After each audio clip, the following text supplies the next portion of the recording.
and welcome to Laugh Your Way to a Better Marriage. I'm so glad you're here. This is the marriage seminar for people who hate marriage seminars. Hoo-ah! All right? I get a kick out of watching the couples when they first come in on Friday nights. You know, the girls, they're all lit up, you know, just... Ooh, I got him here, I got him here, I got him here, you know. And the guy's going, oh man, I can't believe, you know, I got here. But it's cool, guys. You can relax. You're going to love it. This is not one of those let's beat up on the men for not being women seminars. Yeah. That's what I'm talking about. And what is it with that anyway? Man, you know, you ask a lot of women to describe their ideal man, and they'll describe another woman.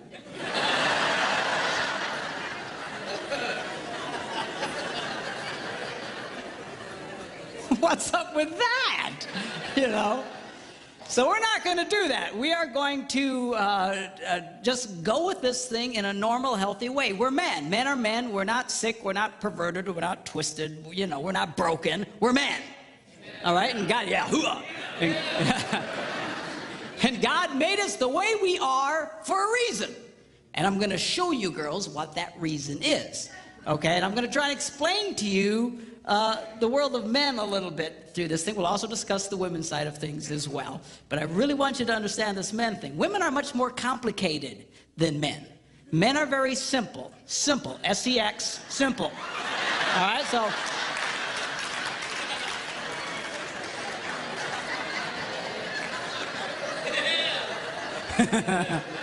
That's what I'm talking about, okay?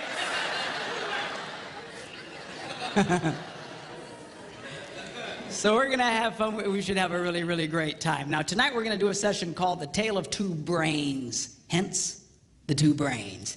And we're going to be discussing how men and women think very differently from each other. Why is that important? Because men and women are very quick to make into heart problems what are essentially head problems. A woman acts a certain way, a guy feels she doesn't care about him, he says, there's something wrong with your heart, you don't care about me. No, no, no, it's the way she processes information. The same with a guy. A man thinks in a certain way, and a woman thinks there's something wrong with his heart. No, it's his head, okay? So I'm gonna try and explain to you what that's all about. Then tomorrow morning we're gonna do a session called, Why Does He Do That? Why does she do that? Okay? See, it's one thing to understand men and women in general. It's another one to understand the one you got stuck with. Okay? So I'm going to show you how you can discover specifically what makes your spouse tick. And it's powerful information that will absolutely revolutionize your relationship. All right? Then we're going to do what I call the Yo Mama session. And it's called the #1 key to incredible sex. And boys, if you miss that, there's just something wrong with you, okay? So you gotta check it. And then we're gonna end with how to stay married and not kill anybody, okay? All very deep emotional stuff. Now, now a lot of people say, well, what's your background? What's your deal? Well, my background is that I'm a minister. Now, if you're not much of a churchgoer, don't let that make you nervous. Some of my biggest fans are heathens. All right? And this isn't one of those things where we sneak you in and then beat you over the head with a Bible. All right? But I do have a Bible verse I need to show you, okay? Because I found a Bible verse that if you followed the advice from this one Bible verse, you will never, ever, ever have a problem in marriage. How many think that's worth seeing? All right? You follow the advice from this one verse, you'll never have a problem in marriage.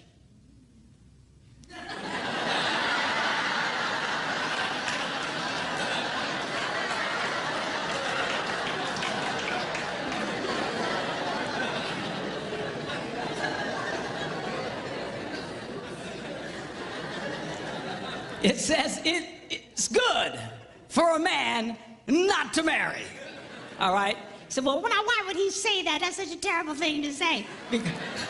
Because he goes on to explain, he who marries will have trouble in this life.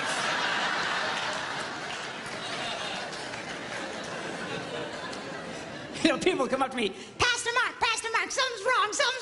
I say, what is it? We got trouble in our marriage. I go, no, that's about right. Hey, there ain't nothing wrong. That's pretty normal. Now, you don't hear these verses read at weddings very often. Kind of downplay that. You know? You don't see those on Hallmark cards. You don't see them on cakes with pretty calligraphy. He who marries will have trouble, but it's too late for you. You know,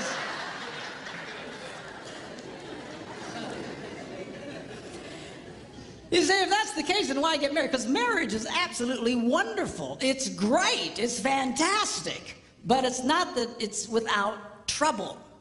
All right? And I want to show one other verse to you. Now, you don't have the deep theological training that I have, so you might have a hard time understanding this verse.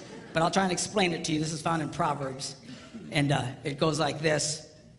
Where no oxen are, the manger is clean.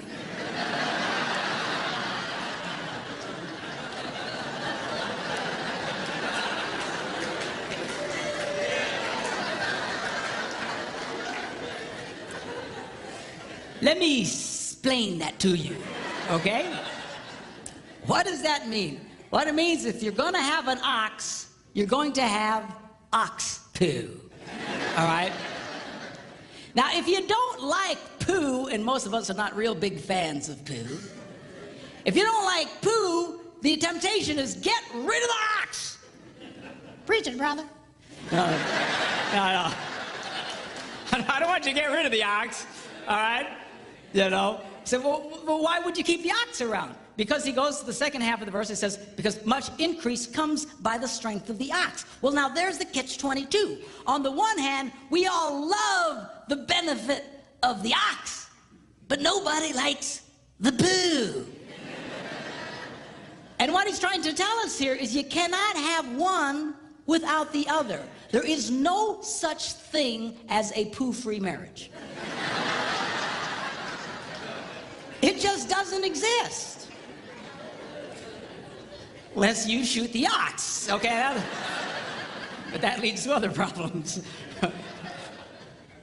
So this weekend is not about attaining a state of perfection in your life, all right?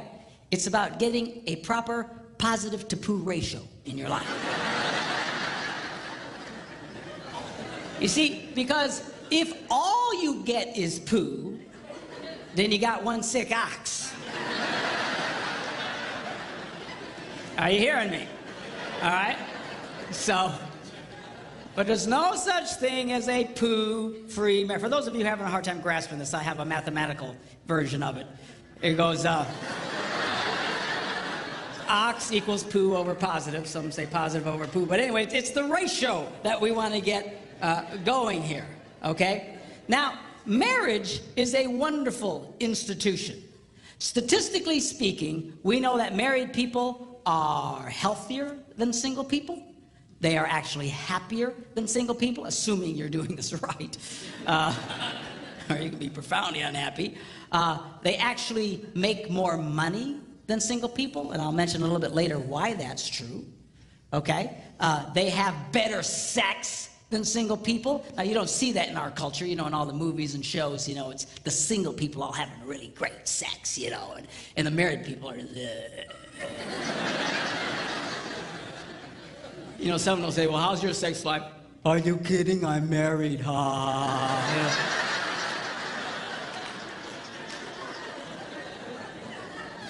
And it's not true, it's a bunch of baloney. Okay? Married people have great sex compared to single people. Single people don't even know what they're doing, for crying out loud. Okay? And statistically speaking, married people live longer than single people. This is particularly true for men. Statistically speaking, one of the most dangerous things a man can do in America today is remain single. It is the equivalent of smoking 2.5 packs of cigarettes a day.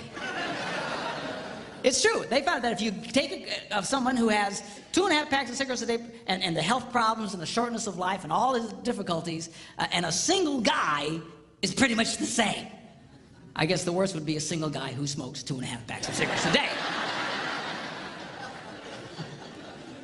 All right? But marriage is wonderful. It's great. It rocks. I love it, okay? If you do it right. Now, the problem here is so many people don't do it right. And it's not that they don't know, not that they don't want to do it, they don't know what to do. We live in a culture today that seems, for somehow in the relationship area, to be completely clueless. We seriously don't know what to do. Now, this weekend, what I want to do is show you specific things you can do that will absolutely energize and transform your marriage life. How many think that's worth hearing? Yeah, okay? So,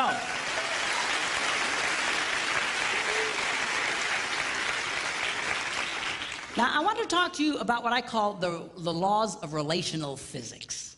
You see, the laws of physics affect everybody, whether you believe them or not, okay? If I step off this stage, I'm probably, in all likelihood, going to go down. If I start floating around, you might want to freak out and run. But why? Because the laws of physics affect, well, I don't believe that. It doesn't matter what I believe. I'm going down, right? Doesn't matter if I'm a born-again Christian. Doesn't matter if I'm a heathen. Man, I'm going, because it affects everybody. Well, just like that, there are laws of relational physics, and they affect everybody, whether you believe them or not. Now, this might come as a little bit of a shock to those of you who are church people, especially hearing from a minister. But the truth is, you don't have to be a Christian to have a great marriage. I know a lot of heathens that have wonderful marriages. I know a lot of born-again Christians who have horrible marriages. Why is that? They're breaking all the rules. And they assume somehow that the rules don't apply to them, but they do. Here's an example. If you're driving a car 80 miles an hour around a curve that says only 40, and you keep going 80, chances are you're going to get hurt, even if you're listening to a Christian radio station.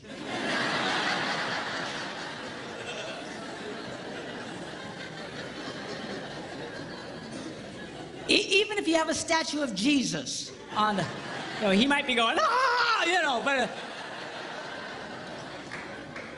why is that? Because the laws of physics still affect you, but for some miracle, you're going to get hurt. Same true with relational physics. And I want to explain that to you, and we'll take a look at that. Now, this weekend, I'm going to be speaking to you in basic stereotypes. In other words, women generally tend to be a certain way. Men generally tend to be a certain way. But they're not all that way. I get it. Okay? Some of the people that just have a cow, well, I don't know, that's you for all men. I'm admitting it's not, all right? Just generally speaking, we don't have time to get into all the shades of gray. But generally speaking, men are a certain way, women are a certain way. If I start describing something that's not you, don't have a cow, just interpolate for your relationships. In Debbie's and I relationship, there are areas where we're completely opposite of a typical man and a woman. I remember when I was first studying this stuff, I thought, oh man, I'm a woman.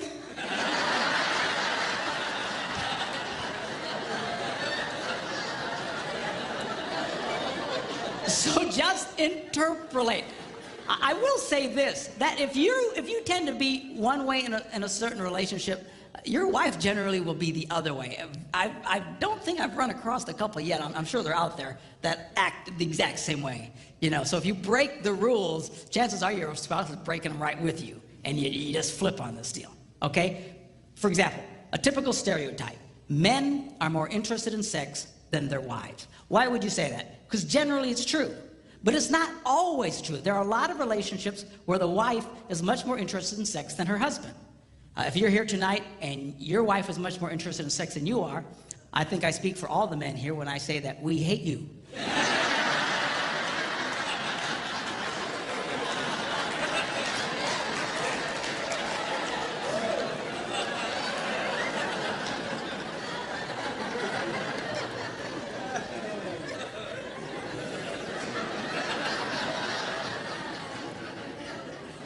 Please don't tell us who you are.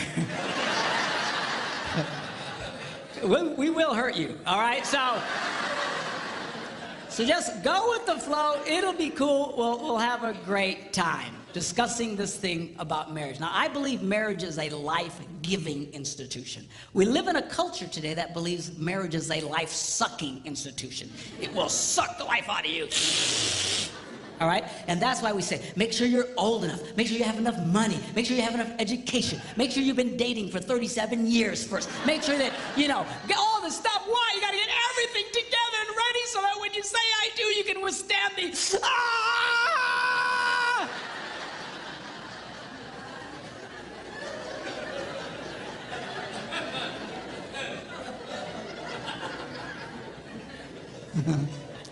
But it's not that way. It'll give you life if you'll do it right. If you do this right, marriage can be the closest thing to heaven on earth. If you do it wrong, well, you fill in the blanks. Okay? So now, we're going to start discussing men's brains, women's brains, and how they're very different from each other. Now, I want to start with men's brains.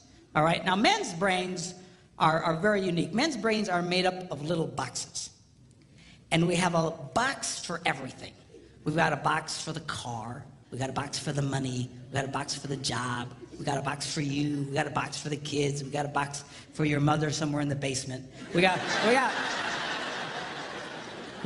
boxes everywhere. And the rule is, the boxes don't touch.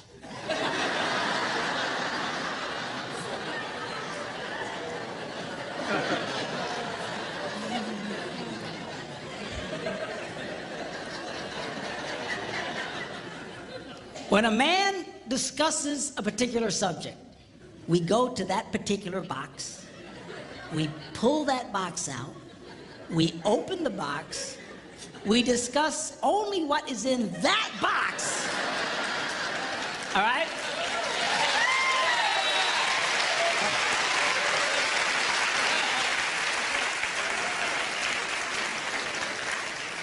And then we close the box and put it away, being very, very careful not to touch any other boxes.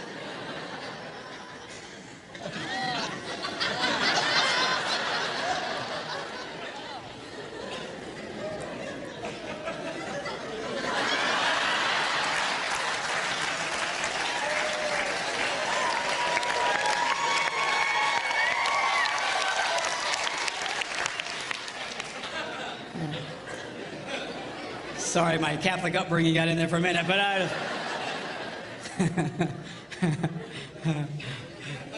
I'm not a Catholic, but I went to Catholic school when I was little. I had a nun who taught on hell like she was born and raised there. I mean, I'll never forget it, but it did me good, actually. It was a good thing. Now, women's brains are very, very different from men's brains. Women's brains are made up of a big ball of wire. And everything is connected to everything. The money's connected to the car is connected to your job, and your kids are connected to your mother, and everything's connected to everything. And it was like...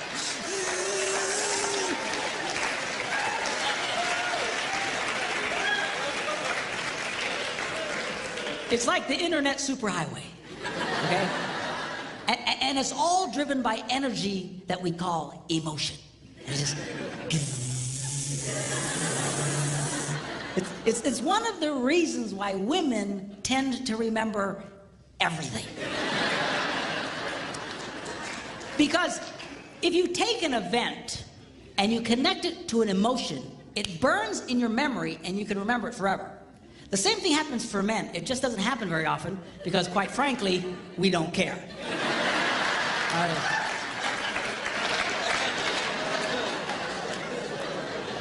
Women tend to care about everything. And she just loves it.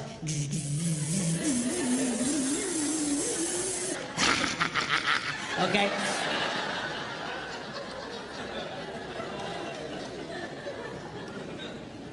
Now, men, we have a box in our brain that most women are not aware of.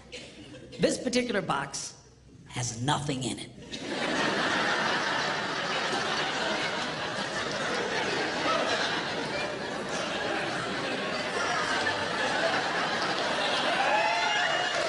It's true. It's true. In fact, we call it the nothing box. And of all the boxes a man has in his brain, the nothing box is our favorite box.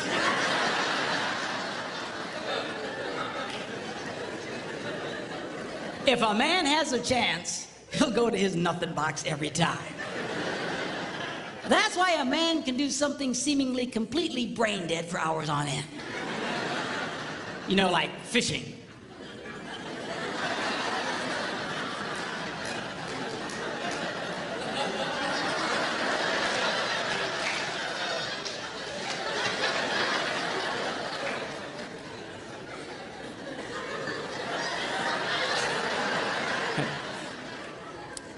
And we love it. That's why a guy can sit in front of a TV and go.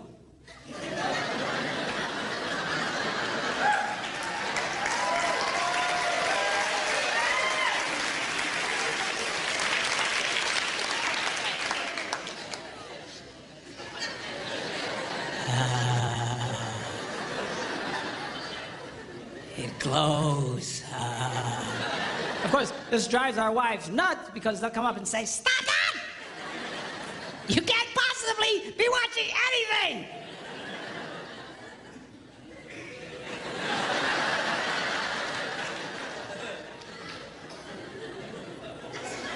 I'm not.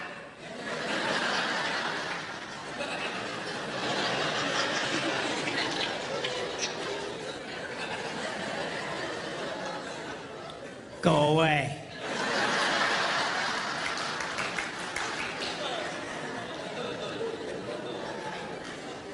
Now, they've actually measured this. The University of Pennsylvania a couple of years ago did a study and discovered that men have the ability to think about absolutely nothing and still breathe.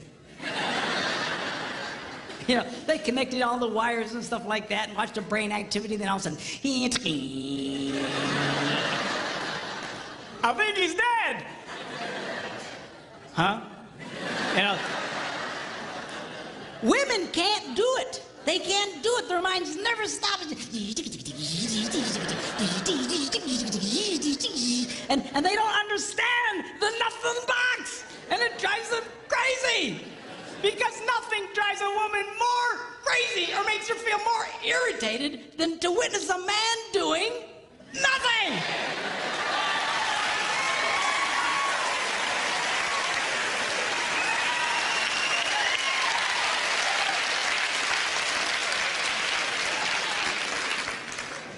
Now, one of the biggest revelations I get out of women is this whole nothing box issue. They just, everything's starting to make sense. And I've had women say, oh, it's nothing. Well, can I go in his nothing box with him? No! Why not? Because then it's something. Besides, you'll walk in there and go, You know, this place could really use some pictures. Nice little table over here, some flowers. Is it? No! Nothing! Get out! We don't want nothing.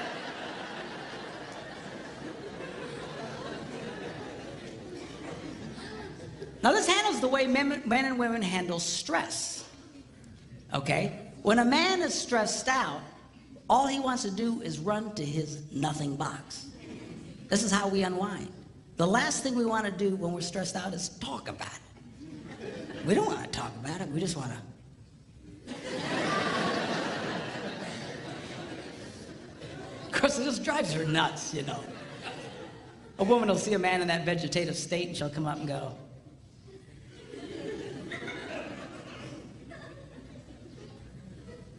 "What you thinking about?"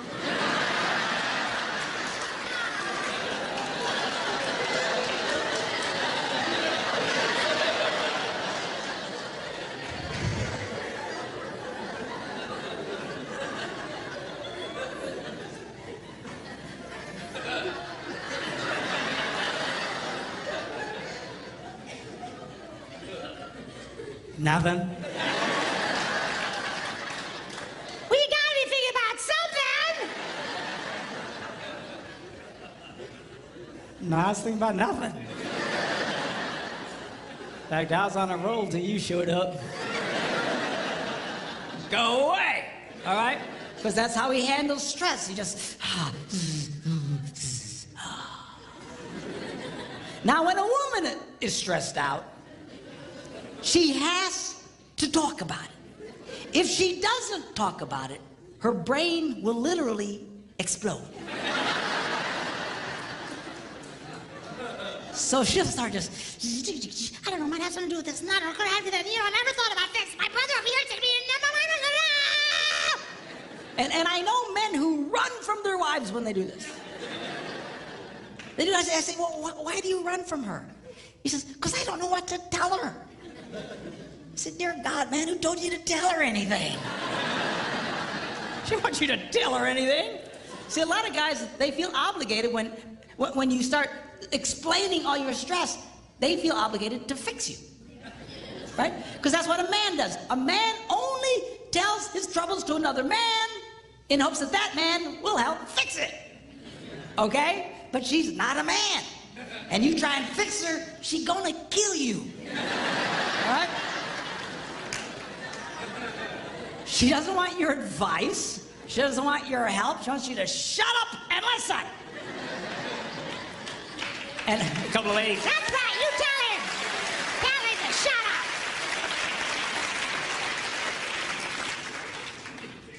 up. They like that. Now, I had one guy tell me, he said, man, if she just tell me how she feels. I said, she doesn't know yet. He said, what do you mean? He said, that's how she figures out how she feels, by connecting this wire to that wire, this wire, and so. Now, because they love each other, they offer to each other their answer, their solution. A man senses his wife is stressed out. He loves the girl. He offers to the girl his best and finest solution. Or just quit talking about it.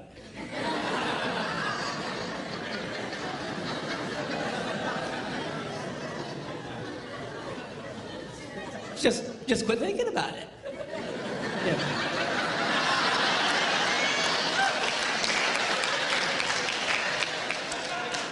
And that's when she starts reaching for the knives and stuff. She's gonna stab you if you keep it up, okay? Now, a woman, she senses her husband's all stressed out. She loves him.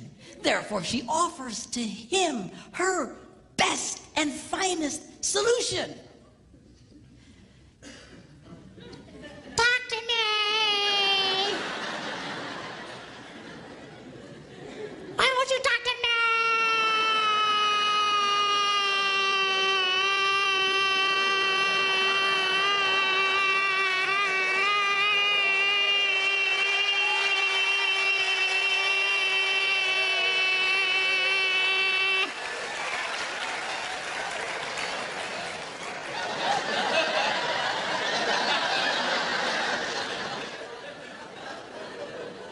Go away.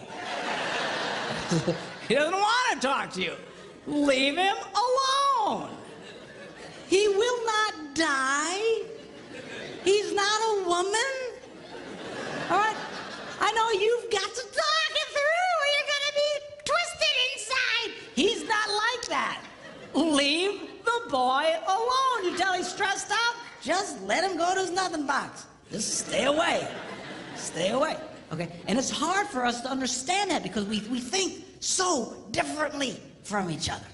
Now, not only does this affect the way that we respond in stress and stuff, the way our brains are wired also affects the way that we use words. Okay? Men tend to use less words than women. That's because the women have all the wires they're trying to connect, and they've got to explain each and every connection. Now, they say that if a man needs to speak 10,000 words in a day, a woman needs to speak 20,000. My wife says, that's because we gotta repeat everything we say.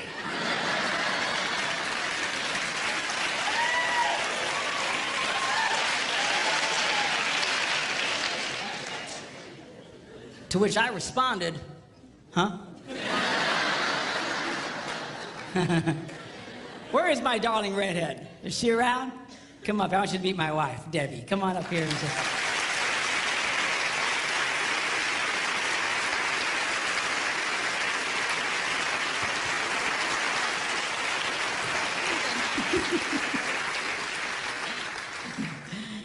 People say, well, doesn't she talk too? Nope. Not to you anyway. She talks to me, but she won't talk to you because she doesn't want to talk to you. That's all. Where's my tablet here? I want to show you something about the whole words thing.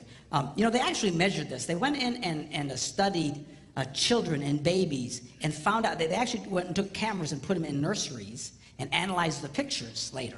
And they noticed the pictures of the little girls. Right from the get-go, their mouths are just going.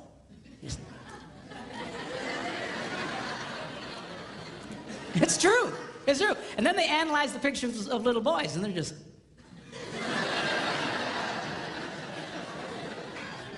They're still thinking, what was that? I want to go back. I don't get it. Okay? Then they went and they recorded conversations of little boys and girls on playgrounds. And they went back and analyzed them. And they discovered that little girls loved to talk.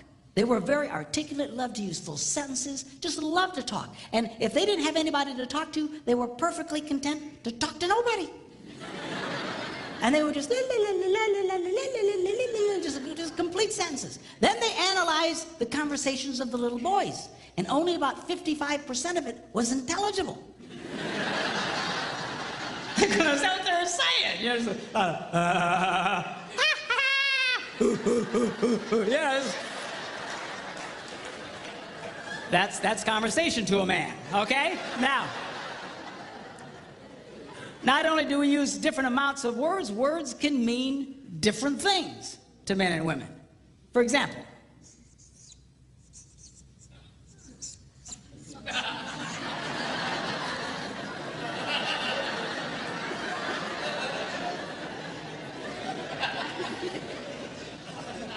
now to most men, 5 minutes means 5 minutes. To a lot of women, it can be an indefinite period of time. Are you ready yet? 5 more minutes!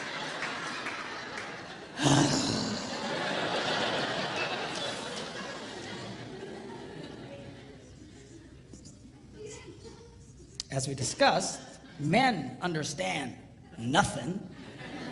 Women don't understand the significance of nothing. If a woman says nothing, look out, it's something.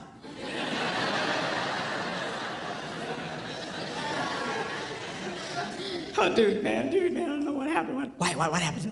I don't know, I asked my wife what she was upset about. What'd she say? Well, she said nothing. Get out of the house, man, run now, get out!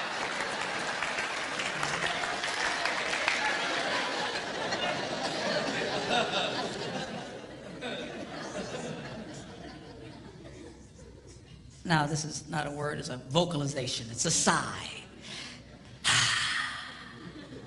Now, when a man sighs, it means everything is good with life. When a woman sighs, it means you are an idiot.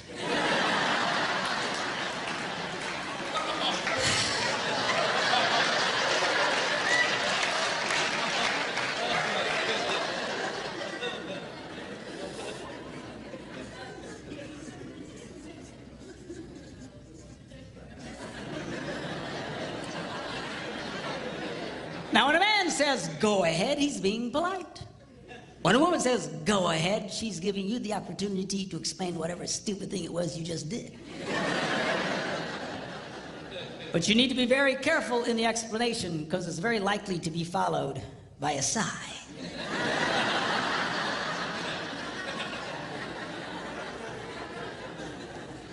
Which will lead to an argument over nothing.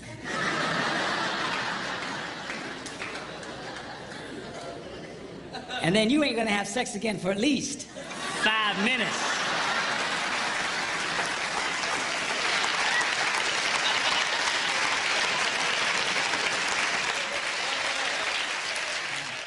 Women's brains come with lots of extra RAM. So they can remember the details of everything.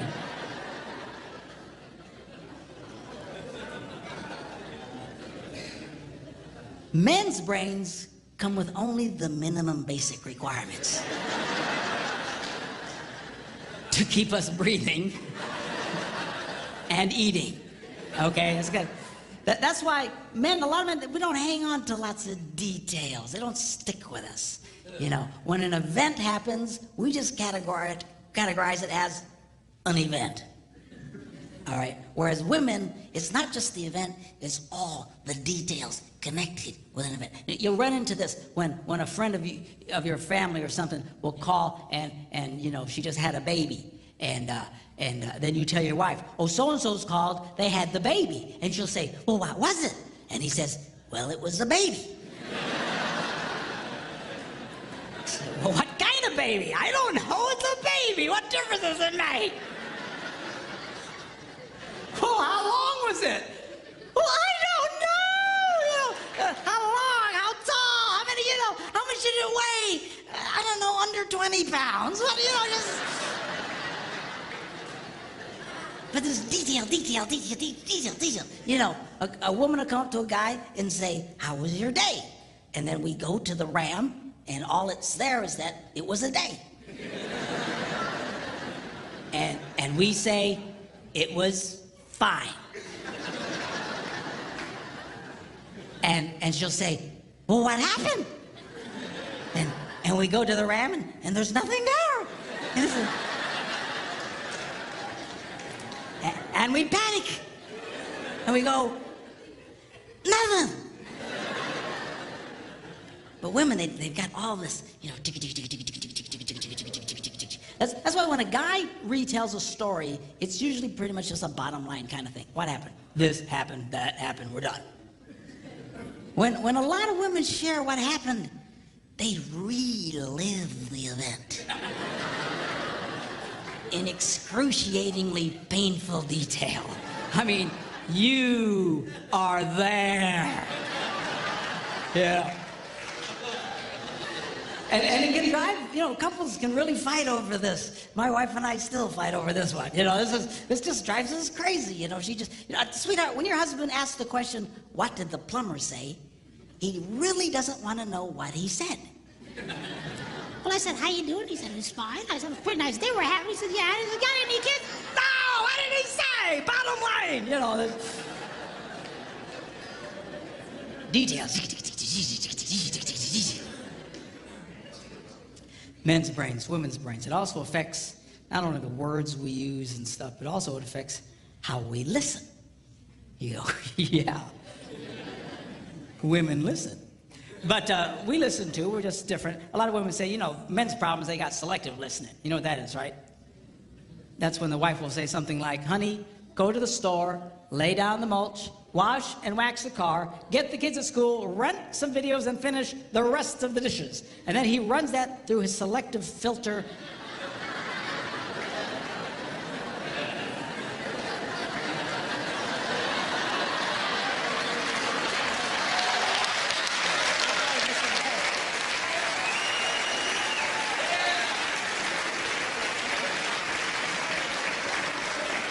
And all he hears is, honey, go lay down and get some rest, okay? But that's not what I'm talking about. What I'm really talking about is the difference between single tasking and multitasking.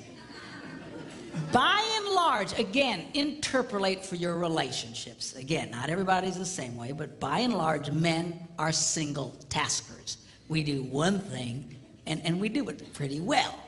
Women can handle lots of things. Guys aren't wired that way. That's why it's not a good idea to put a man in charge of more than one kid at a time.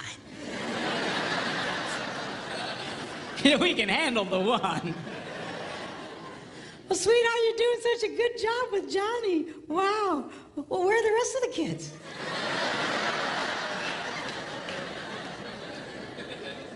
We got other kids?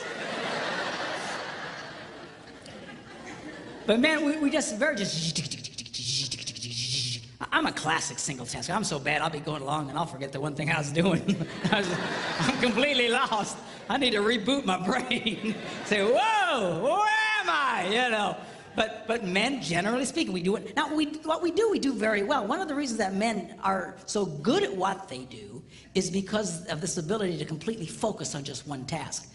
Men usually will rise to the top of any profession, even those dominated sometimes by women. The best hair designers in the world, a lot of times, are men. Best cooks in the world, men. Why is that? Because we have this unique ability to focus on just one thing and do it extremely well, okay? Women are wired differently. You know, they're just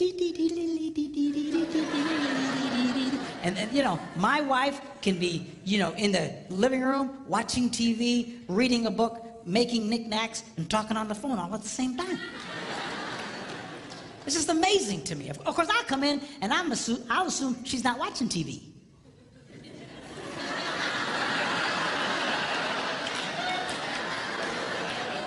Hey! What? I was watching that. How can you be watching that? You're making knickknacks and such. Put it back! You know.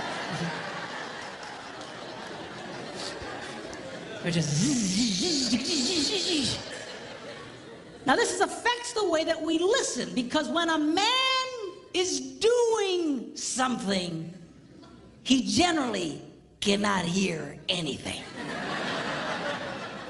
It's just true. Women are not like that. Women can be doing lots of things and holding 3 different conversations. Just, now, you know, she'll walk into a room and she'll see her husband reading the newspaper, and she assumes, I multitask. Therefore, he must multitask. But he's running the newspaper reading program, and he can only run one program at a time. He's not hearing jack. And this makes women very angry. But you just need to come over and you gotta close the newspaper reading program. You gotta load the Listen to Me program. But you gotta wait a minute, he needs to reboot.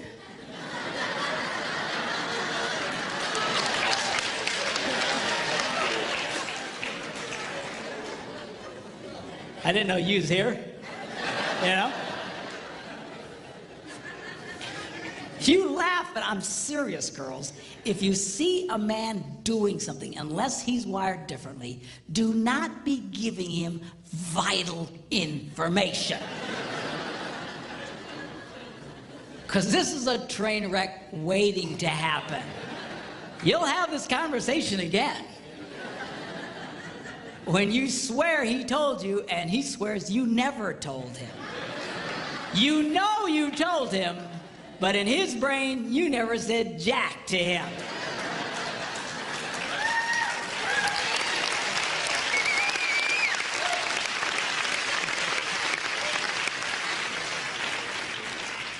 The problem here is, guys, we get ourselves in trouble because men have this natural defense mechanism that at all costs, do not stop doing what you're doing. So when someone starts talking to you, we automatically have this defense mechanism that goes, uh-huh. Yep. Uh-huh. Uh-huh. And we keep doing what we're doing, and we're not, and she thinks you're listening to her. But you're not listening. You need to stop what you're big boys, stop what you're doing, turn to the girl, and pay attention to her. So it's not all on the ladies. You're big boys, when she starts talking, stop! Listen to the girl, and then let him go back to what he was doing. Sounds fair, right?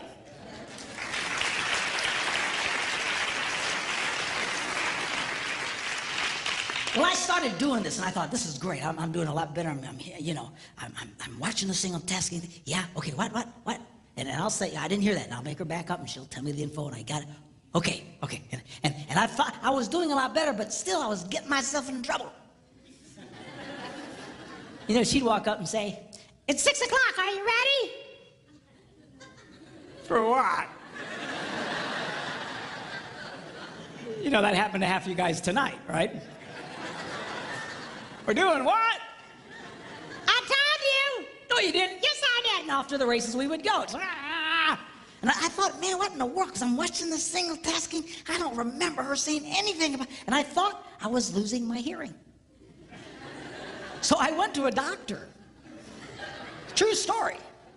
I went to the doctor. I went to the doctor and I walked in. He said, how you doing? I said, I'm okay. He said, what seems to be the problem? I said, well, I think I'm losing my hearing. And he says, well, you know, you're getting up there in age, you know. Ears are one of the first things to go. And I said, well, that's one of the first. I can handle that.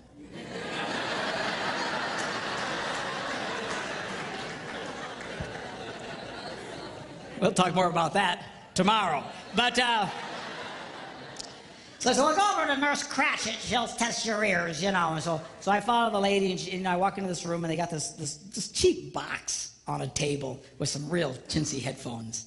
And she says, all right, now, put on the headphones. When you hear the beep, raise your hand.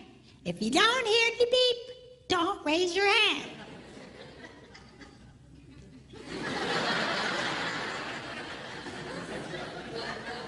Apparently, I look really stupid. So anyway, I turned around and we began. And I said,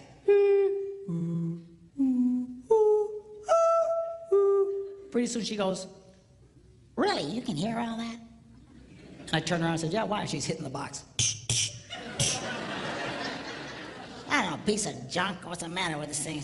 So what's the problem? She said, according to this, you can hear what cats and dogs can hear. I don't know what to... She's hitting a box.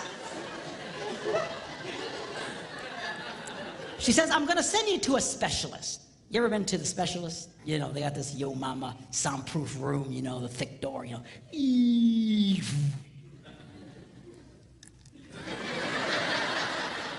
You know, you got the person, you know, sitting behind the glass, you know, you feel like you're in a people aquarium.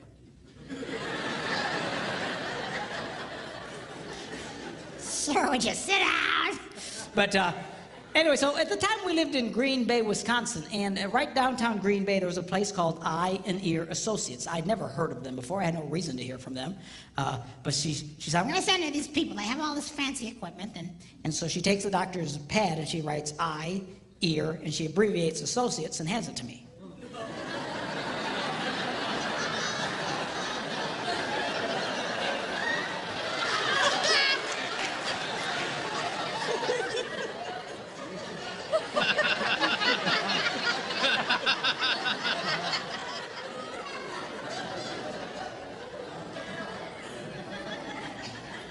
I said, what kind of doctor is this? It's a true story. She says, what do you mean? I said, I heard of eye, ear, and throat. I never heard of this. She said, let me see that. Oh, I'm so embarrassed, So, she wrote out associates. I went, oh, okay. Thought I was going to be in for a very uncomfortable test there for a minute.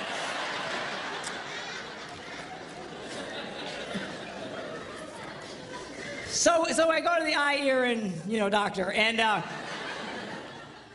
I get in there and I sit down, and she's behind the glass, and she has to push the button to talk. You know, okay, now put on the headphones. When you hear the beep, spin around, and we began. I kid you not, she goes, really, you can hear all that? I felt like a moron, all right? I take the printout to the specialist. He goes, what are you doing here? You got better ears than me. I said, I don't know, man. She says, you know, are you ready? 6 o'clock. I just want to go get it.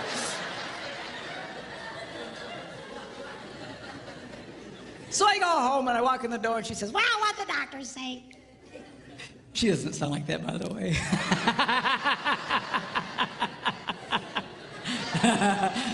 I say that because people used to come up to me saying, you know, she doesn't have a voice like that. I just do it for effect. By the way, we've been married for 32 years.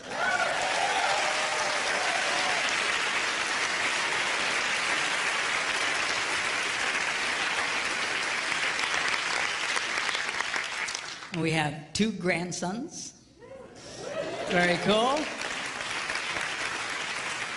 beautiful boys. One's 10 months old, and the other one's 8, and they are just such a delight. I love grandchildren, because now it's payback. Give me. You want some more sugar? There you go. Okay, bye! You know.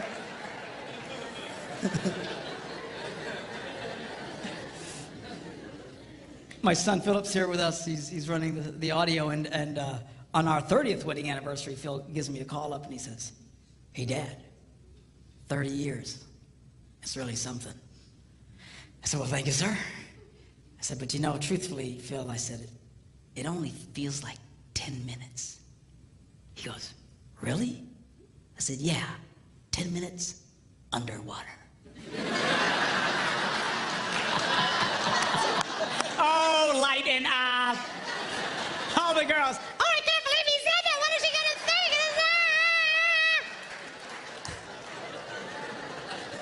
It's just the joke box, all right? Just the joke. So I come back from my ear thing, so, "Well, what'd they say?" I said, "Well, they said I can hear what cats and dogs can hear." She says, "Well, it's not your problem. Your problem is just don't pay attention." And I thought, but I've been paying attention. I was watching the single tasking thing, and so I thought, I'm gonna do a test. I wanna see how far she gets away before I can't hear her. So the next day we're sitting in the kitchen, and she comes up and she's talking to me, la la la la la la la la, and I go, uh-huh, and then she walks a little bit further away. She says, la la la la la la la la. I go, okay, I can hear that. And she goes a little further away, la la la la la la, just doing multitasking thing. Then she goes into the living room, la la la la la la, and now she goes into another room. She's now on the other side of the house, still talking to me.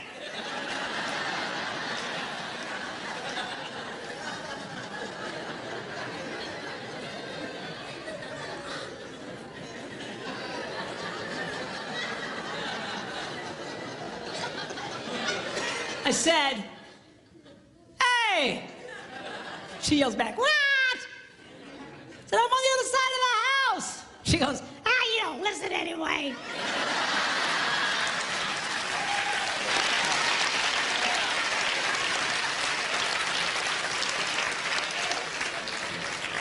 The next day, I caught her. This time she goes upstairs.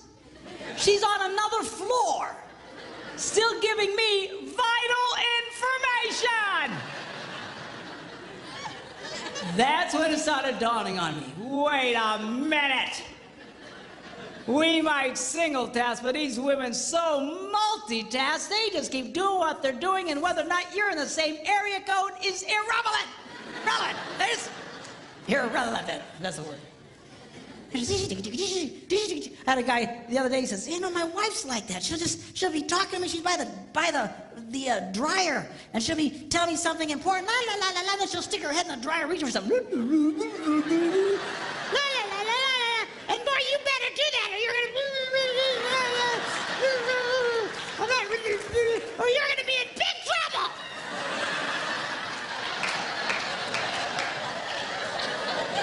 She still does that to me. We'll be like a real busy highway, just all kinds of noise, and she'll be talking. "You know something that's really important? So you better be careful about it." What? I didn't hear what you said. Laws of physics, girls, it applies to you. It would help if your husband was in the same area code. Okay. Now, I first shared the story at a men's conference that I was speaking at, and I thought it was just a funny story that had happened to me. But as I'm sharing it, all these men's heads are going. I had one guy come up to me afterwards. He says, "You know, Pastor, I'll be in the bathroom. The door is closed.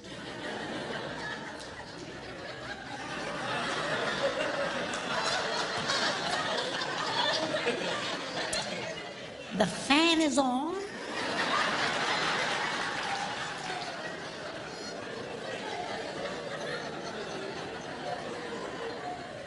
There's tile everywhere, so sound just bounces around in there. I'm standing there. All I can hear is the sound of rushing water.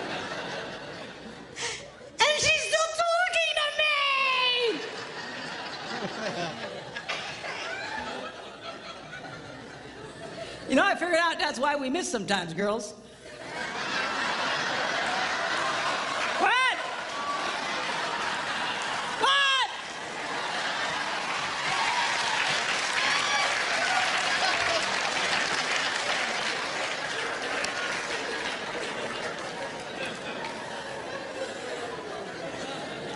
Another mystery solved. Girls, don't be so multitasking that you're doing a gazillion things giving him vital information. All right? And especially if he's doing something. I'm telling you, this simple thing that I'm talking to you creates more arguments and more frustrations in marriages, and we're fighting over nothing. Well, you know you're really married to a multitasker when during a moment of intimate passion,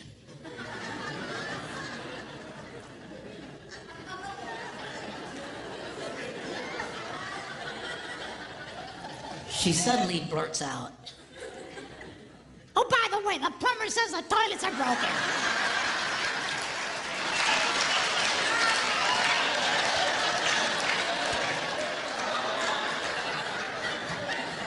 Focus, woman, focus!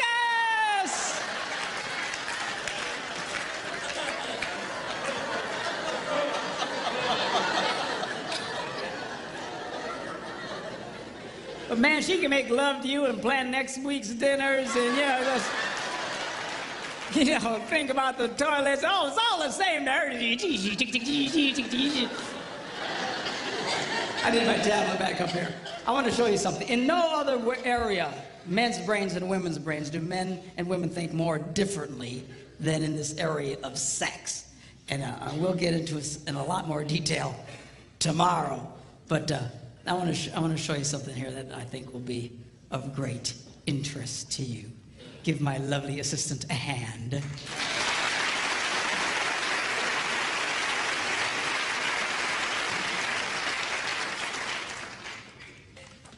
Now, sex is a pretty big issue, particularly for men. For us, our sexual interest peaks at about age 18 and then goes down from there. So if you were to chart it out, it would look like something like this. It peaks at about age 18 and then goes down.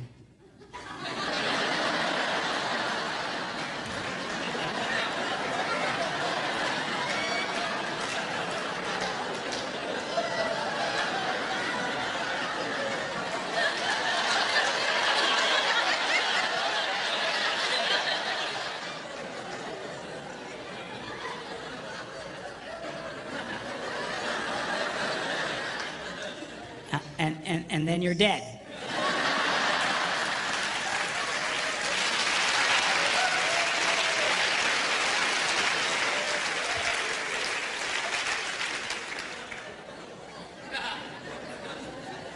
Now, something's important for women to understand. When it comes to this area, we're no longer driven so much by our brains or by our hearts, but it's by a chemical. It's called testosterone. And it runs through our blood.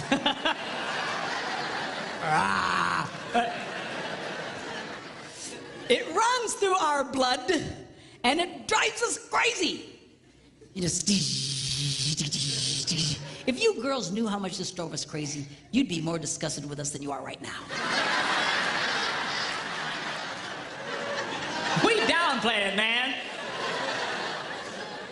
And this, I'm telling you, and as funny as this little chart is, and as true as it is for so many men, if for some reason as a man ages, his testosterone levels begin to decline, his interest in sex will start to decline.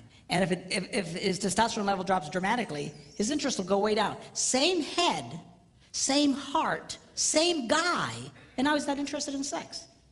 You treat that man, and it's very easy to do, with testosterone supplements, and boom, he's the same wild man you married. Same head, same heart, same guy. Now he's... Come here, baby. All right? So this is not because we're sickos. It's not because we're perverts. It's not because we're broken. God wired us this way, and he did it on purpose. Well, what was that purpose? I'm going to show you in a minute, but you just need to really understand this. And the truth is, when we get this rush of testosterone, it just messes with us. Now, for the love of God, don't raise your hands. But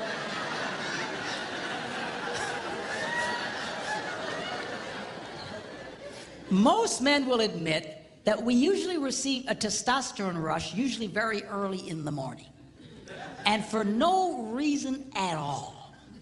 Dun dun dun dun dun dun dun dun dun dun dun dun dun dun. 10 hot.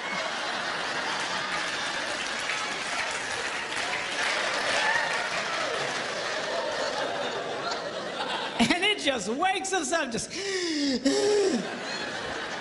we're not thinking about anything. All right? And that's usually when a man reaches over and whispers those 3 words every woman loves to hear. Hey, you awake?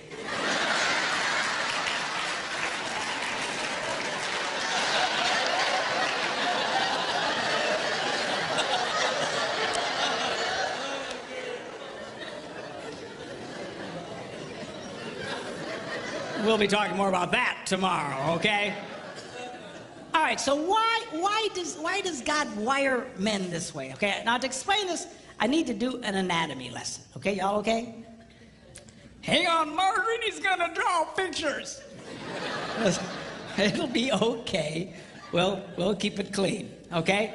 Now, we'll call this the girl's heart.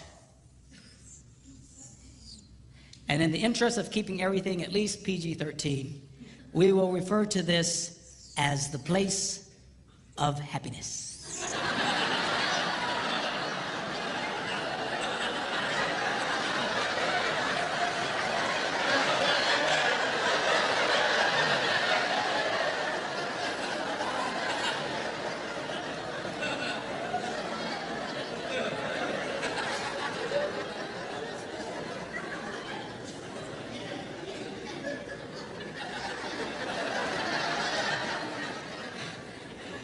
I had a lady come up to me recently and she goes, "Man, I can't even go to Walmart anymore. Smiley faces all over the place." It's like,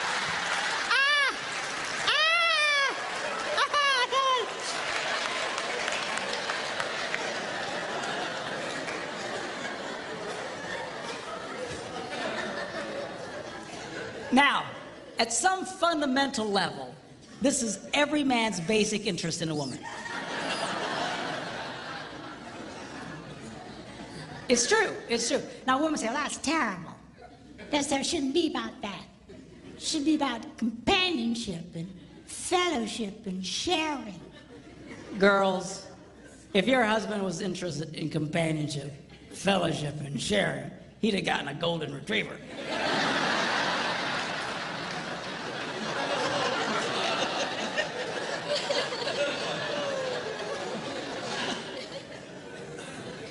He's interested in this, and he's supposed to be. That's the way God wired men. But what men fail to understand is the key to this is this. And if a man successfully touches this, she gives him the green light, and now he can touch this.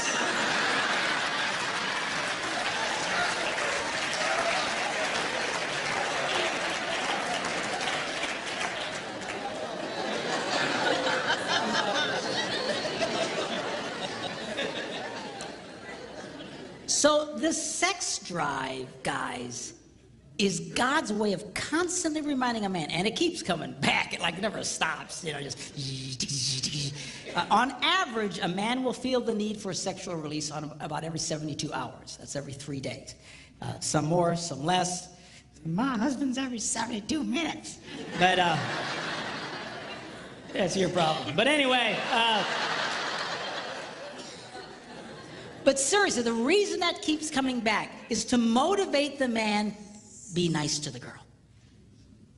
It's not so you can just go, "Hey, you like?"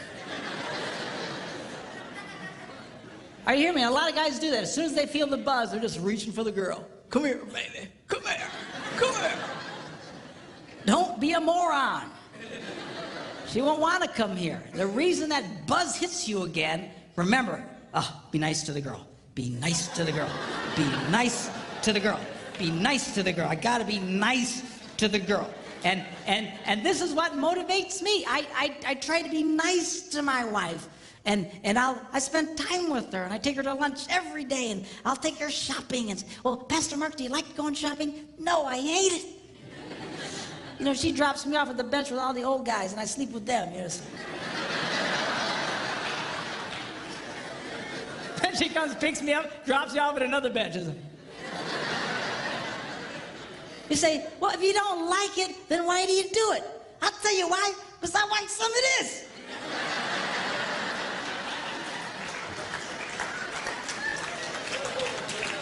I'm no idiot.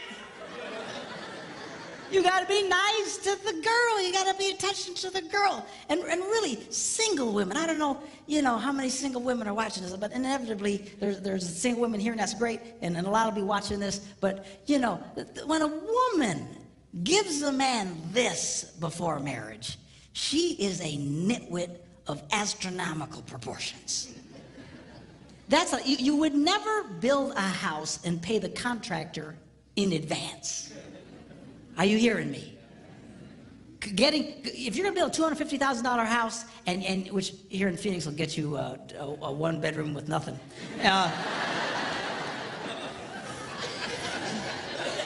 Man, I got a huge condo on a lake in Wisconsin for $250, man. I'm telling you, here you got nothing. But anyway, you wouldn't pay the guy in advance and give him, here's the 250 grand. Do you know why? The house will never get done on time. He'll never do what he's promised to do. Why? Because it's just the nature of human beings. You pay them as they hit certain marks, certain things they accomplish, you finish it, you give them some more, and then you wait till everything's right, and then you close. Why? Because that's the way people are wired. If you were just to give it to them, you would be a nitwit, a moron. That's what women are doing today. They're coughing this up front, which is every man's basic fundamental interest in a woman. You've already given him everything he wants. And then they sit around and say, well, aren't you gonna marry me? Aren't you gonna spend more time with me? Aren't you gonna... No, he's not. Why won't? Because you're an idiot, that's why. Don't do that. Give him that thing. You make that boy earn it.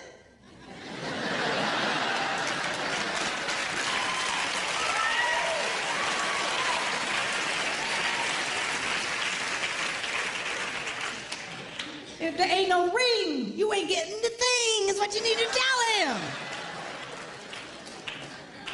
No, seriously, girl, I don't know what. There's something that really happened in the female culture. I think it's because of the women's lib thing, and they think, well, now we can go out and we can be as sexual as men and stuff like that. But they are fighting against their own interests. There are millions of women in America today that are so frustrated they can never get this. They can never get this. You know why? Because they're dumb. I'm serious. I don't mean it in a mean way, but they're doing a dumb thing by just coughing this up to every guy that comes along, thinking this. It doesn't work that way. It doesn't work that way. Now, every woman's basic interest in a man is this. What a lot of women fail to recognize is the key to this is this.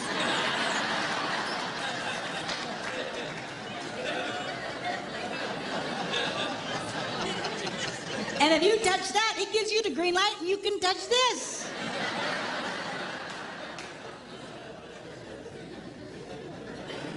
So I thought you said women weren't supposed to do that. Outside of marriage, inside of marriage, you got to work it this way. Outside of marriage, you defeat yourself. But inside of marriage, you have to realize this is a very important deal.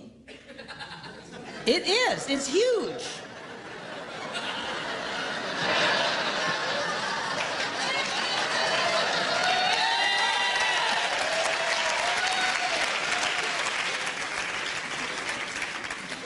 A lot of women treat this like it shouldn't, like a side issue. It is not a side issue in marriage. It is the central issue.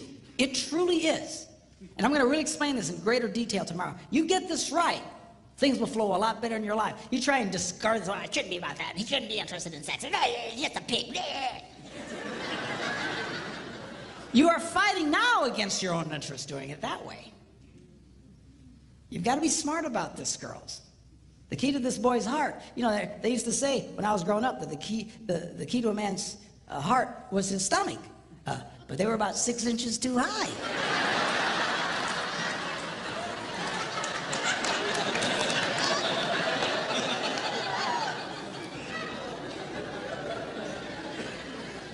And this is important. I got to tell you, girls, if it weren't for this, we probably really wouldn't deal with y'all. I know that sounds terrible, but I'm just telling you like it is. You know, you take that out of me, I don't think we'd go through the trouble, honestly.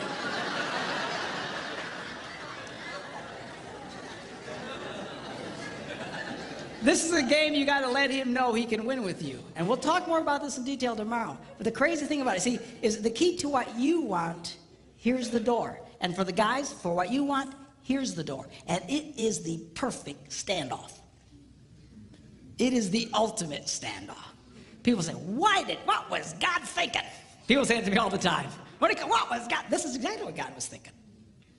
The key to you getting what you want is to give your spouse what they want. Now, it's not easy. And sometimes you'll mess up, but you got to constantly work for this. You can't all of a sudden disregard this. Some guys, they never pay attention to the girl. They're never nice to the girl. And wonder how come they never get any sex. Oh, I never get any sex, how come? Because you're an idiot. I mean, for crying out loud, be nice to the girl. You've got to touch her heart. That's your key. But a lot of guys say, well, I told you I loved you once. If anything changes, I'll let you know.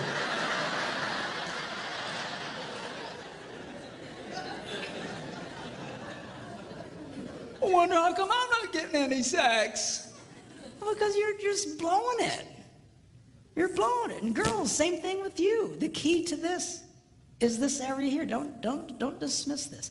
If you guys will flow in this thing, it works and it's great and it's extremely powerful. It is the most powerful thing God ever designed to connect two people. And we'll get into it in a lot more detail tomorrow.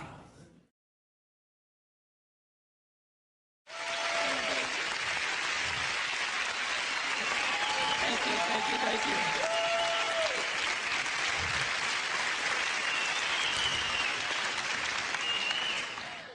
All right. Men's brains, women's brains. Women's brains think, give.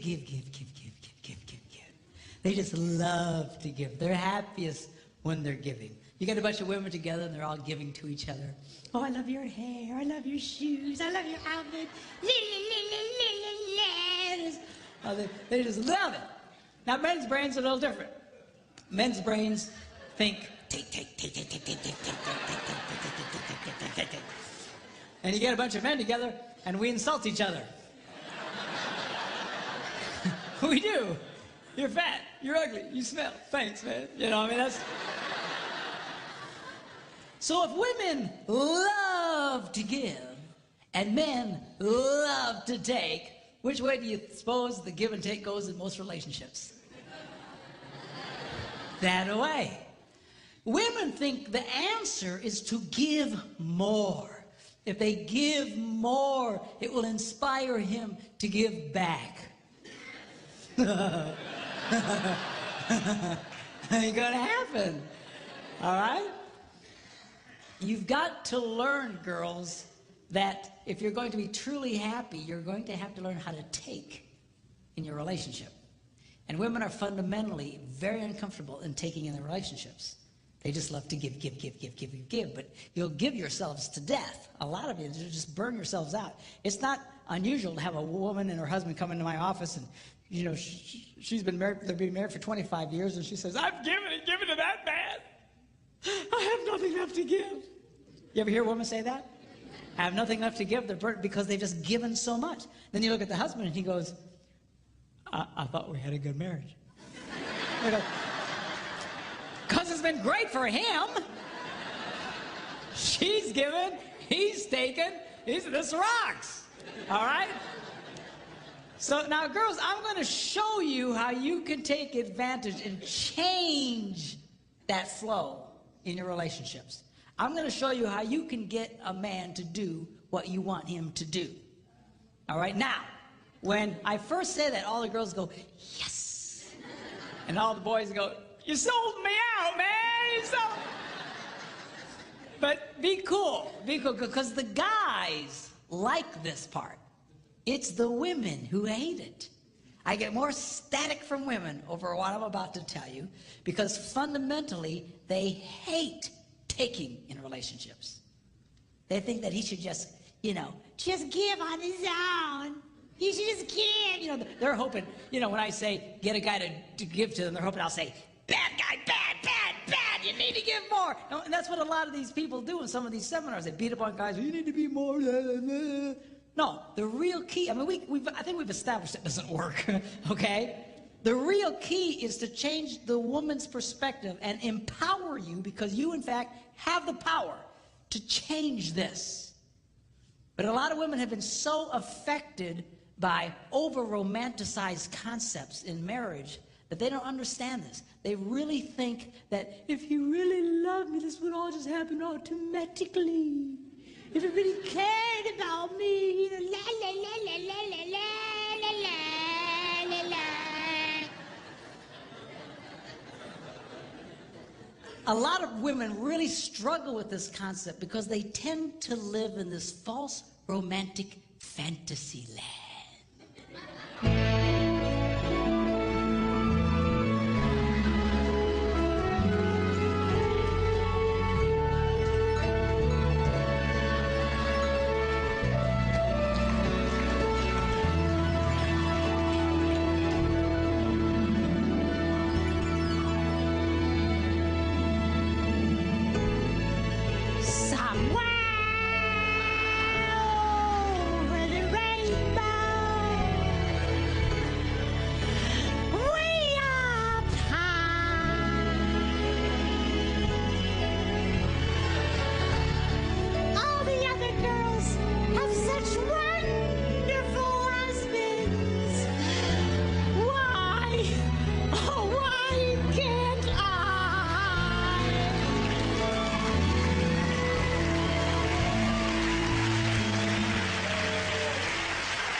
Girls, you can either sit around with your hearts broken all the time, or you can do something about it. And I'm going to show you what you can do. 4 simple steps, how you can change this dynamic of give and take in your relationships. Okay, y'all ready? Here we go. Number 1, how to get a man to do what you want him to do. Number 1, you need to ask him more than once.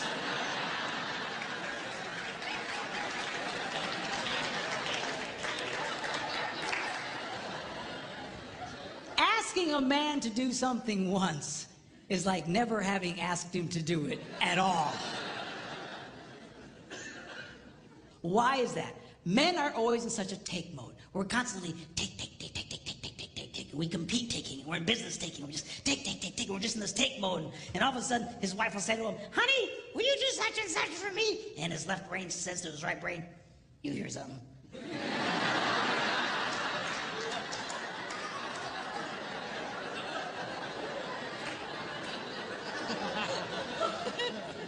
His right brain goes, nope.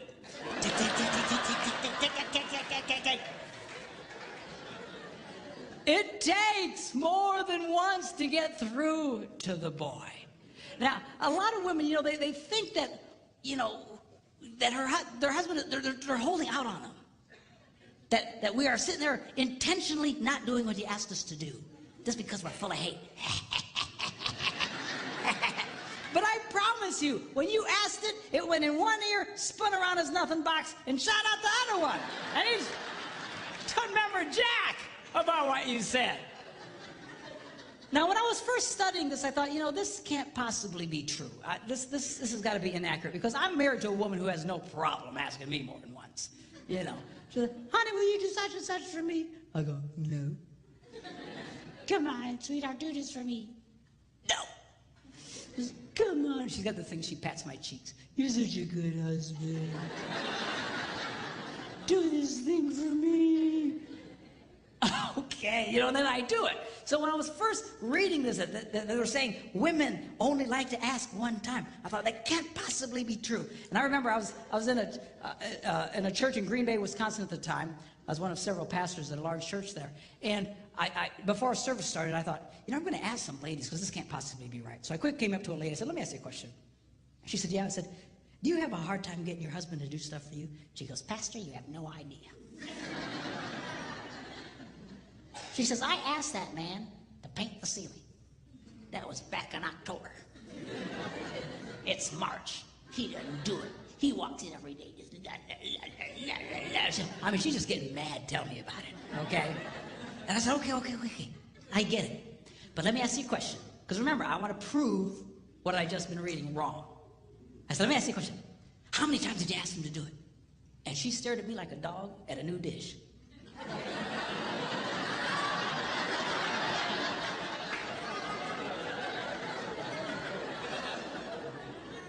She said, once. I was stunned. I says, why wouldn't you ask him more than once? She says, I shouldn't have to. I said, you might want to try that. I got away from her. Went to another woman. I said, come here. And she says, what? I said, let me ask you a question. Do you have a hard time getting your husband to do stuff for you? She says, Pastor, you have no idea. She says, I will ask my husband, honey, put away the laundry, and I'll stick it right in the middle of the living room. And he didn't do it. He just walks over the top of it. He just walks around it.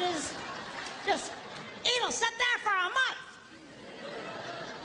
And she asked me with all seriousness, she said, Pastor, can't men see laundry?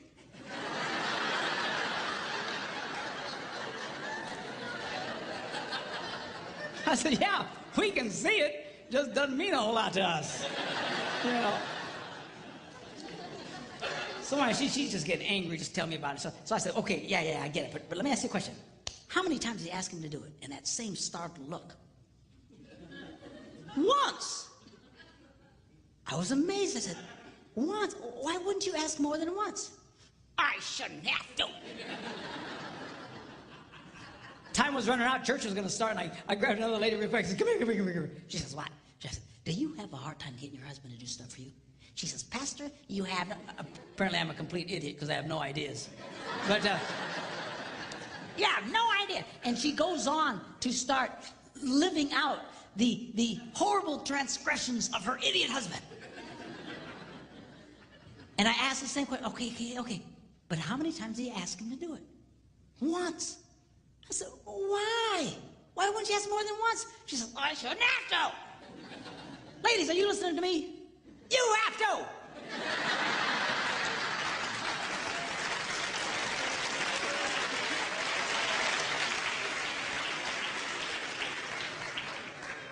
To just get mad and madder and having a cow over nothing. He doesn't even remember what you said. You're thinking about it. But then I learned something. The reason women find this so offensive is because really, they don't want to ask the first time. It's true, you little sinners.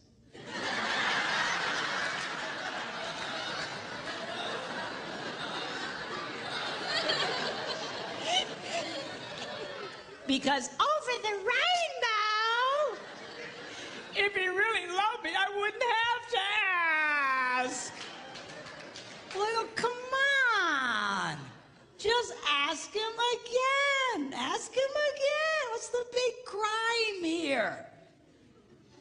You know what it is you resent the fact that he's resistant to do it, because not only do you want him to do it, you want him to want to do it. You do.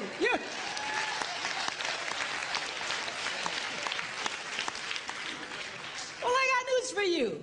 We don't want to do it. We're never gonna want to do it.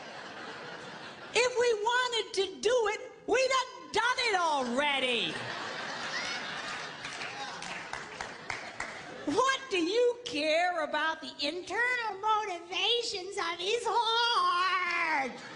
Stop! So he does it. I'll finally do something my wife wants me to do. I don't want to do it. I say, I'll do it. And she just... Because she's getting something out of me. What's with this? Always analyzing the internal motivations of the guy's heart. I mean, you get yourself all kinds of trouble. I was in Germany some months ago doing some seminars for the troops who were rotating out of Iraq with the army. This one lady tells me, she says, you know what? She says, my husband, if there are dirty dishes in the sink, he cleans them and puts them away.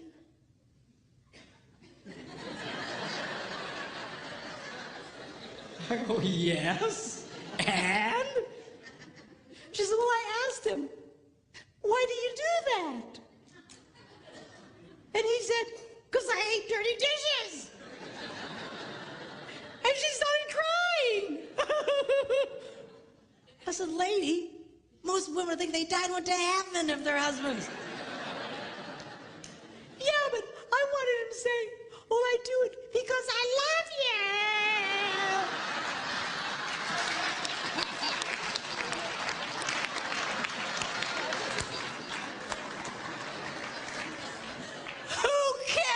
Why he does it. Seriously, you've got to let up on this stuff. Leave him alone. Who cares what his motivations are, what his desires? I'll tell you what most men's desires are, is to do nothing. Okay, have we established that? So get him doing stuff for you. Who cares why he wants to do it in his heart? Number 2, you need to ask him the right way. Now, what does that mean? That means don't insult the boy. A lot of women think they can use insult as a way to motivate a man. Like, what are they smoking? What is... Not gonna work. What's the matter with you? You some kind of idiot. What's the matter, you're a man? Can't you do... What's the matter with you? Can't you pick up the laundry? No, I can't. Don't insult. Do you know why women do that? Because it would work on them. If you insulted a woman, if you embarrassed a woman, she would change. She would do something about it. But you embarrass a guy, you insult a guy, we don't care. We just become more resistant. He's not a woman. Okay? Don't insult the boy. Insult is not a motivator for a man. All right? Number 3, you need to train him with positive reinforcement.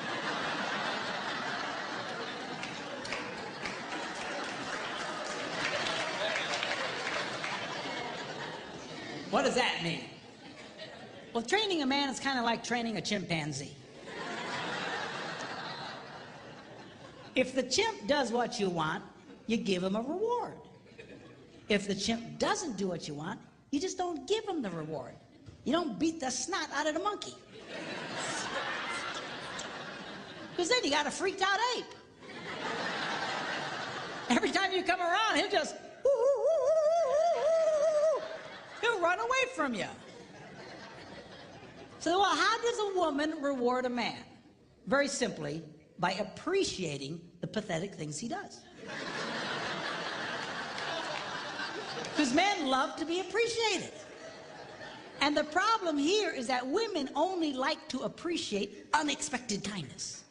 If it's unexpected, they light up. Oh, oh, oh. But if it's expected, it's like,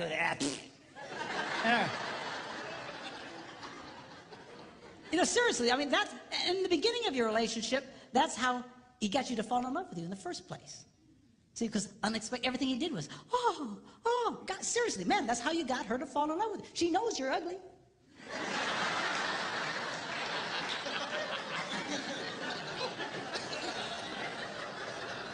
How do you think you got such a beautiful woman like that? Because you were nice to her and everything was,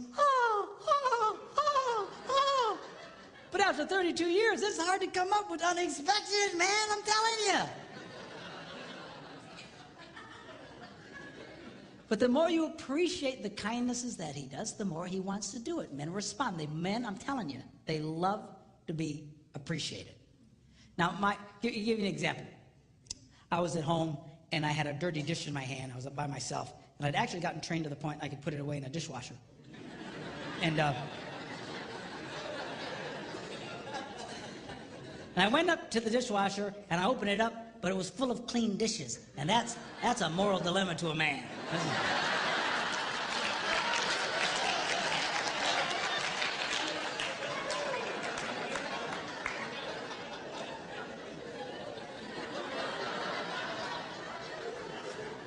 So it finally dawns on my little brain, empty the dishwasher. So without being asked, I empty the dishwasher and I put everything away. And then, of course, I stick around because I want to see what happens. Why? Because I love to be appreciated. So my wife comes home, she's la la la la la la la la. She goes over to the dishwasher and goes, "Ha! You emptied the dishes." And she goes, "You're such a good husband." And I eat it up.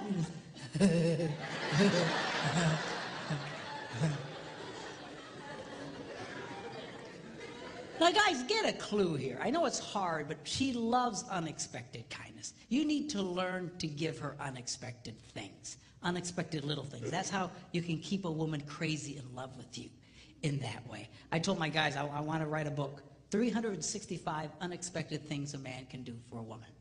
And I thought about it and I went, 52 unexpected things.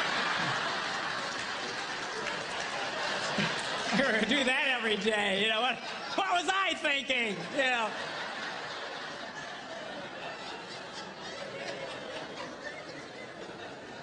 Because they light up, you know. Some time ago when I was first doing this, I couldn't afford to take my wife with me.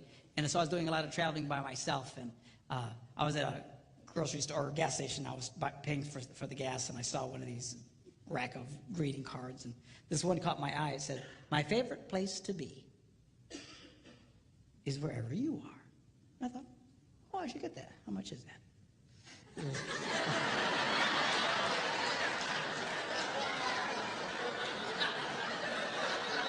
Do you hear these women? And the minute I did, oh, you ruined it! You just ruined it! It is, what was the motive of your heart? You know, I just wanted to see how much it was, that's all.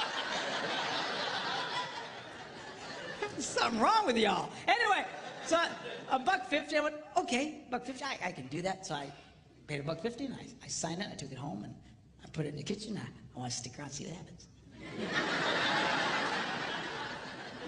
And she eventually comes in and la la la la la la la, and all of a sudden she goes, ah, a card.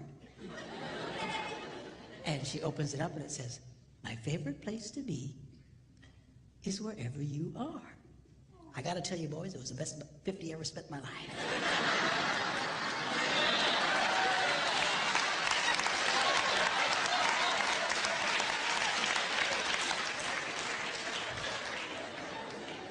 But we'll talk more about that tomorrow. Okay, now.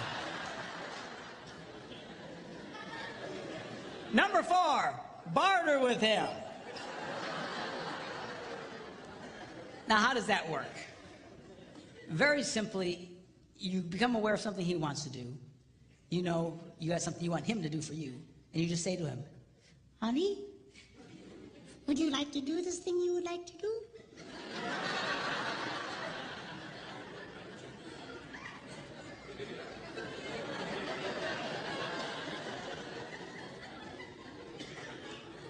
Yeah. "Well, do this for me, and you can do that." What's the catch? There's no catch. So now he's doing it. It's a trade out. It's just, you know, so guys like this thing because we know what the rules are. And men are used to bartering. You know, that's why we do what we do in life. That's why we go out and work. I gotta promise you, if they didn't pay us, we probably wouldn't do it.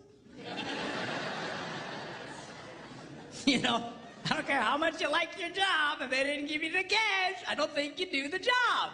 It's all part of the bartering system. Men like that, okay? Now, the strongest bartering tool a woman has, we'll talk about tomorrow.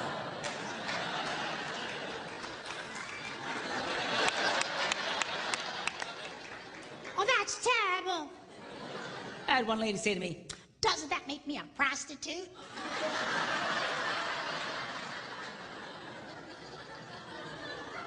I said, "He's your husband, for crying out loud." Women have no idea the power they held over us. Just, they have no idea. I'm telling you, you can get a guy to do almost anything. You just come up to that boy and find something disgusting like cleaning the garage and say, "Hey, baby, how'd you like that?"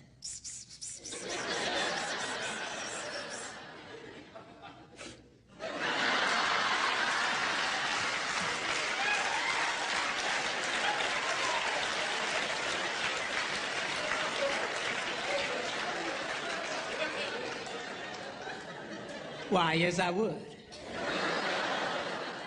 Well, I tell you what, you go clean the garage and then come and find me. Man, you got yourself a motivated boy.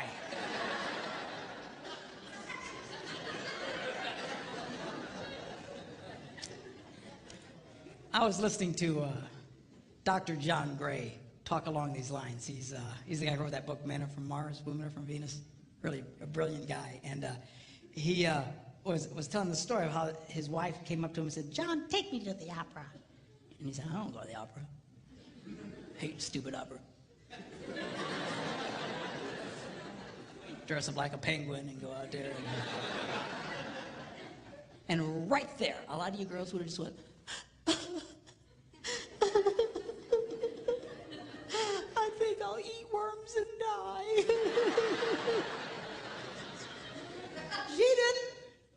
She knew about this stuff. She just asked him again later. "Hey, John."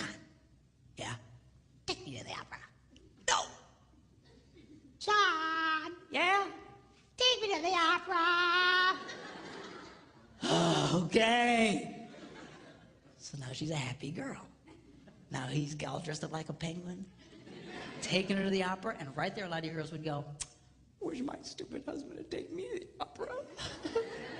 You guys such seriously, a lot of you girls, you envy other women's husbands because they're always doing things, but you don't understand. Women who get their husbands doing this stuff know exactly what I'm talking about. They do this all the time.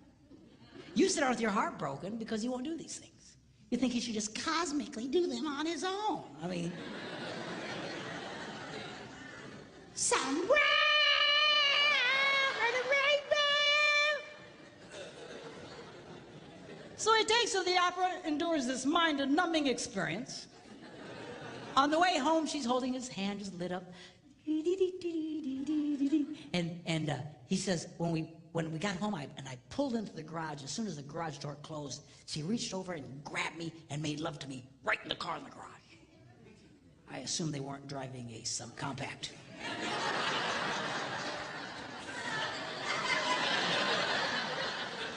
You figure it out. Anyway. So anyway, the next morning he gets up early and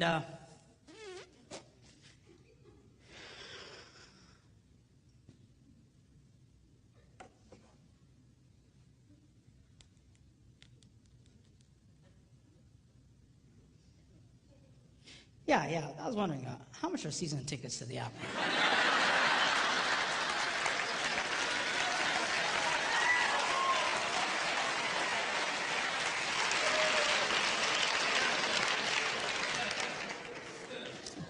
Men's brains, women's brains. Women's brains, they don't think very highly of themselves.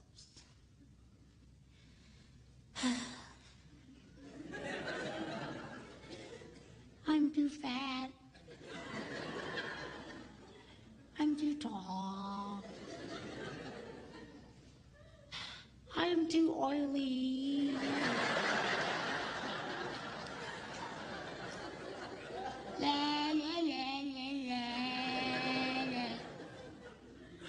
Now, men's brains, we think very highly of ourselves. We love us. Just ask, we'll tell you. All you gotta do is point a camera at a bunch of women and watch them freak. Oh, turn it off. Cherry! I'm a hideous monster!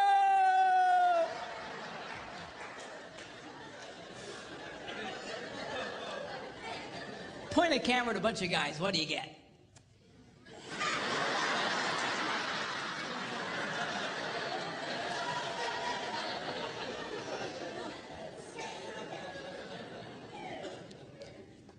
You ever watch a woman walk by a bunch of mirrors in a mall?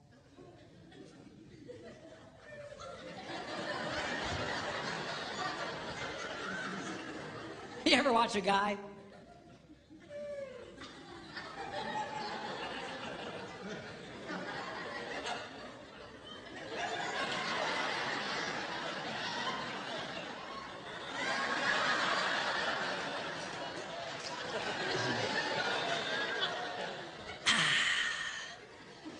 Still got it.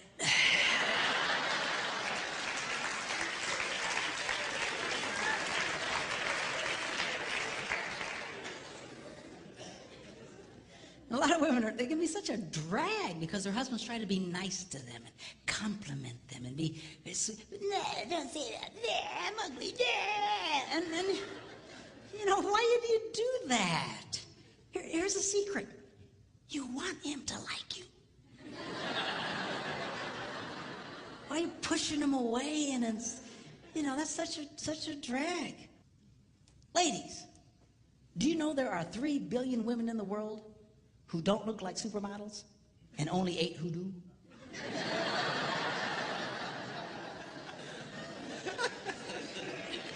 Are you seeing a pattern there? Do you know Marilyn Monroe wore a size 14? Not too many guys going, oh, I don't know, she's a little chubby, I think, for me.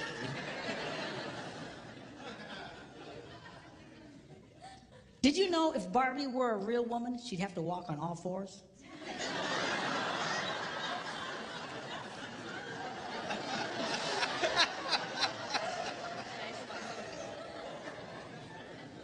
Explain it to her later, okay? I don't understand. Okay. Do you know the models in magazines, they're airbrushed? Do you know what that means? That means even those women don't look like those women. You're constantly staring at these pictures, comparing yourself to these perfect women. Man, I'd get depressed too. Man, my wife would buy one of those women's magazines. They're like this thick. It's like an encyclopedia. 98% of it are just ads. Pictures of other women. Beautiful, gorgeous, airbrushed women.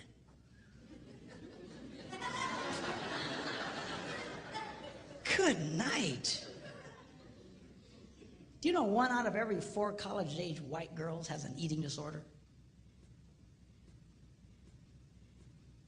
Can I be politically incorrect here? You know who really has a problem in this area? You white women. It's a documented fact. Women of color generally don't have this problem. You ever see Hispanic women? They walk around like they own the world.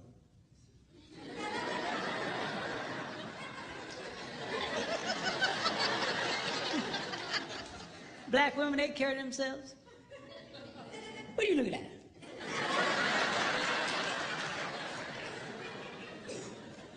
Typical white woman.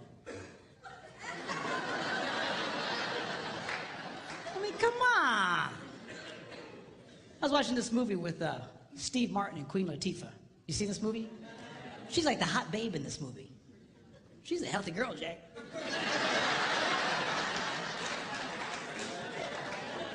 She's all over the place. But you know what? She came across as very sexy in that movie. You know why? Girls, men are not looking for perfect women. You know what's attractive to a man? A confident woman. When women carry themselves in a confident way like that, it's very attractive to a man. And you just be who you are. Just carry yourself with confidence. So you're not perfect. So what? Nobody's perfect. Even the perfect women aren't perfect. Now tomorrow, I'm going to be sharing with you when we do our little talk about sex, I'm going to be reading from one of the most amazing books. It's one of the most ancient books about sex. And it's in the Bible. It's called the Song of Songs, or the Song of Solomon. And it's a very sexual book. A lot of people miss it because they're very poetic. They talk about pomegranates and bloom and secret gardens. And people go, man, people sure are into gardening. What's the deal here? You know, just...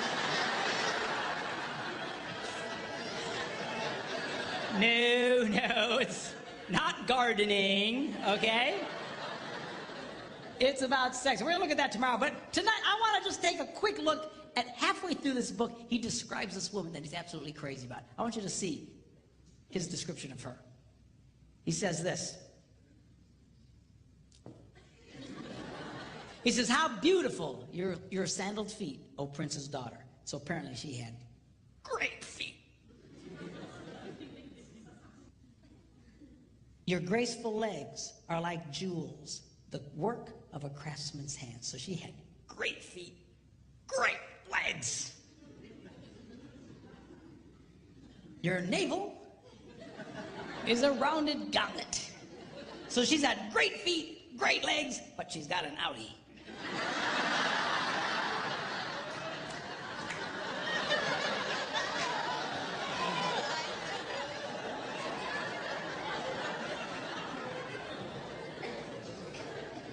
Your waist is a mound of wheat.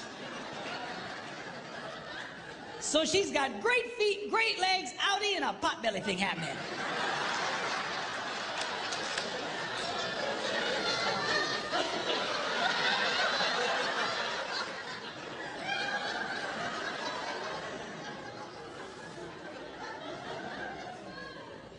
Your two little itty-bitty breasts are like two little itty-bitty fawns. So she's got great feet, great legs, outie, pot belly, and little boobs.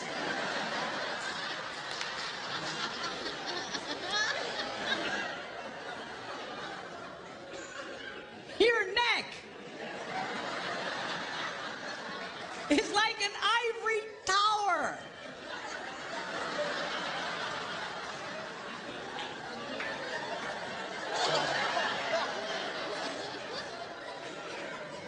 So she's got great feet, great legs, outie, pot belly, little boobs, and a big neck.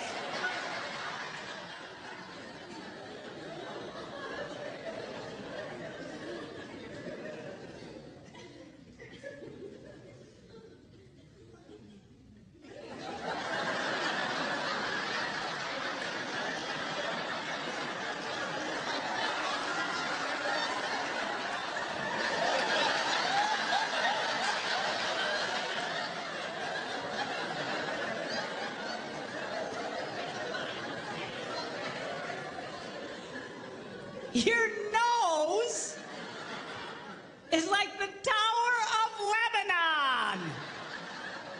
In fact, I think they can see it from Lebanon.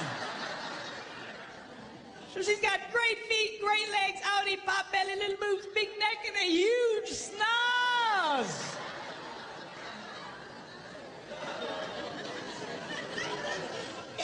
What does he say about her? He goes, oh, how beautiful you are. And how pleasing, O love, with your delights. He was crazy about this woman. Men's brains, women's brains. Give, give, give, take, take, take, give, give, give, take, take, take, give, give, give, take, take, take. By the way, on this area of give and take, a lot of women have really been, and I'm speaking particularly Christian organizations and Christian women's clubs. You know, they have these Christian women's retreats and stuff. I call them estrogen fests. And they're wonderful. They're great if you're a woman, I guess. But you know, a lot of you, I know what they're trying to say, but a lot of you have really gotten bad information, or at least faulty information. This is what's being said in a lot of these. What they're saying is, unconditional love demands an unconditional relationship. Unconditional love demands an unconditional relationship. You should do anything for this man. You should just put out for this man. If you want sex, no matter what, just give it to him. Just la la la la la la la la. It all sounds spiritual and it all sounds wonderful. The only problem is it is patently false. Unconditional love demands a conditional relationship. The Bible is nothing if it is not a one big gigantic list of conditions. Are you hearing me? Well, doesn't God just love everybody? Yeah. Whosoever, God so loved the world that he gave his only begotten son, that what? Whosoever believes. Conditional.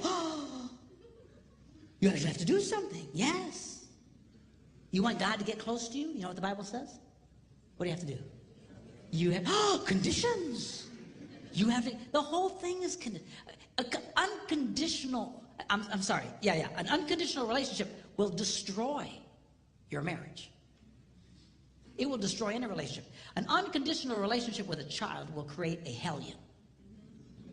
An unconditional relationship with a teenager, he'll destroy himself and take everybody he can with him. It is not healthy. It is not good. It is not holy. It sounds right, but it is not right. You girls need to get comfortable with this idea of taking in your relationships, putting some conditions. Now, the stronger the relationship, the stronger the conditions can be. You need to be careful. All right? And I know I'm putting a lot of weight on the girls tonight. I'll beat up on the guys tomorrow. But, you know, the stronger the relationship, the stronger the condition. You got to be careful. It's kind of like, you know, if I play hide and seek with my grandsons, you know, you hide behind something, you know, that they can still see you. All right, come and find me. And they'll, you know, you know, you don't play hide and seek with a 2-year-old and run into the basement and hide under boxes. Because he won't get it. He just, you know, so you got to watch the conditions. In a healthy relationship, you can have higher and stronger conditions. But you're not going to get there if you just never require something out of the guy. Okay?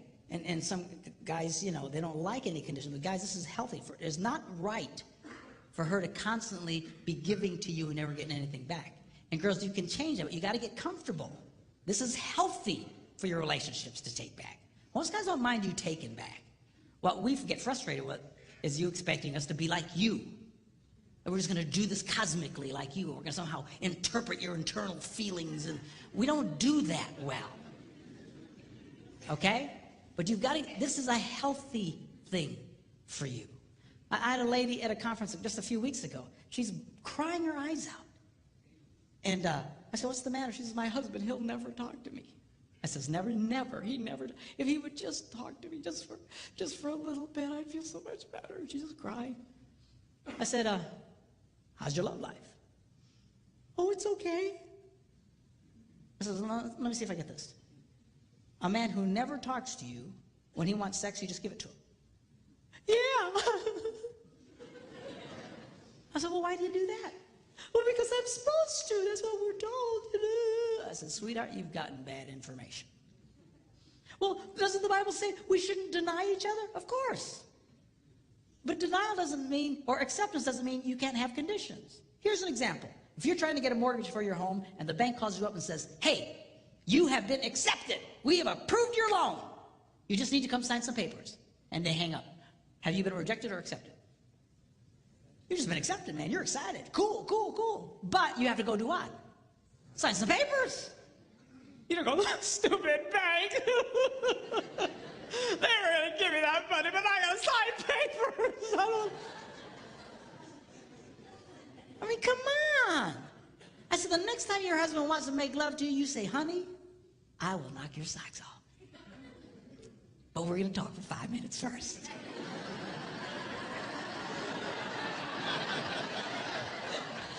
That's fine. That's healthy. You can do that? Yeah, you can do that. And most guys don't mind. You know, again, get us in that position. Start taking back from us. But again, you got to be careful. You got to be careful. If your relationship's real weak, you can't be demanding real heavy things. The heavier the start of the relationship, the tougher you can be. Here's an example. My wife, we have a very good relationship. All summer long, she's been telling me to kill the spiders in the house and in the garage and the outside around the house. We live near water, and spiders love water, and there's spiders everywhere. And I went and bought the poison and stuff to kill them, but I didn't feel like doing it.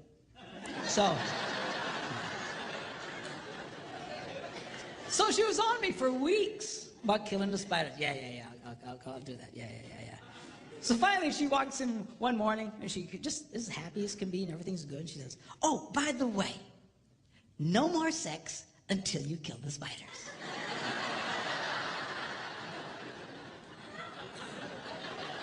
And she walked away.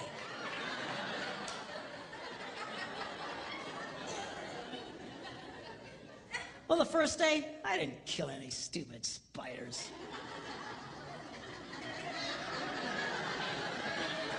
Second day, I didn't kill any stupid spiders.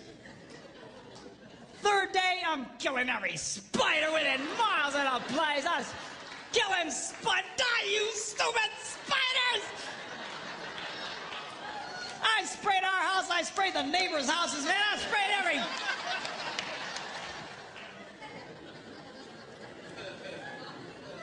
Did I want to do it?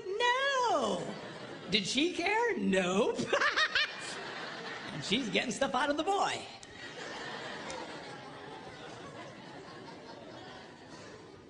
Men's brains, women's brains. In closing, I want to talk to you about how men's brains and women's brains are portrayed in movies. You have guy flicks and you have chick flicks. Now, a guy flick is only a guy flick as long as somebody is dying.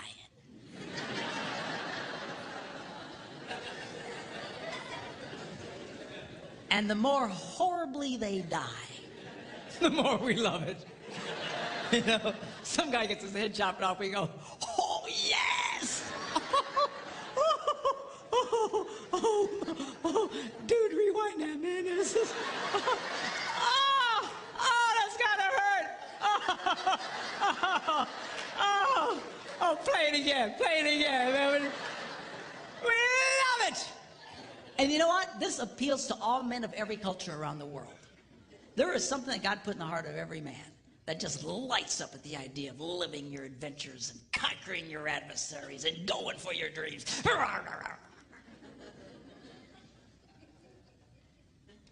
You see it even in the smallest of boys, you girls that have little boys, you know what I'm talking about. They're always doing something dangerous. Stop that, you're gonna poke your eye out! That's the point, Mom. If you can't lose an eye, what's the point of playing?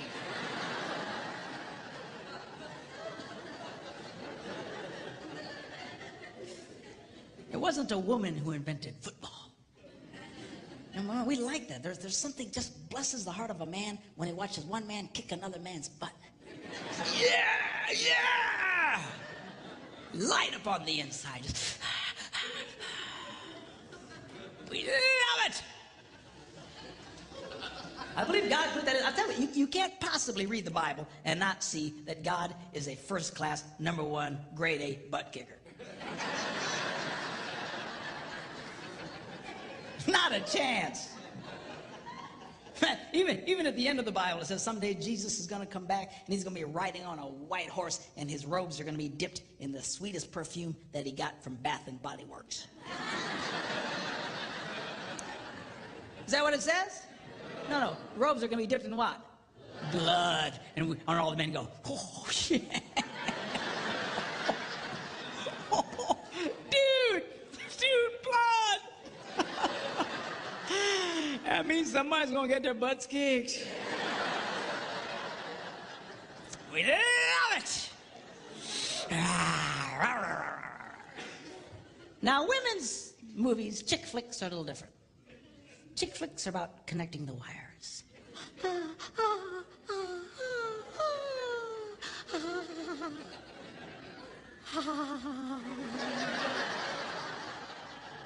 You know, chick flick can be 2.5 hours of 4 women sitting around a kitchen table talking.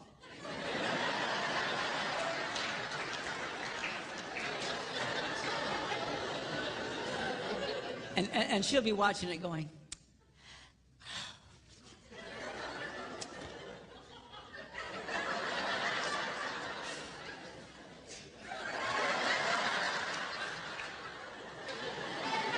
husband's watching it with her going, I want to kill myself. This is stupid movies. But she just loves it. And these movies, they appeal to all women of every culture in the world. Why? There's something God put in the heart of every woman that says, connect the wires, connect the wires. It's all about relationships. It's a relationship. One of the reasons why married men make more money than single men is that married men become more skilled in their relationships and become more successful in life. They become more valuable to their employers. Because when a man marries a woman, he's marrying a handbook on relationships. It's true. It's absolutely true. Single men remain as they came into the world, clueless.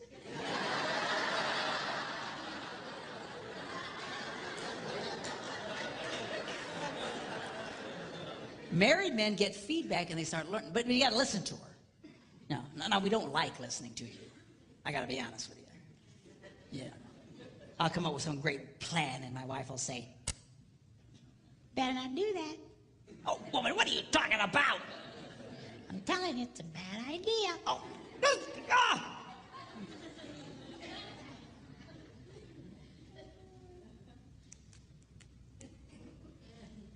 Yeah, you guys.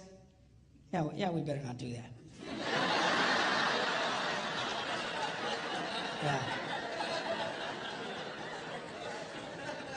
I just feel it in my spirit.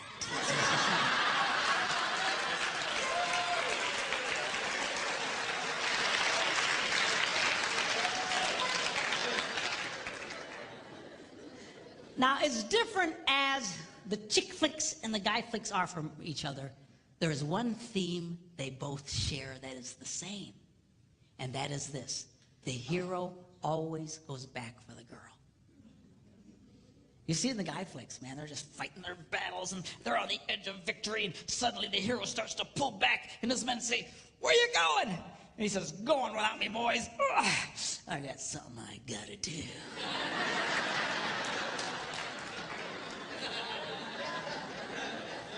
And at great risk to himself, he goes back for the girl and he rescues the girl. And guys watch that on the screen, we go,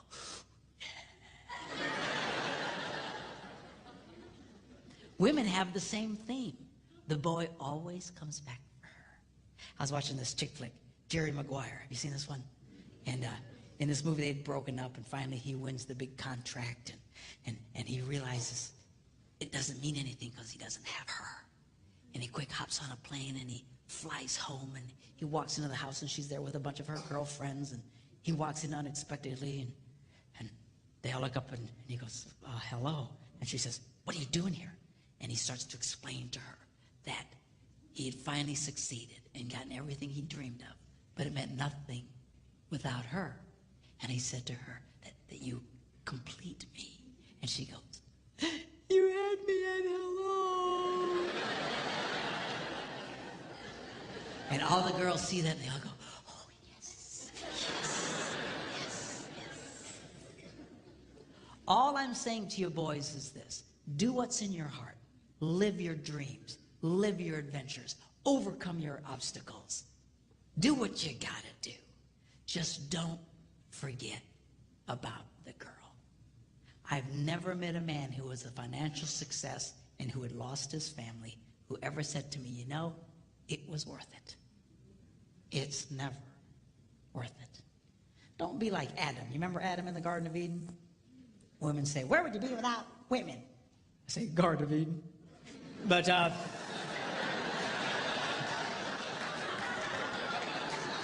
it's just a joke. I know it's not fair. Really, Adam's job was to guard the garden, to take care of the garden. He fell down on the job. When that serpent came around, he should have kicked that thing out on its butt. I don't know if serpents had butts. But they don't now. When God takes care of you, man, I'm telling you, lose your butt altogether.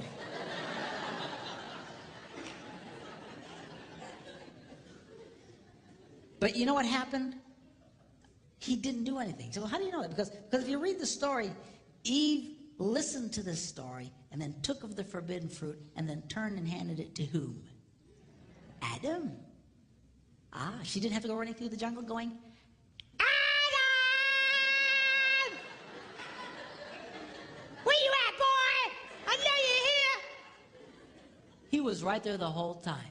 He said nothing. He did nothing. Do you know why? Because he was a coward.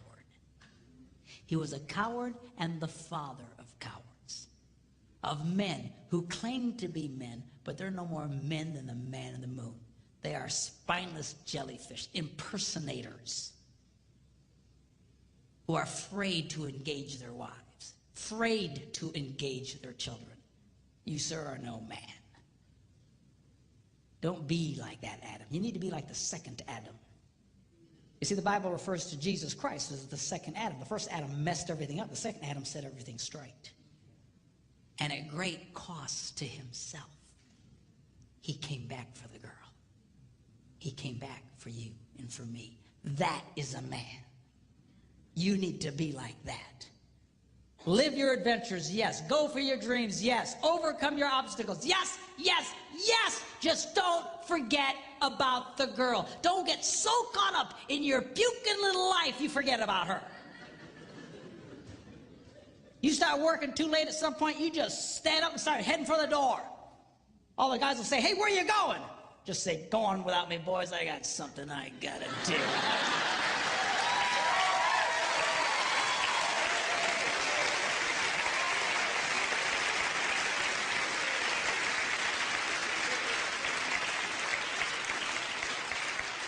And then go back for the girl, surrounded in the camp of the enemy by wild monsters. You mean like in the movies? No, I mean your children.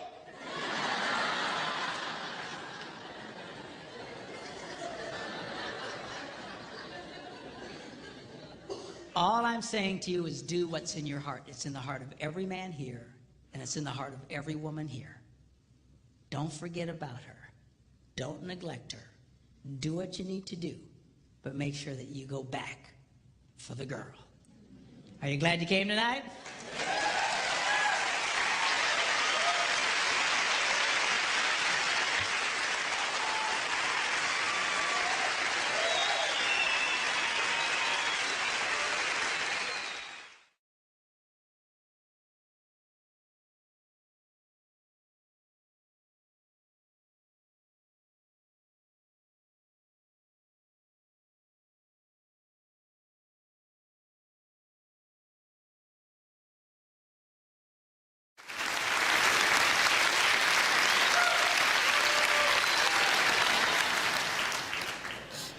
It is our differences that attract us to each other, and then they drive us crazy. And a lot of the struggle that happens in relationships is fundamentally trying to get you to be like me. Why can't you be like me? Why can't you be more like me? Why can't you think and act and respond like me? Because he ain't you, that's why, all right? And we start really fighting fundamentally who they are. It is the craziest thing. There's something wrong with all of us. I don't know what it is. But we feel that difference and we go, oh, there's something really special about that person. Yeah, you know what it is? They're the exact opposite of you. You finally found someone who's just the flip side of the coin and go, oh, yes, yes, yes. And there's that sense of completeness, because, together you guys make a good person. All right? But because we're all a little unbalanced. We need that person to balance us out. But then we get married and, oh man, it just starts driving us crazy. Now, what I've discovered is most couples don't understand what those differences are. They know there's something there, but they don't really get it. And we start fighting against fundamentally what the other person loves the most about life. Because what they love the most about life is usually not what we love the most about life. And couples have a real hard time expressing these feelings and these emotions and finding a way of clarifying just exactly who they are on the inside. And we've developed a program that helps couples to do this. It's called The Flag Page. And it was written by a good friend of mine, Larry Bellata, a brilliant man who discovered the key to helping people succeed is showing them what's right about them, not what's wrong with them. So much of our efforts to help people starts with the premise, well, let's find out what's wrong with you. A lot of couples counseling is, let's focus on what's wrong with you. Now, I don't know how many of you are aware of this, and if you're a counselor or something here, and you have a different result, don't get mad at me or throw anything. But the truth of the matter is, most people are not aware of it, but most counseling fails miserably. By and large, they have an 80% plus failure rate. Can you imagine going to a doctor where 80% of the people came out dead? That's contemporary marriage counseling, marriage therapy. And I'll tell you what, churches, pastoral counseling, marriage counseling, isn't much better. Some of them is equally as bad. That's why a lot of pastors hate doing it. As soon as the church gets big enough, they hire somebody else to do it. Because it sucks the life out of them, and it's frustrating, and they're not succeeding, and they want to give up on the deal. One of the reasons why they struggle and fail so much is because the premise is wrong. They start focusing on what's wrong with you. They'll bring in a couple and say, okay, well, what's wrong? Well, why is that wrong? Don't you think it's wrong to do what's wrong? It's like trying to lose weight by thinking about food all day long. They're focused. We have discovered if you get people to discover what's right about them, they come alive. It changes the dynamic. And while so many people have an 80% failure rate, using this approach, we have discovered an 88% success rate with couples. No one was more shocked than I, because I was like a lot of other ministers. Ministers, we do marriage counseling by default. They come to their minister, they want help, and okay, we get like one class on it kind of thing, and we typically just beat you over the head with the Bible, and hope you change. But I failed just like everybody else. And when we started using this approach, the turnaround in couples' lives, and I just went, wow, this is absolutely amazing. And we continue to fine-tune and develop this program, and we use it with couples all across America, all over the world actually, to help them discover what's right about them. We call the program the Flag Page. And this program is a very unique program. I don't know how many of you have ever taken a personality test or anything like that. They ask 250 questions and stuff, and I hate those things as much as you do. That's not what this is. This is not a personality test. We don't care about your personality. Twisted as though it may be, okay? This program focuses on one thing, and that is, what do you love about life? What is important to you? That's it. We try to measure passion. All right. Now, it's a test that you do online. You go on the computer, you go online, you enter a code. You have to purchase this little code, and you enter the code, and then you can go in and do the program. The program consists very simply of 3 steps. It's so simple. When I first took it, I thought, this is stupid. It can't possibly be accurate. And I was blown away by the results. But the 3 steps are very simply. Number 1, it gives you a list of words. And then you simply click all the words you believe describe you. Now, this is not what you wish you were. All right? Because a lot of you girls, you go, oh, I wish I was that, I wish I was that, I wish I was... you'll just look like somebody else is all it is, okay? You'll look like what you wish. We don't care about that. Don't think in those terms. This isn't what you wish you were. This isn't what your mama told you had to be, okay? This is, yes, that describes me, yes or no. Boom. You pick the ones, you click a button, you go to step 2. You rate on a scale of 1 to 10 how specific words make you feel. 10 makes me feel great, 1 not so good, 5 in the middle, whatever. Then you get step 3, where you prioritize those, the ones that are the most important to you. You push the button, and then in seconds, you get this printout. We call it the Flag Page. On this program, it'll show you why you act the way you act, why you react the way you react, where you're most likely to succeed in life, and most importantly, the 5 things that you love the most about life. Now, let me explain very briefly just the top portion of it. That's the most powerful part of it. And we're going to start with this area in the corner here that shows these pictures. What we do, the first thing this thing does is breaks you into 4 temperament categories. Control, fun, perfect, peace. We call them countries. Fun country, control country, perfect country, peace country. Why? Because it's like coming from different countries. Different countries have different traditions. Different countries have different ways of looking at things.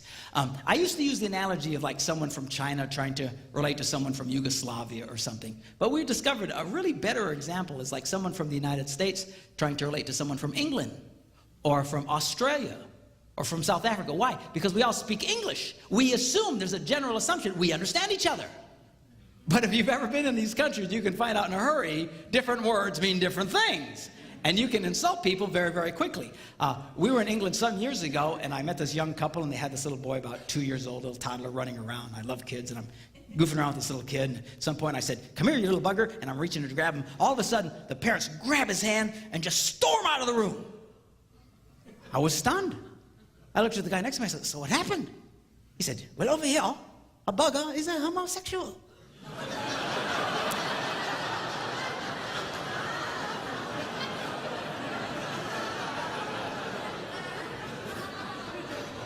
Well, that's not what I meant, okay? And when I told the couple, I apologized. You know, I'm sorry, that's not what I meant. That's not what it means where I come from in Wisconsin, all right? But you know what? They didn't care. They didn't care. They stayed offended. They stayed upset because you don't do that in our country. I don't know how many of you follow little political things, but when the first President Bush went over to Australia, he was in a motorcade and he was waving at the crowd and he was using some hand gesture, I don't remember what it was, but over there it's the equivalent of flipping everybody off. It's like going down the crowd, "Hey, how you doing? Good to see you," you know, and all the people got upset and offended. And of course he had to apologize later because over there, that's what that means, but not where we come from. And it's like that from these emotional countries. We have our way of viewing things. We have words that mean certain things, and we're motivated by different things than people from other countries. And inevitably, people seem to marry people from completely opposite countries. Not always, but a lot of the times it's very, very funny to watch. Now, let me give you a quick breakdown on these 4 countries. First of all, we have the square, black and white country of control. These are the people who just want to get her done. Need to get her done. Just get her done. All right, their favorite vehicle is the bulldozer. They just hop on that bulldozer and plow everybody over to get something accomplished. You know, and they just rah. They're focused on what they're doing, not who they're killing while they're doing it. Because their greatest desire in life is they want appreciation for what they do. They want appreciation for it. I want you to appreciate me. I told you last night how men like to be appreciated. Men like this really want to be appreciated. But there's women like this too. They want appreciation for what they do. Now, these people generally, depending on how passionate they are about it, they're so strong about it that the last thing in the world you want to do is appreciate them. Right? In fact, we'll say things like, "Dear God, don't appreciate him." Right? So we all, the rest of us from other countries, feel it's our God-given responsibility to deny them what they want the most. And then we wonder why people get upset.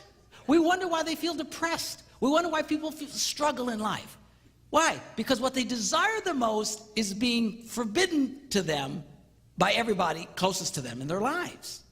You're not helping your spouse by denying what they want. It'll seem odd to you because you don't want it. I mean, to all of us, you know, that's weird. And in every country, they each have something that to the rest of us seems weird. But to them, it's breath and life to them. These people want to be appreciated. They like words like grasp, control, get her done, appreciate, accomplish, achieve. That's the world that they come from. All right? Then the next one is we have the star-shaped country of fun. Guess where I come from? All right? Now, these are the people, they just want to have fun. You know, we love it. And our favorite vehicle is the jet plane.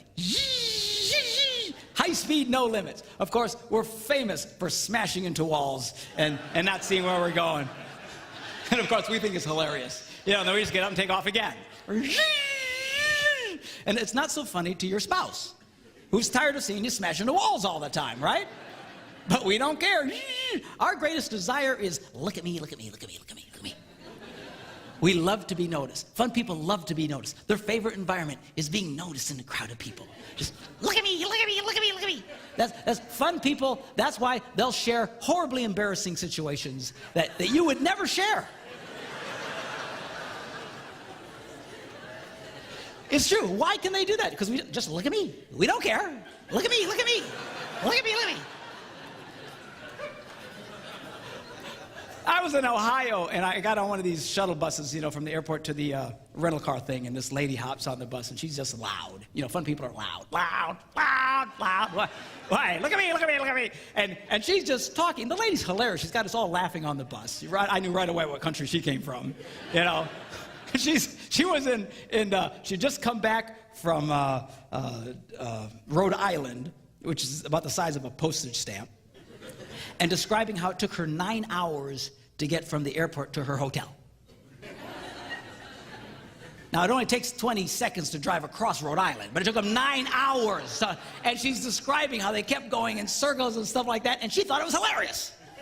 It's an embarrassing thing. And then she says, and then we finally got to the hotel, and it was this hotel, and it was so neat because when we looked outside, it had the biggest, fullest moon we ever saw. It was so beautiful. And she's describing it in detail, and she's kind of pulling us all in.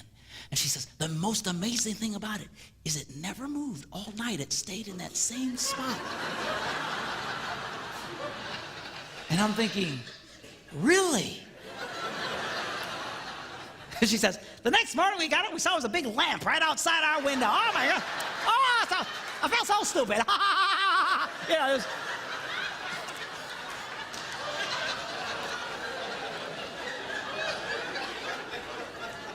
Now you realize she's sharing this with complete strangers. She doesn't care. All right? She just loves to have fun and loves to be noticed.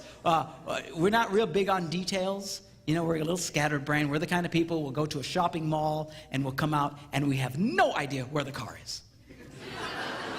And we think it's hilarious. I couldn't find a car for an hour.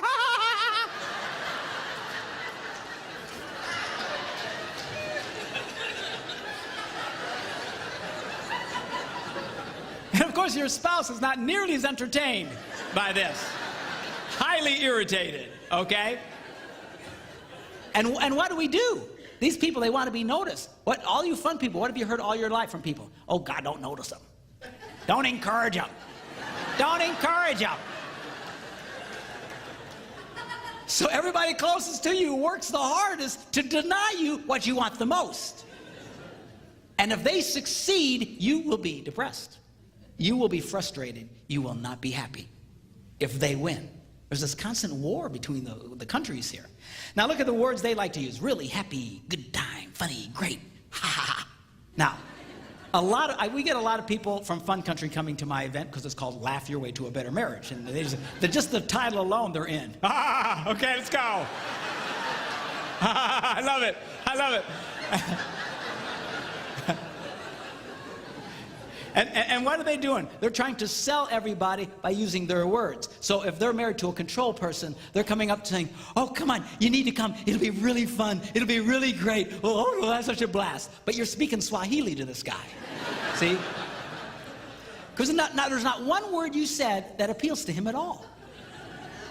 No, come on, it'll be really fun, it'll be really fun, it'll be really fun. We all like using our own language. And we can't even begin to comprehend why the phrase really fun doesn't motivate you to come. All right? If you really wanted to succeed with Mr. Control or Mrs. Control, you would use their language. You would say, honey, we ought to go to this thing because we'll be able to achieve more in our marriage, we'll be able to accomplish more, we'll be able to get more done, and we'll succeed more in our relationship. Now you're talking his language. Do you see the difference? But we don't want to do that. We don't even care what the other language is.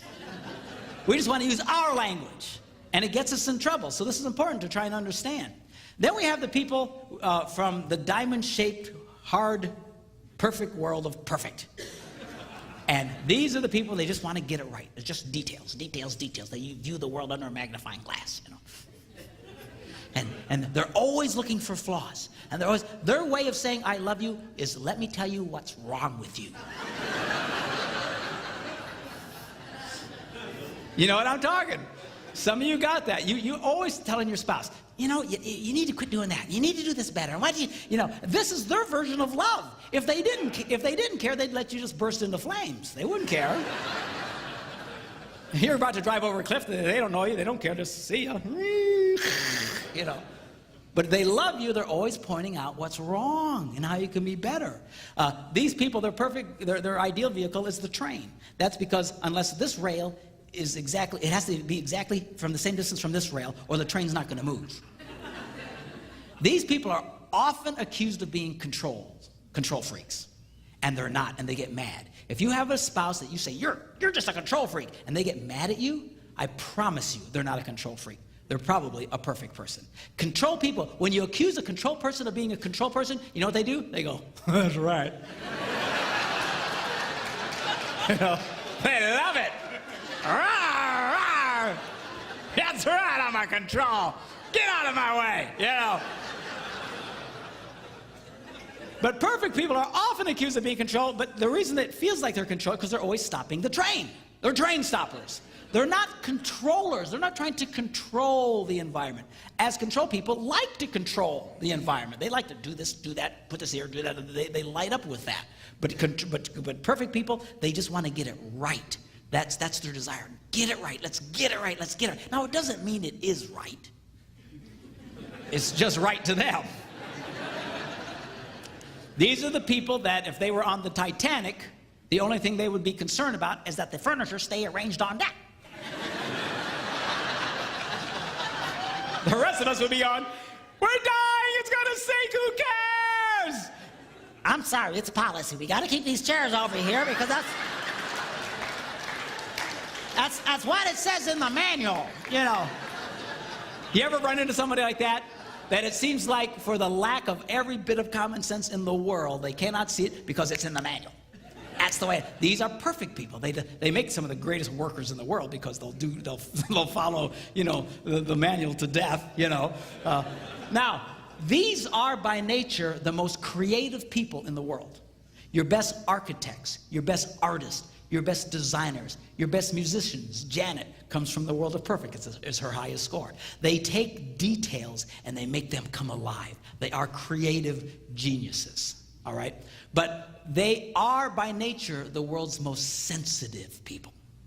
And what they desire more than anything is really not perfection. They just want you to be sensitive to their feelings, which is something you'd never even connect that. You think, well, they want perfection, they want to view stuff, they want everything. No. Their greatest desire, sensitivity to their feelings. It really throws everybody because no one picks that up because they're always throwing darts at everybody. That's wrong, that's wrong, that's wrong, that's wrong, that's wrong, that's wrong, that's wrong. Okay? And then we try and throw the darts back at them. Okay, but they don't handle it very well. They don't like it, they get their feelings hurt all the time. Perfect people always walk around, they're always hurting all the time. People are always offending them, and they feel things very, very deeply. And a lot of them carry a lot of hurt and pains from even years ago. It's a real struggle for them. Again, they're creative, brilliant geniuses. God loves them, and God made you the way you are. But they have a real hard time letting go of stuff. See, control people, if you offend a controlled child, he'll push past it. You offend a fun child, he'll laugh it off. You offend a peace child, he'll make peace with it. You offend a perfect child, and they can carry the pain of that well into adulthood, some of them for the rest of their lives. If you have perfect children, you need to be very careful with them. They're very, very sensitive people. Again, they're brilliant, they're wonderful people, the most misunderstood people. When I'm flying home at 35,000 feet, I'm really hoping the guy who designed that came from perfect country. And not from fun country, you know. Bad.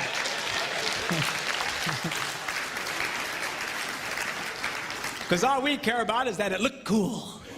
And if it blows up, we go, oh man, did you see that? Oh, let's make another one, you know. So we just...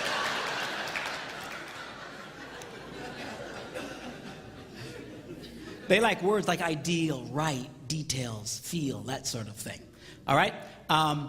Then we have the final country, the country of peace.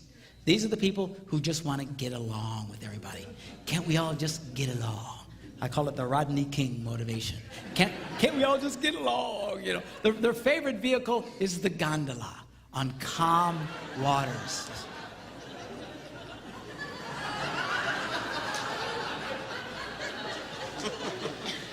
They hate emotional waves. They just hate it. Inevitably, these people marry people who do belly flops in the pool. Stop it! You know, they just hate it. It drives them crazy. This picture of a person in a hammock while mowing the lawn, that's not laziness to these people, that's efficiency.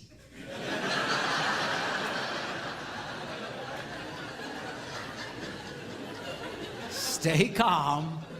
Just stay calm.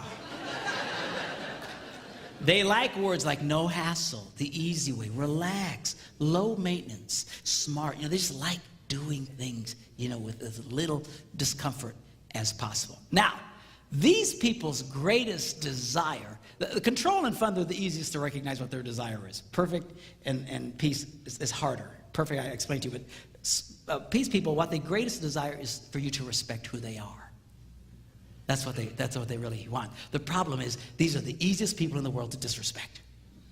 It is because they're so nice. And they're so placid and so bendable. They're just...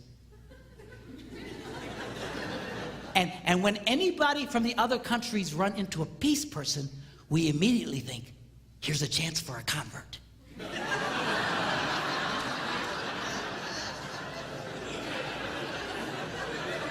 That's what we do. We can get him to the dark side. Follow the dark side. Because we think, because they're so nice, they really need what we have. And we can bring them to our side. So control people, you know, they'll come to a peace person and say, you need to get more done in your life. And a peace person will go, okay. And a fun person will say, you need to be more excited about life. And they'll go, okay. And a perfect person says, you need to get it right. And they'll go, yes, you're right.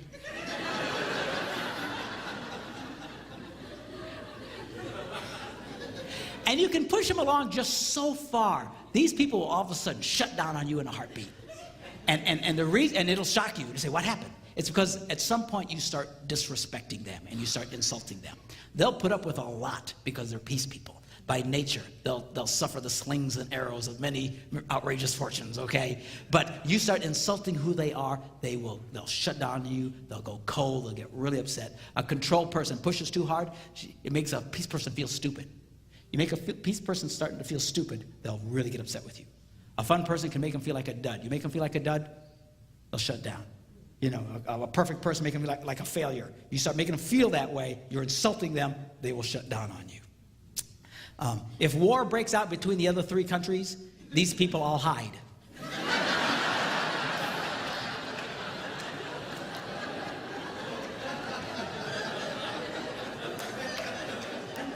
And they come out and join whoever won at the end. You know, this.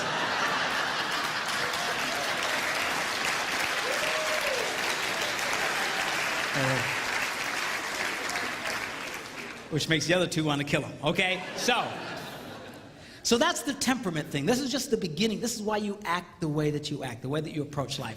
Then what this program does is it measures what we call your hard motivations versus your soft motivations. Now, soft means calm, patient, peaceful, low-key, easygoing. Hard sounds bad, but it's not bad. It's great. It's wonderful. Strong-willed, bold, born leader, organized, self-sufficient people. These are wonderful, wonderful people.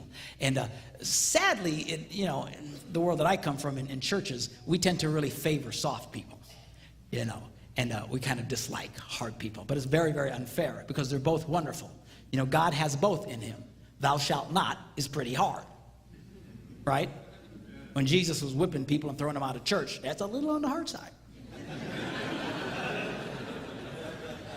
All right, but then he also was compassionate and forgave people even their most outrageous offenses. And that was his soft side. So, you know, while God is perfect, you know, we have varying degrees of all this. And this program actually measures this in you. And it's very, very interesting. And then we'll stop with this part of it, but this is what we call the flag, hence the name flag page. And this shows you your top 5 motivations, the 5 things you love the most about life, and we do them in order of importance to you. And this is really significant because oftentimes couples not only fail to appreciate what the other person loves, but they criticize it in them. And when you start criticizing what the other person loves the most about life, it really causes a great deal of pain. And you start tearing at their heart. We have a phrase that says, don't step on my flag, you know. And the problem is, we all appreciate the things that we love the most. When we see your spouse's flag, you don't get nearly as excited about it. You get thrilled by your own, but you look at theirs and go, oh, that's too bad.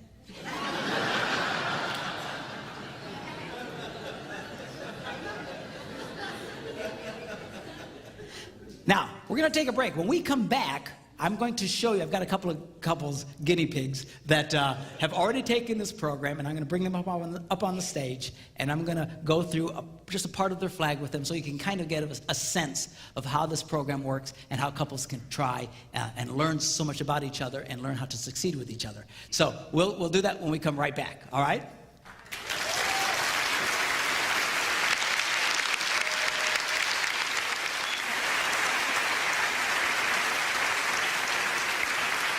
Okay, we have with us now Keith and Dana Stasser, is that? Stacer, okay. And we're gonna look at the Stacers. They're my next guinea pigs here. Okay, so we look at Keith. His is a fun guy. He likes being up here. Look at me, okay? Look at this, 188. This boy's on drugs, man. I'm telling you. Just loves fun. Just great sense of humor. Life of the party. Never a dull moment. Can you tell? Can you tell? Can you tell? 188. Okay.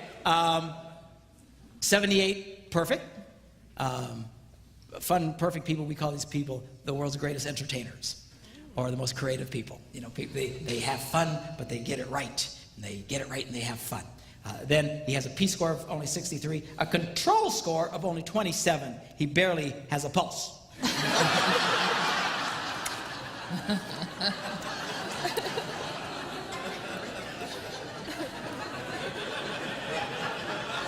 Who just happens to be married to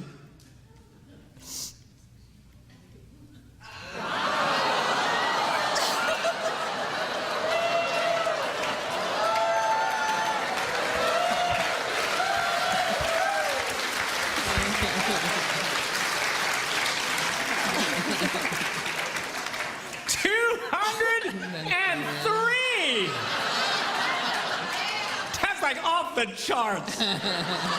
You know how rare that is to see someone with 200? 200, get her done. This girl's so Mr. 23 Control is married to Mrs. 203 Control. What a shock! I can't believe it, you know. Oh, I'm gonna cry. Now, her next highest one is peace. So she's what we call a controlled peace woman, peace control woman. We call these people the world's greatest managers. Why? They get stuff done, but they get along with people. They get along with people, but they get stuff done. And that's her world. That's the world that she moves in. Okay? Now, whoops, wrong button. Keith, we measure here is hard and soft. Look at the difference here. 89. He's very high on the soft side, very low on the hard side. Here's a guy who's very much a soft-hearted guy, desires to be very relational. That's a huge jump, 89. Usually, and I don't know Keith, but usually guys like this, if you force them to go into the hard side, you don't like the result. These are the guys, they get upset, they go psycho on you.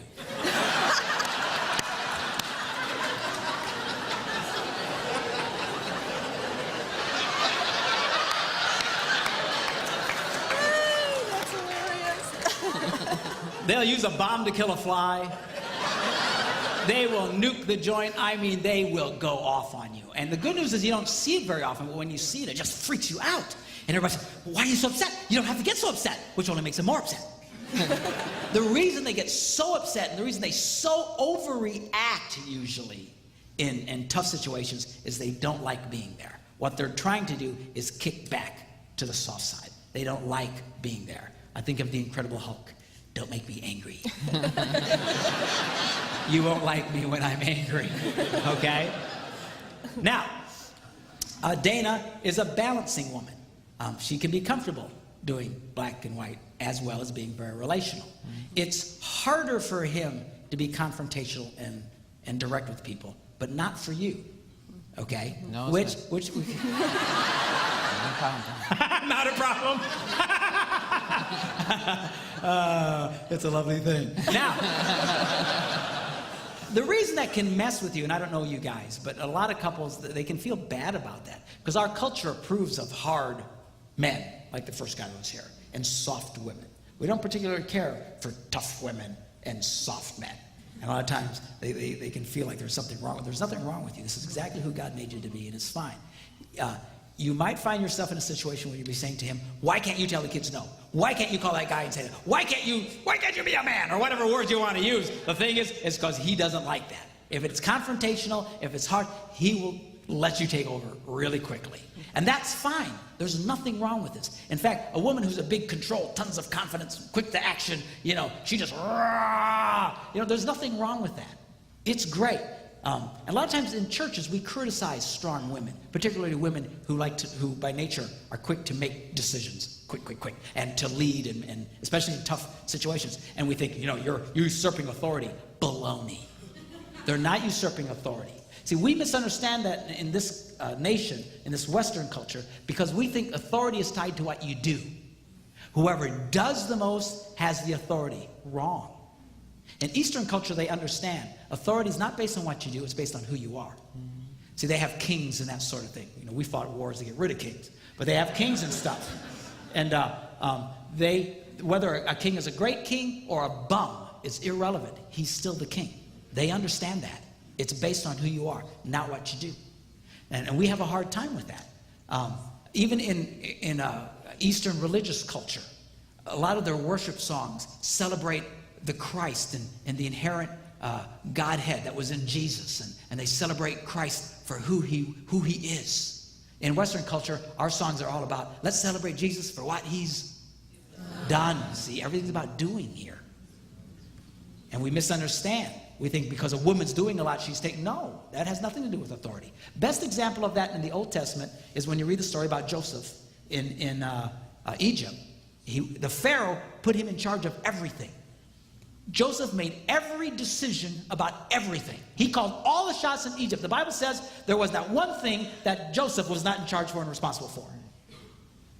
If you came into Egypt, you'd have swore Joseph was the Pharaoh. Yeah.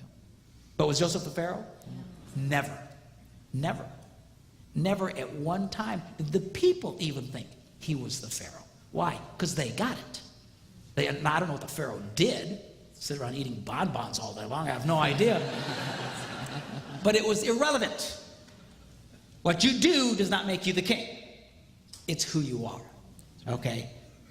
I don't know that helps at all a lot, but it's good for you to be who you are. This is the way God wired you, Miss 203. Control. And tons of confidence. I can do anything.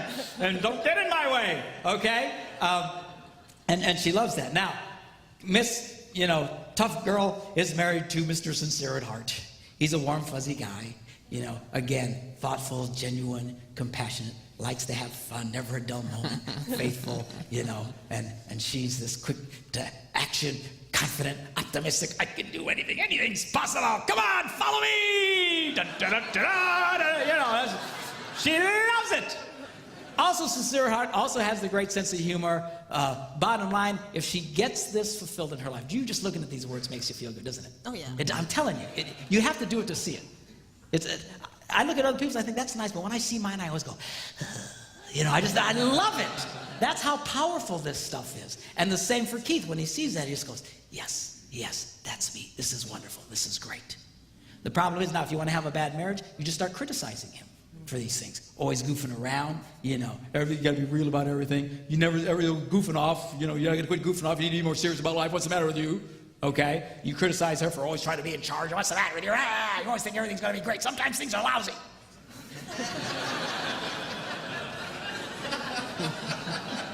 You need to be more real. What's the matter with you? And when you do that now, see, you could say that to me, it wouldn't hurt me. Because I don't have any of this. I just go, oh, all right, I can work on that. You do that to her, now you're tearing at her heart. You're tearing at who she is. A lot of times what you criticize the most in your spouse is what they happen to love the most in life. You don't even know it. They've never told you. And then you wonder why you're struggling and why you're hurting each other so much. This program will help you discover it. Let's take a look at Dana and Keith's rules for feeling loved. Dana's rule for feeling loved, tons of confidence. Encourage and release me to go to the next level. She wants you to approve of her being this big control, get her done chick. That's her number one rule for feeling loved. That's right. You know that number, and she's got number 2, 3, 4, and 5, by the way. She hasn't done all this yet, okay? Right. But you work this through, and you come up with her 5 rules for feeling loved. Tell you, it's impossible for her not to feel happy if you respect those in her life. And for Keith, sincere at heart, his number 1 rule is I need you to sincerely appreciate me. And when he says sincere, it means to be real. You got to be very, very real with him. Again, these guys who have sincere, they can smell phony a mile away. They can tell when you're being, just blowing smoke at them. The more real you are with him and you appreciate him, the more he'll come to life. And again, he also has 2, 3, 4, and 5. And again, you get these 5 rules in their lives, and these people will come to life, and they will succeed at a level. And check it out, neither one of them has to change. And they can be completely happy. I believe you could stick virtually any 2 people in the world together. This is not eharmony.com, okay? We do not care about that. This isn't trying to find, why are we the most alike? It doesn't matter if you have exactly the same stuff or you're totally different. Bottom line is if you will respect, honor, and encourage each other, just these 5 things. Stop and think about that.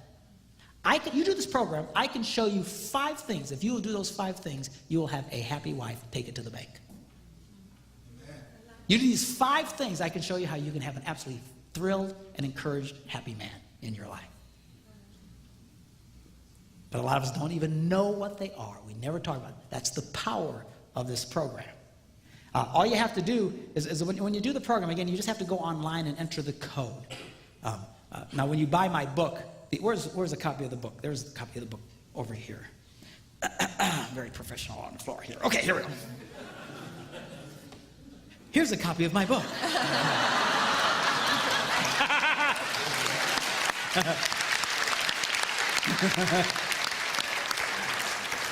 Very professional, yes. Anyway, it's blue, see? And it's called Discovering Your Heart with the Flag page. And when you get the book, it comes with a code in the back. And you take the code and you go online and you enter this in. Now, you need 1 code for each person. So if you want to get the book and you want one for your spouse, you'll have to buy the code. The codes are only $10. They're very affordable. And it's certain for $10, man, to find out what you can find in this thing is absolutely life-changing. And I'll tell you who this is really great for, teenagers. Yeah. Nobody's more confused about who they are in life than a teenager. And unlike an adult who wants you to understand them, teenagers don't want you to understand them. It's true, they're blowing smoke all the time trying to confuse you. You get this program and you'll find out. And this can be life-changing. I had a man who came up to me about 1.5 years ago, and he looked at me and says, I want you to know something. You saved our family. Wow. I said, what do you mean?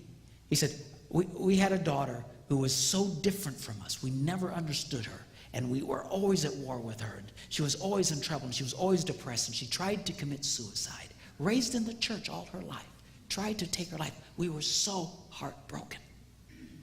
He said, we heard about this program and your book, and he says, we did this with her. And we came up with her 5 rules to feel loved. And when I saw her 5 rules to feel loved, he says, I wept. Because I realized I had been breaking all 5 of those all the time. And he says, and sincerely, Pastor, he says, I never knew it.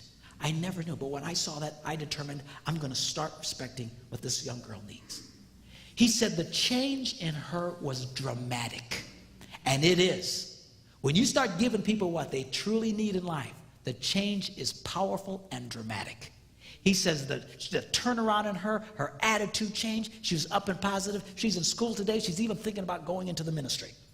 That was the power of understanding her heart and recognizing who she is. There's lots of reasons why we struggle with this today. Lots of psychological and sociological reasons that I talk a little bit about in the book, but it doesn't matter. Who cares why we're where we're at? You and I don't have the power to change our culture. Just so that you know, our culture, the way it is today, has given people, we've given birth to entire generations now who are completely clueless about who they are.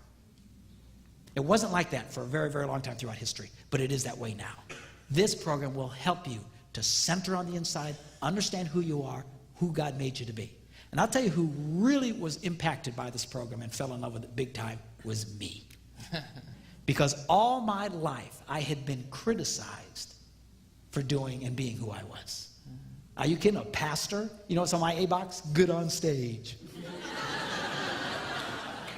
Fun. Loves people. Inspiration. You know, I love to make people laugh. And the static I got all my life, you can't do that. You can't get up in the pulpit and start goofing around like that. What's the matter with you? You don't always got to be in front of people. You need to be more humble.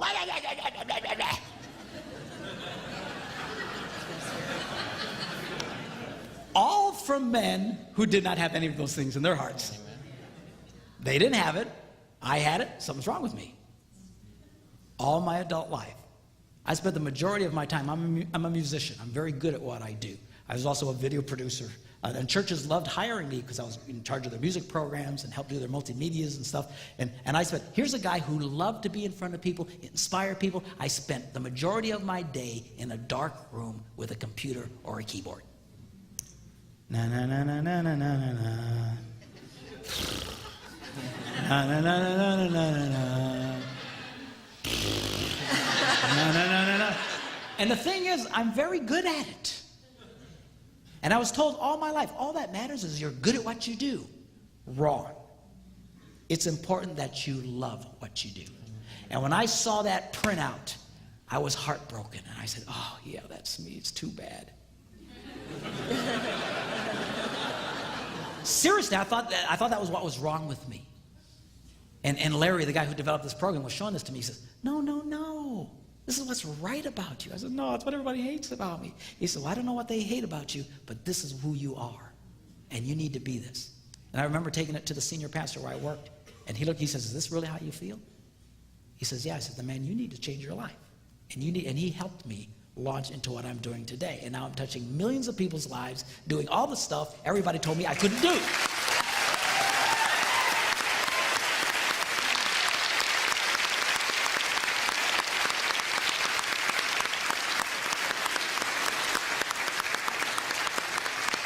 So to all those people who said I couldn't do it, all right, that's what I got to say. All right, thanks you guys. God bless you. When we come back, we're going to do the Yo Mama session, the #1 key to incredible sex. See you in a few minutes, all right?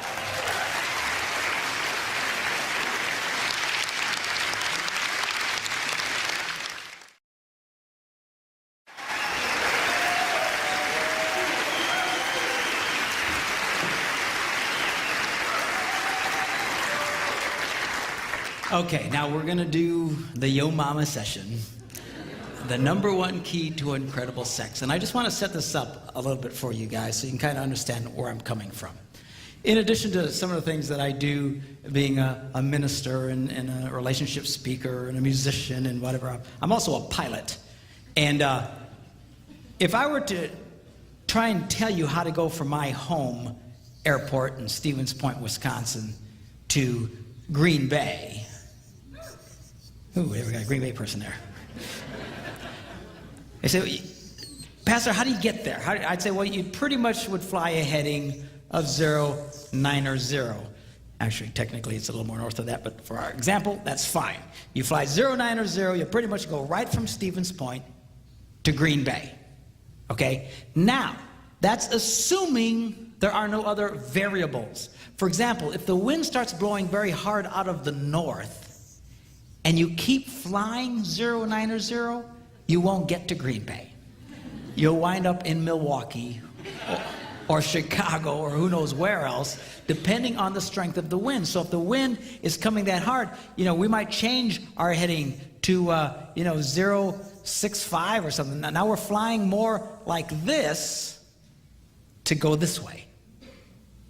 Okay? If you keep just pointing the plane to where you want to go without adjusting to the variables, you'll always get off course. So it seems kind of odd, but a lot of times you're flying in weird angles so you can go straight. Now, what I'm going to share with you when I talk about sexual issues here is how to get from point A to point B. But it depends on your variables, and everybody has them. All right? And it's impossible for me to cover all of that in this session. I'll try and do the best that I can. But you're going to have to use your own best wisdom, your best judgment, common sense, to understand why something I might share may not exactly help you get to where you need to get because of your past or whatever the deal is. And then you adjust accordingly. And if you're really stuck, give us a call. Call our office. We would love to help you. And we really appreciate when people call us and asking us questions about, well, how do I deal with this problem and that sort of thing. So just keep that in mind. I understand you might have some big variables, and you'll just have to adjust for yourself in that. The other thing that I want you to keep in mind is this. Being a minister, sometimes when you start talking about sexual things and you start to try to explain to people why you have certain moral stands, they don't really understand. But there's a reason for that. The reason God encourages people to wait until marriage to have sex is because when you have sex outside of marriage, you run a very high risk of messing things up. Now, this is particularly true for men. Men tend to imprint off of their early sexual experiences, much like a bird. Some of these birds, these cranes and stuff, they imprint on the first thing they see after they're born. I don't know if you know about this, but there's some animals that when they're born, the first thing it sees, it imprints on and thinks it's mama. So if these stupid cranes are born and a chicken's around, it's going to follow the chicken and ignore its mother. And professionals who deal with these animals have to be very, very careful not to be seen. I've watched them work with them while they're actually dressed up like gigantic cranes to get around them because they're not the brightest things in the world.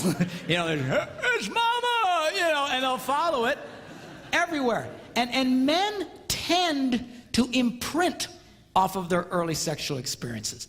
If a man's early sexual experiences are in the context of lust, which is what they are outside of marriage. It's not really about love, it's about lust, it's about heat, it's about the backseat of a car, it's about someone they don't really know. They tend to imprint on that. They tend to imprint on the sex and not the girl. Are you following me? It's like when they have this, these early orgasmic experiences, it's like their psyche goes, whoa, what was that? And it starts taking pictures. This is because they want to remember. And they imprint off of this. And that's why a lot of guys, they get stuck here. That's why a lot of men are constantly, even in their marriages, are trying to recreate a lust environment, trying to get fulfilled sexually as a married man, trying to force their wives to do things that a lot of them are very uncomfortable in doing. Why are they doing that? Because they're trying to recreate this thing. They're trying to recreate this thing. See, if a man's early sexual experience is in the context of marriage, where he falls in love with this girl and all these people gather together and they all approve of it and they have this wedding and they're in a church and their God approves of it and all their friends and family approve of it and they have the biggest celebration of their life, and then on their wedding night and on their honeymoon he starts having these first experiences. Now he's imprinting on the girl and he connects to the girl at a very deep level. That's why people who wait until they're married to have sex have a fraction of the divorce rate of the rest of the world. Because he's imprinting on her as opposed to just sex. I met a man not too long ago who told me after a session, he says, I got a problem. I said, what is it? He says, I'm just not interested in sex. Which to a Puerto Rican is very odd. And it's like speaking Swahili, man. I don't know what he's talking about. and I said, well, what do you mean? He says, I don't know. I'm just not interested in her. And then she's really upset with me. And I said, well, are you never interested in sex? He says, well, you know, if we go out and have a nice dinner and go to a hotel or something, then I can get into it. And I said, let me ask you a question. Were you a virgin when you got married? He goes, no. And I says, were you pretty sexually active? You know, his eyes kind of lit up. Well, yeah. And I said, why don't you tell me about it? What would be a typical experience? Oh, you know, I'd find these women and pick them up in bars and take them out for dinner and go to some hotel. I said, do you see what you've done? You're so imprinted off of that you constantly try to go back there. You try to go back there. In fact, psychologists today, our whole sex culture that you get from experts is all lust-based because they assume virtually everybody's already done this. So they try and encourage people to keep recreating and keep fantasizing and keep imagining and all this other kind of stuff. And it can be very, very destructive. And men can have a really hard time really truly connecting with their wives. Can you get past that? Yes, you can. And I'm going to show you how. But you just got to understand it's going to be different for you than for everybody else. Same was true with women. They also imprint, but they imprint in a different way. It's not so much on the sex as so much what happens after the sex. And when women have sex outside of marriage, nothing happens after sex. There's no connection. There's no follow-up. They imprint on that sex equals nothing. Sex means nothing. That's why so many married women have such negative attitudes about sex.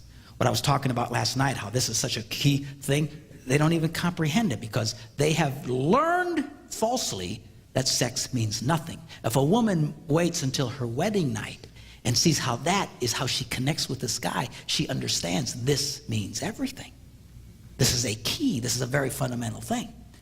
Particularly, you feel very bad for women who've been sexually molested, because not only does it mean anything, their whole experience was forced on them, and that so has such an impact. Those early experiences are so important. It's not like God is embarrassed about sex. God is not a prude. He's seen you naked. He can handle it.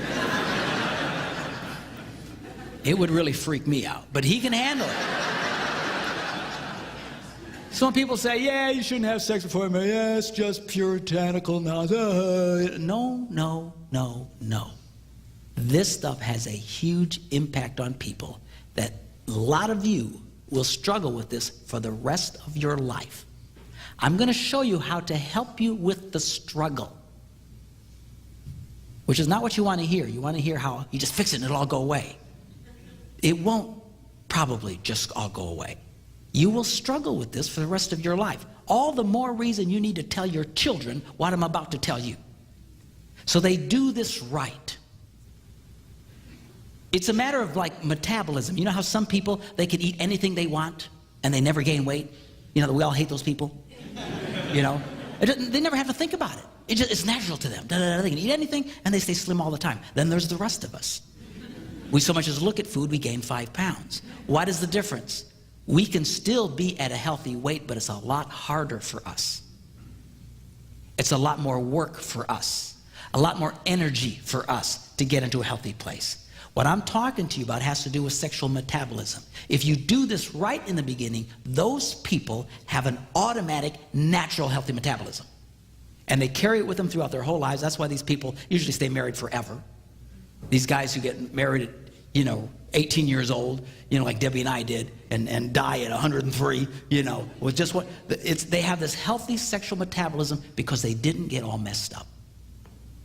And everybody else struggles. That's not to say you cannot have a good sex life. You can. You can have a wonderful sex life. It's just for a lot of you, it's going to be more deliberate, and you're going to have to work at it a little bit harder than others. Are you following what I'm saying? I'm not trying to discourage you, but I'm not going to whitewash this to you. That's why you want to encourage your kids, wait. For the love of God, wait. And particularly for women, not only psychologically, they have now determined through research that women physically do not respond the same after they've had multiple sexual partners. Women typically, when they have sex, they release a chemical called oxytocin into their bloodstream. It gives them this buzz and it helps them to connect emotionally. It's the same chemical that's released in a woman when she breastfeeds a little baby. And it helps her to connect. They call it the bonding chemical. They have measured that women who have multiple sexual partners, they start releasing less and less oxytocin. Just a physical thing. I mean, this is really dramatic for women. Physically, they can't even get the same buzz. it's not worth it. You can make it work. You can have a healthy sex life. I'm going to show you how to do it. But all the more reason you want to encourage your kids, wait. Do this right. Don't tell them sex is wrong. Sex is wrong. Man, I told my kids sex rocks. Man, sign me up, Jack. I like this. All right?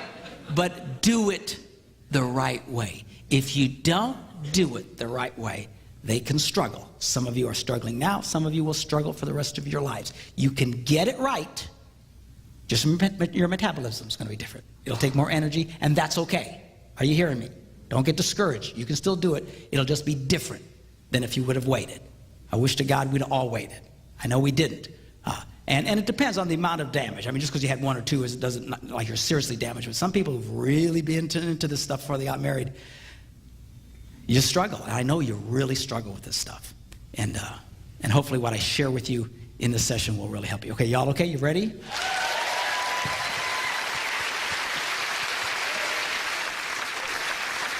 Now what we're going to do is we are going to focus on the woman. You say, why is that? Because she's a lot more complicated than you.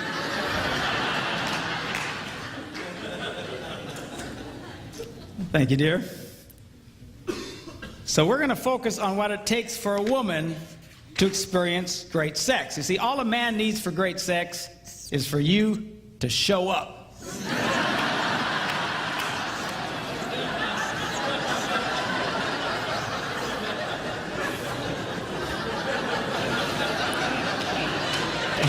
All we need is oxygen.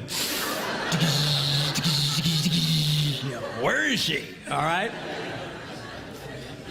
All right, so guys are easy. Women are a little bit more complicated, and we're going to approach this. And again, keep in mind, I'm going to be dealing with this issue from a stereotypical standpoint that a man is more interested in sex than his wife. If you're the opposite, you just have to interpolate, and a lot of the same rules apply. All right? So anyway, so number 5. What does a girl need? Well, first, we're going to start with 5 and go up to the number 1 key to incredible sex. She needs romance.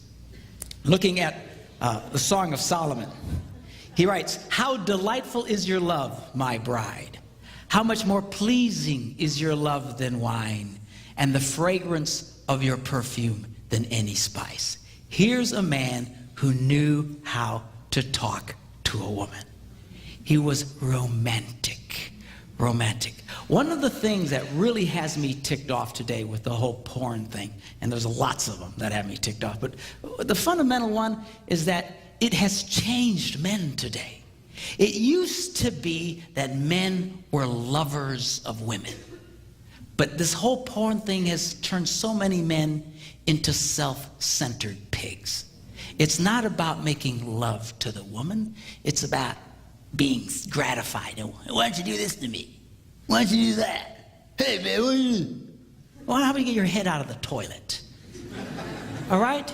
You want to have a great sex life? You've got to learn how to be a lover to the girl. You know, a lot of guys get mad because women aren't as turned on as they are automatically, or don't have as much desire as they have. Guys will say, well, my wife's not interested in sex. Sure she is. All women are interested in sex. All women have sexual desire, but it's different from you.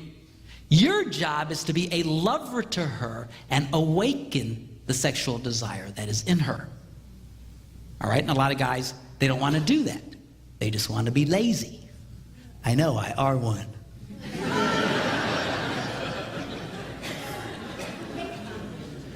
The guy should focus on the girl. It should be the man's goal to bring his wife to orgasm. You know, and you usually can tell by the way she responds, the little oohs and the ahs, and some of y'all it's yee-haw!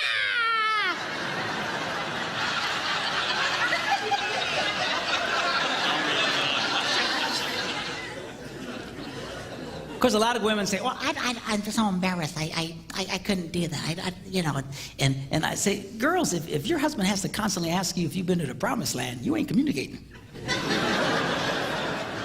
So, well, I don't know what to do. You know, come up with a signal. You know, whisper bingo in his ear.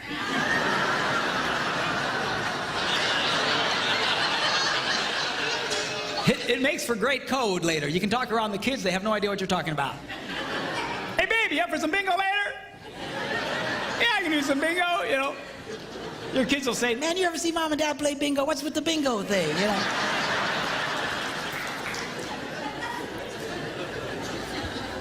Of course, if you're a Catholic, I'm really freaking you out because y'all play bingo every Thursday night at your church. But that's a different bingo, all right? Lovers of women, you should be focusing on the girl. You need to romance the girl, and romancing the girl isn't in the middle of the night going, hey, you like?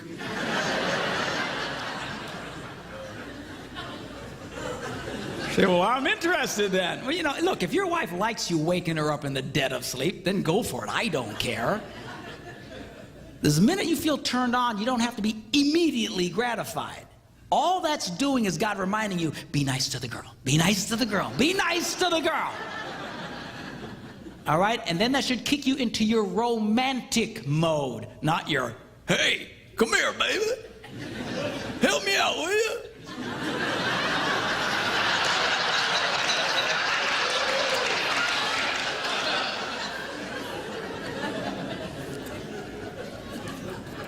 It is your job to be a lover to the girl. And I'll tell you what, this whole desire thing really has a lot of couples stressed out. Because we've always heard, you know, all of our lives and all the books and all the sex education, this is how it works. You know, desire leads to arousal, which leads to sex. Right? We've all heard that. Great. Only one problem with that. It's not true for millions of people, particularly women. There's some guys, this works for them too, and they really struggle because they, you know, I'm a man, I should be this way, but a lot of people, they're not. A lot of women exhibit little to no desire at all. And then they feel badly about themselves because they think, well, I should.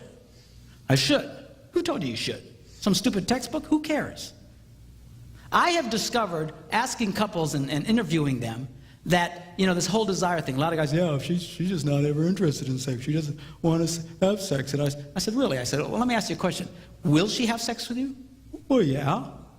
Well, what's she like when she does? Oh, she's incredible. She's in fact, I've actually come to the point, I don't have any data to support this, but just, you know, from the couples I've talked to, but I've come to believe that some of the most sexual people on the planet exhibit little to no desire at all up front.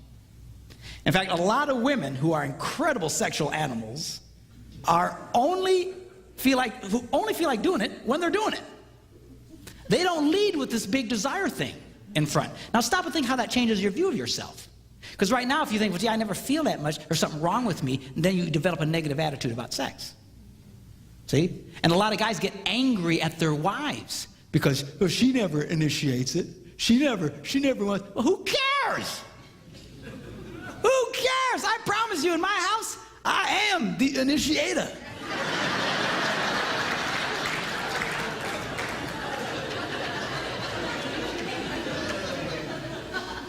I am the initiator.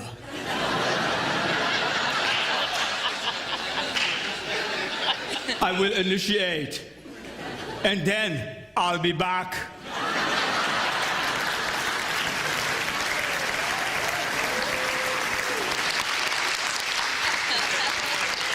Who cares? Who cares? This has really got a lot of people messed up. I'm telling you, a lot of women, it's just not there until you start waking it in her. Okay? So you've got to learn to be a lover to the girl. Learn how to awaken the desire that is in her. Which leads me to the next point, which she needs foreplay. Now you're preaching, brother.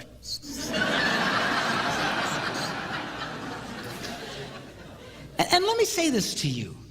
You know, a lot of guys' way of initiating sex is they'll ask their wife, you want to have sex?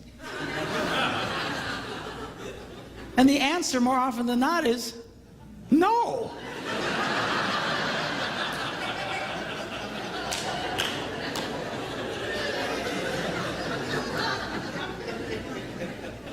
Why would you ask a question that's most likely to be responded with a no?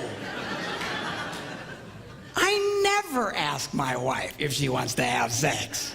Never. I just go for it. Because I am the initiator. You may not feel like it now, but you will when I'm finished.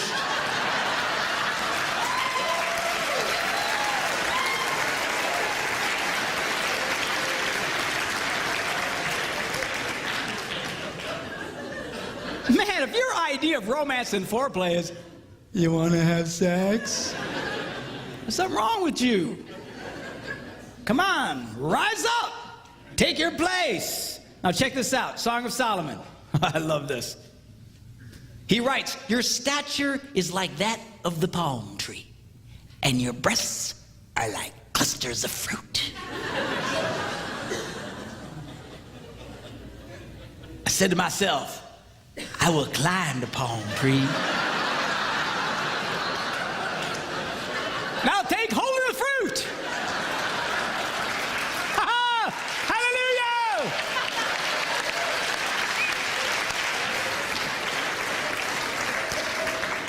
Now the problem here is most guys don't want to take the time to climb the palm tree. They just want to hop in a cherry picker and swing in and grab the coconuts. Hey, baby, come on. You want to have sex? You awake? Come on. Stop that. You've got to learn how to climb the palm tree. You've got to learn how to touch the girl, how to romance the girl. And you need to be romantic. You got to mix it up. Don't be so puking predictable. A lot of you guys, the minute you touch her, she knows what's coming. Why does she act like that? Because you're so obvious, you're so predictable. Women are not interested in a formula. Men are by nature formulaic. You do this, you do that, you get that. You do this, you do that, you get that. You do that. All right? And she's not, you do that every time with her. She just, get away from me. You need to mix it up. Gotta learn how to climb the palm tree. You really want great foreplay? Turn it into a 24-hour deal. I call it slow roasting your woman.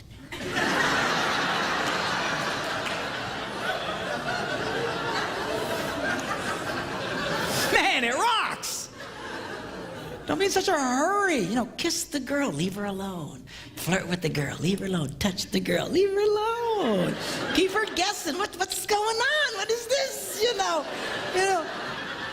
My wife will come out of the shower and say, hey, baby, just lay down. I'll give her a back rub and she'll fall asleep. Now, cover her up. Now, just crawl into bed next to her, turn off the light and go to sleep. So I couldn't do that, Pastor. I'd go blind.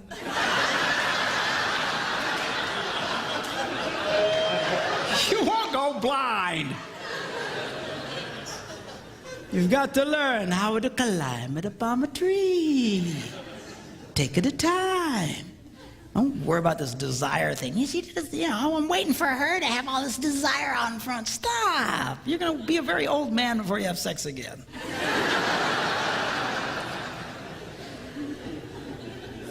All right? Number 3. She needs time. Check this out. He says, how beautiful you are, my darling. Your eyes behind your veil are doves. Your hair is like a flock of goats.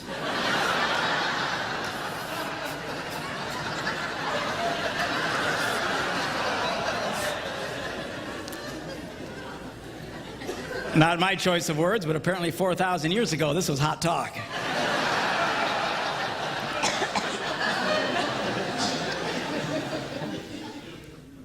Your lips lips are like a scarlet ribbon. Your mouth is lovely. Your neck is like the Tower of David. Your two breasts are like two fawns, like twin fawns of a gazelle that browse among the lilies. And check this out. He says, until the dawn breaks and the shadows flee.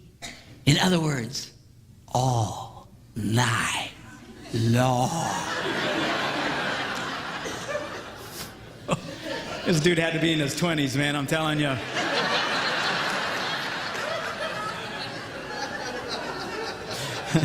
This Puerto Rican's way past all night long, I gotta tell you right now. But all night long. What's he gonna do all night long? He says, I will go to the mountain of myrrh and to the hill of incense. Where exactly is that, Pastor? Let me explain it to you. If you look in the back of your Bible where they have all those nice maps of the Holy Land and stuff, you can look as hard as you want, you won't find Myrrh Mountain anywhere. So, well, where is it? Well, now think it through. Talks about her hair, and her eyes, and her nose, and her lips, and her neck, and her breasts. Ends up at Myrrh Mountain. Where do you think it is?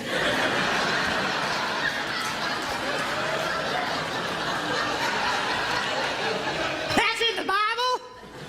Yes, it is. And the wild thing is he's there all night long. Which brings me to a very delicate subject. And for the love of God, don't raise your hands or point out anyone. But this is a problem for a lot of guys. I was watching this TV show once. My wife was in the hospital, and I was in the hospital with her, and we're just kind of killing time watching TV and flipping through the channels and all these daytime shows and different chick shows, talk shows, and we hit this one, and the lady says, today we're going to be discussing why women have a difficult time achieving orgasm. I said, okay, I'm in.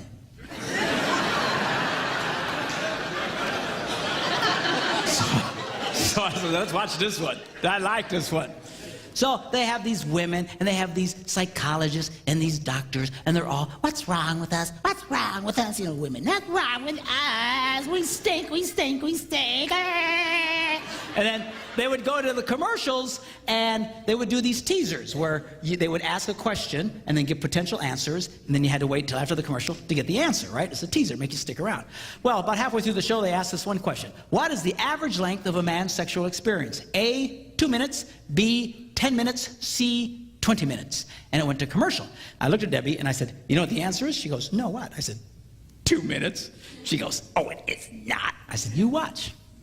Came back and ding, hey, 2 minutes. And then they went on. What's wrong with us? How can we have a hard time achieving orgasm? Hello, did you see the screen? Now do the math. If a woman needs anywhere from 7 to 14 minutes, and a boy's done in 2 minutes, you got yourself a math problem.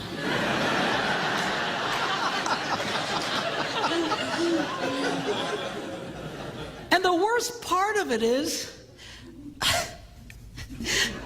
2 minutes is the average.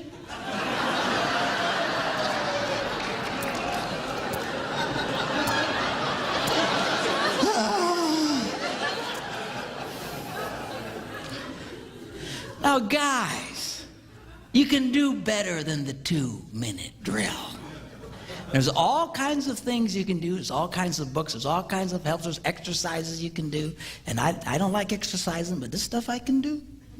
You know, that where you can get past this 2-minute drill problem. Now, ladies, you have to understand the number one element to enable a man to beat the 2-minute drill is regular, consistent sex. Yeah, that's what I'm talking about.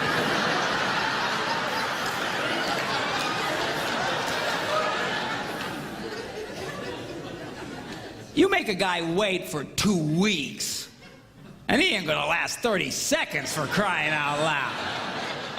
All right, you need to help this boy become a lover to you. You got to help him get his stamina up, all right? But you got to be focused on the girl. Now, if all you are is focused on yourself, a lot of guys, that's 2 minutes is more than enough time. It's all about them. Oh, get my release, okay, thanks. And then they wonder why she doesn't want to have sex later. Well, it's a drag for her. I know women who've been married their entire married lives who've never had an orgasm. Never. But who'd been married before and knew what an orgasm was. They knew what I was talking about. Come into my office, and I don't know. I said, well, let me ask you a question. Does he ever ring your bell? No. So have you ever had your bell rung? Yeah. So she knew what I was talking about. Been married before. So let me ask you a question. When he makes love to you, she goes, yeah. I said, 2 minutes or less. She goes, how'd you know?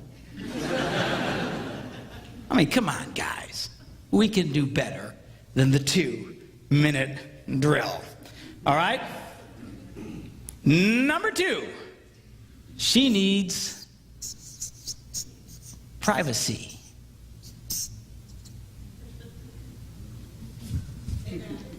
Amen. He writes, let us go early to the vineyards. Secret place, private place, to see if the vines have budded.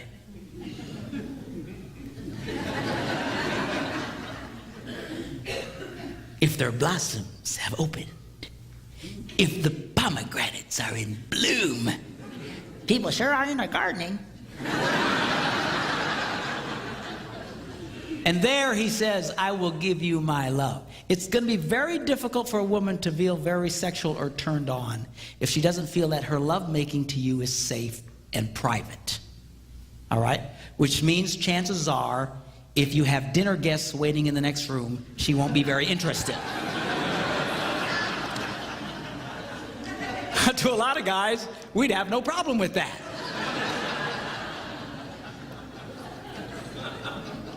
Make yourselves at home. There's Doritos in the cupboard. We'll be with you in a little bit.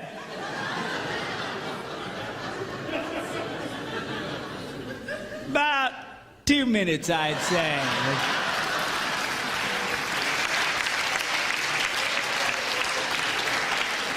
She's not going to be interested in that, you nitwit. That's why for a lot of women, just having children makes it difficult for them to feel very sexual. I call children the anti-sex. Because they're always around, it's always around, and it's hard for them to feel very sexual. You got to work with her on that. And ladies, you know, there's locks on your doors, use them, you know. You can't just neglect the sexual needs of your husband until they're 18. Don't worry, honey, they'll be gone eventually.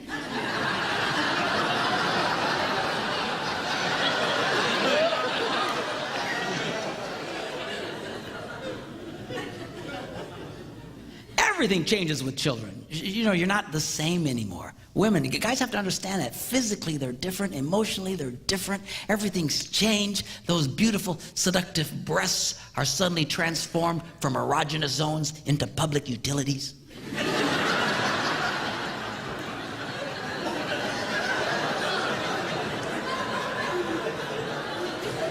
And guys, she's being touched all day long.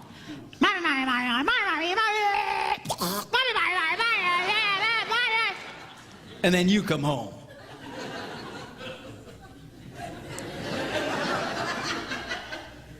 Hey, baby.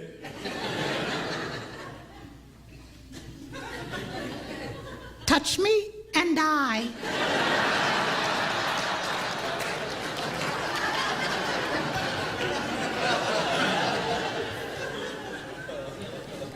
You know, you hang a couple of monkeys from your testicles all day long. See how you feel at the end of the day. I'm good. I'm good, thanks.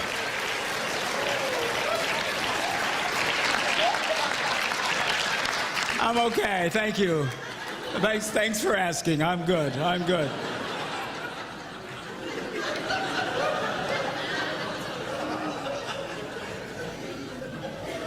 Boys, she's not the same, but girls, he is. Ain't nothing happened to him. He's still the same wild man you married. And a lot of couples, they really mess up at this point in their marriages. That's why a lot of marriages only make it to about the 5 to 7 year mark. Just long enough for the rugrats to come in, upset the apple cart, and you fail to make the proper adjustments. And it destroys the relationship. Ladies, you cannot get so engrossed in being mommies that you forget about the sexual needs of your husband. Say, but Johnny needs me, Johnny needs me. I'll tell you what Johnny needs. He needs a father. And if you keep it up, he's not going to have one. It's not worth it. And girls, you have to be really careful about rejecting your husband sexually. I don't know if you're aware of this, but for most men, as few as 3 or 4 rejections in a row, and he'll begin to shut down sexually. If you have a husband who argues with you about sex, consider yourself blessed by God. Because at least you keep it on the front table. But a lot of guys, they just shut down. I have women in conferences like this who come up to me, tears running down their faces, saying, I did that to my husband, now he won't touch me. It's not worth it. Why do you think all the jokes on TV are about the young, sexually frustrated man, but the older, sexually frustrated woman? Because she comes back to life, see? You're going to come back to where you were, but now he won't care about you anymore. He won't feel safe to be the initiator anymore. And you say, well, what do we do? Everything, you know, it rarely ever goes back to the way it was. You might have to turn into the initiator. I mean, it's not worth it. You younger ones, watch yourselves during this time. I understand you're tired. And guys, get a clue. The girl is exhausted. Give her a break. Let her rest. They just did a survey on USA Today weekend, this weekend. I don't know if you saw it. But they said, what were men's #1 interests? It was sex, food, and sleep. And they surveyed women, and their top 3 interests were sleep, food, and sex. I mean, you're being traded in for a cheeseburger, Jack. You know what I'm saying?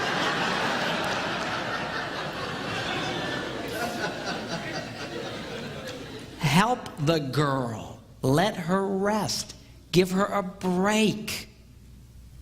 You want her to be a lover to you? Let her take a nap. You take the little rugrats for a while. Let them peel your brain apart.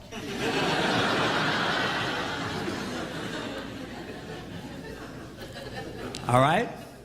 And all of this now leads us to the #1 key to incredible sex, which I will give to you right after this break.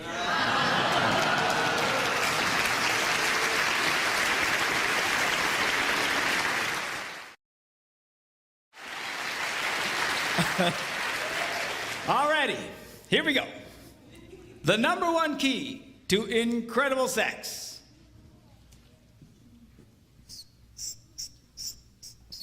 Exclusivity. I can't spell. Exclusivity. When one man focuses just on one woman. Looking at the Song of Solomon. Now she writes and says, I belong to my lover and his desire is for me. Something incredible happens when a man focuses on just one woman. Now this is radical what I'm telling you, because our culture today says the key to great sex is lust. The more you fantasize, the more you check out the hot babes, the more you're looking at pornography on the internet and check, oh, the better your sex life will be. But they are lying to you. Our culture has completely lost its mind in this area. And all the experts talk about, yes, the key to incredible sex is to fantasize and to masturbate. And who is this woman? I can't imagine her having sex. It's just like,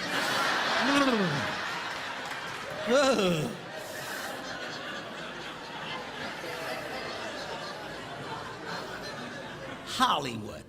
Hollywood. The people who can't stay married for more than 3 months at a time is giving us the perfect scenario for great sex. Lust, fantasy, ooh, ooh, ooh, ooh. But it is a big, fat, stinking, puking lie. It doesn't work. You say, well, you're just against it because you're a preacher. No, no, no. I do not oppose lust on moral grounds. I could preach you to hell and back if you wanted. But I don't have to. It doesn't work. At least if it worked, it would make some degree of sense, but it does not, and no one challenges it today. You ever read that story of the emperor's new clothes? How everybody went around and told the emperor how great he looked, and he's just walking around in his underwear, and everybody, you're great. And some little kid finally says, he's naked. I feel like that little kid. All the experts today, they keep repeating the same lie over and over and over and over again, and everyone just, oh yes, the emperor's clothes are magnificent. Oh yes, lust and pornography and masturbation. Oh, this is fantastic sex when you do this. But it doesn't work. And the proof is in the pudding. People say, what's your proof? By proof is you guys who do it. Let me ask you guys who sit around in the dark and check out the hot babes on the internet and sit around and yank on your wanger.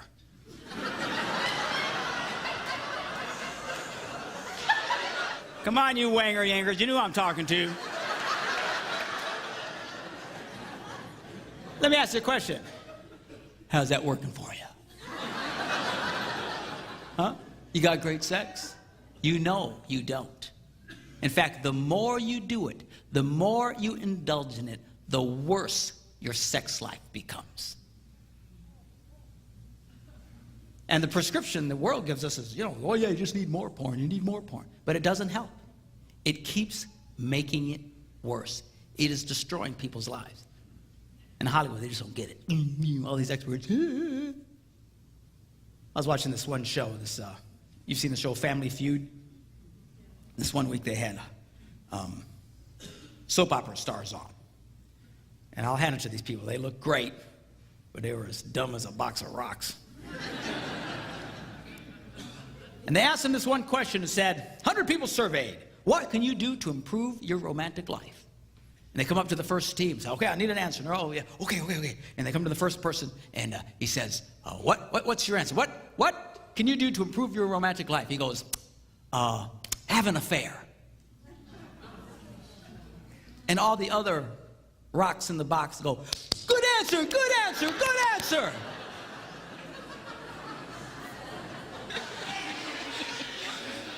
Have an affair.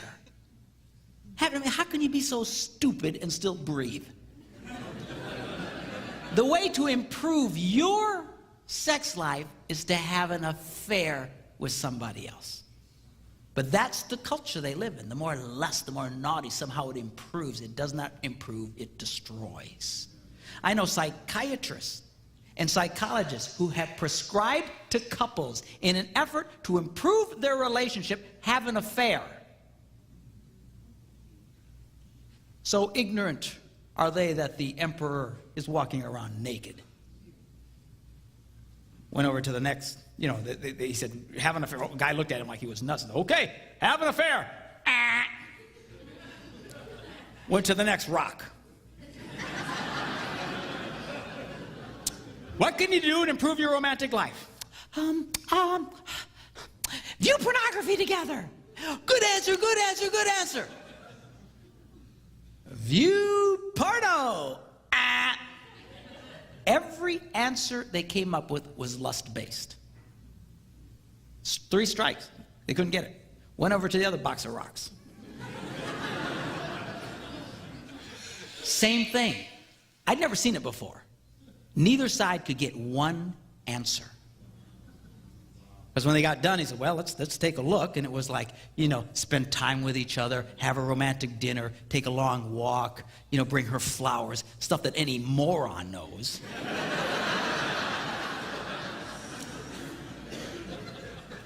But these people don't get it. They don't get it. Oh, yeah, that's great. Look, the world's answer to great sex, their formula is number 1, fantasize. Oh, yeah, that's a good idea. Ignore the real woman in your life and focus on one who would never give you the time of day. Oh, yeah, let's do that. Let's pretend. Let's live in a fantasy world. We are trading in real women for fantasies. How can we be So stupid. And this is becoming a real problem. And you know who's beginning to notice it? A lot of people way off on the liberal left are starting to notice it. They're starting to write about it. They're starting to realize there is a problem. Men are becoming more and more diminished sexually and are becoming unable to perform because they have so overstimulated themselves with pornography. It is destroying them. I've met women who've told me that their husbands prefer pornography and masturbation to actually making love to them. I had a woman in my office, and she's a 20-something-year-old, good-looking woman, like Hoochie Mama, okay? So, I didn't think pastors notice that sort of thing. hey, I may be sanctified, but I'm not petrified. All right.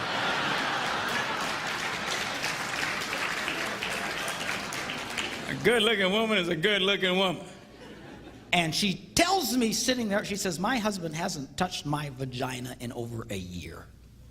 Not interested. I said, you're kidding me. So what does he want? Well, he just wants me to do these weird things to him. All garbage he's gotten his head through looking at porn. Trading in real women for fantasies. What in the world? So many women I've talked to in the last year who says, my husband admits he would rather masturbate than make love to me. Fantasize and masturbate. Oh, that's their idea of great sex. And what is it with this masturbating thing? And the passion to which these people rise to defend masturbation as some form of great sex. I don't get it.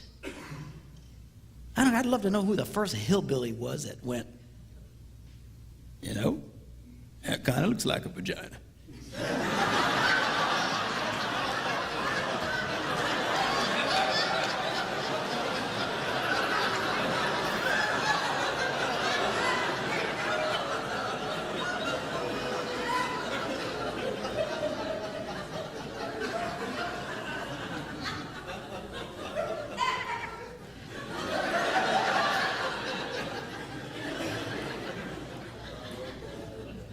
And this is starting to destroy a lot of men's sex lives. Do not fool yourselves. There is no way in the world you can keep doing that over and over and over again and not retrain your body. Everybody knows this. When it comes to anything physical, athletes know this. They train, they do the same repetitive action over and over again in order to train their bodies so their bodies will respond in a certain way. Athletes do this. Whether it's tennis or football or whatever, they train over and over again so that without thinking about it, their body reacts in a certain way. The military knows that you train young men to react in a certain way. They do the same drills over and over and over and over again. Why? Because you train your body so that without thinking, you act in a certain way. How in the name of God, our culture is teaching our young people from the age of 13 to start masturbating 2, 3, 5, some of them 7 times a day, thinking that it will not retrain them.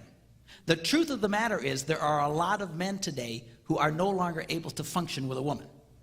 And I hear this all the time in these seminars. Guys who come to me, women who come to me, who tell me their husbands cannot perform. There are a lot of men today who cannot perform with a woman. I had a guy call our office. He says, man, he says, I can have sex with my wife for hours. Nothing ever happens. Incapable of achieving an orgasm. But he can do it by himself. Oh, that's great. Oh, that's wonderful. Yeah, let's get all our kids doing that. Let's get them doing that.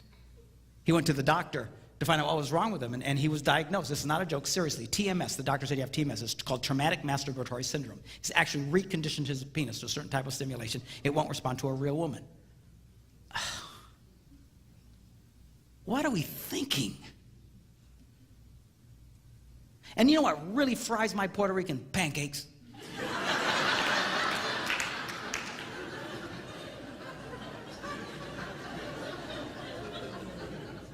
is when they say, well, this is how you can achieve orgasm.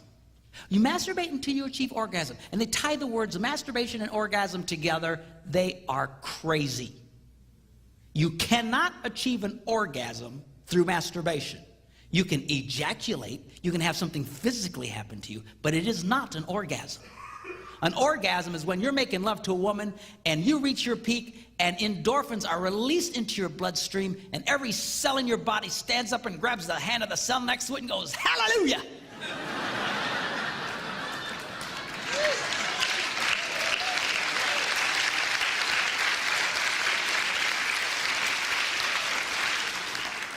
That is an orgasm.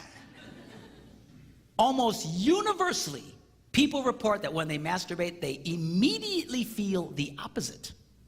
Icky, dirty, or guilty. And psychologists have been telling us for decades now, oh, you don't have to feel guilty about masturbating. It's fine. I know Christian pastors who tell their young people, you don't have to feel guilty about masturbating. It's fine. I know psychologists, you don't have to feel guilty. It's fine. I'll tell you what, you can fool your mind, but you will never, ever, ever fool your body. And there are a lot of men today, I believe, who have never achieved an orgasm. They ejaculate. That's all they do. They've so trained their...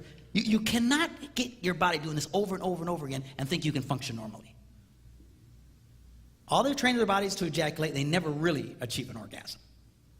Oh, that's great. Oh, that's wonderful. Yeah, let's get all our kids doing that.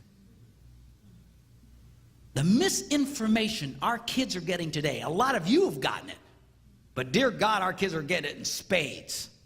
The misinformation is going to wreck their sex lives, has the potential to wreck their sex lives for the rest of their lives. And nobody is telling you what I'm telling you right now. Most preachers don't like talking about this stuff. It freaks them out. As you can tell, I have no such problem. And I understand that, but we have got to start talking about this stuff. In the church, we're trying to win an argument where we only let the other side talk. We're trying to win a war where we only let the other side have bullets. Then we wonder why 50% of the men in our congregations have sexual addictions. That's the number, 50%. In our congregations, church-going men, sexual addictions. You have to understand something. Pornography will rob you of great sex. See, every man, the reason why it's such a temptation is because we think it's great sex. Oh, we want to check out that baby. Oh, if we get on the line, I'll have greater sex, I'll have greater sex. That's what sucks us in, with the promise of great sex. But it is a lie. I promise you. The more you do it, and you know the ones of you who do it, the more you do it, the opposite happens. They are lying to you. I'm telling you, the lies that this generation has faced and is continuing to face along sexual information, there are so many blatant lies along this line. We have lost our minds in this country. It is destroying people's lives. You know one of the biggest problems we're having today in America? Sexless marriages. Sexless people don't want to have sex. Don't have to have sex. Have sex with themselves. Oh, that's great. Yeah. Yeah, let's trade in a real woman for a fantasy one. Remember that little diagram I gave you last night? Got the heart and the smiley face. And that motivates that. When you masturbate, that breaks the system. That'd be nice to her. I'd pay attention to her. So self-centered men, lazy, and for a quick release, become lovers to themselves instead of lovers of women. This is sad stuff. Well, what do you tell our teenagers? Tell them to wait, they won't die. No one has ever died from lack of ejaculation.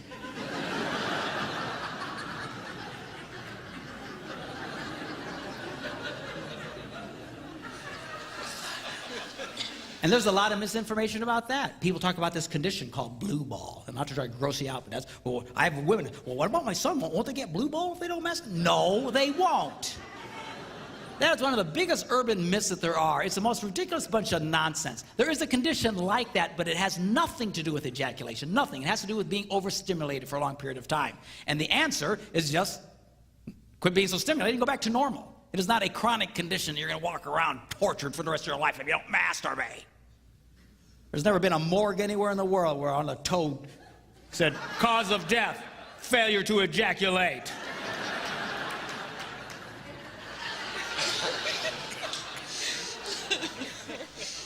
Biggest bunch of lies. We're not animals. Your kids are not animals. You know what the difference between an animal and a human being is? We can say no. We have control over ourselves. We live in a culture where the idea of having control over yourself is ludicrous. It's absurd. There's people who will hear this video who will go, oh, I can't believe he's saying that. What false information? What false information? I speak at these things all around the country. You know, every once in a while I get into one of these scenarios where these experts are there. And I tell them just what I think, and it just freaks the willies out of them. And they get, what? Where's your proof? You gotta have proof. Where's your proof? I'll give you my proof. You know, and it's so ignorant. Like, we need to prove this? We need to prove this? Some things are so obvious. It's like trying to prove, well, where's your proof that oxygen is good for your lungs? So I attempt to prove it to them. Let's start with our scientific explanation, shall we?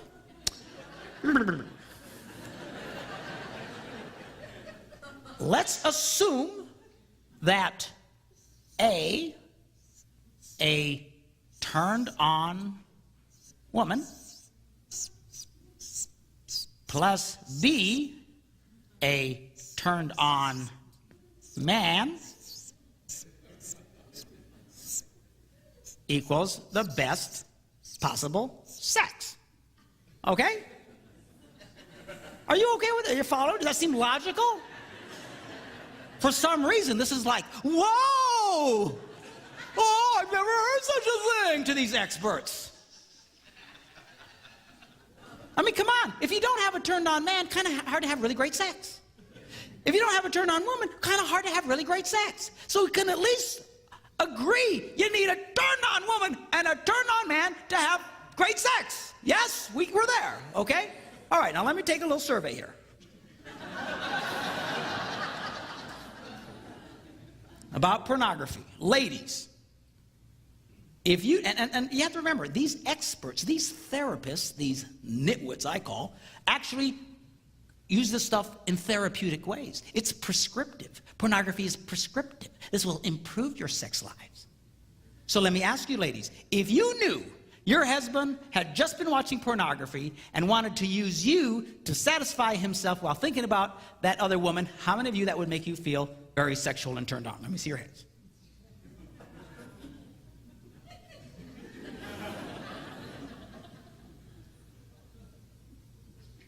Okay? We'll call that 0.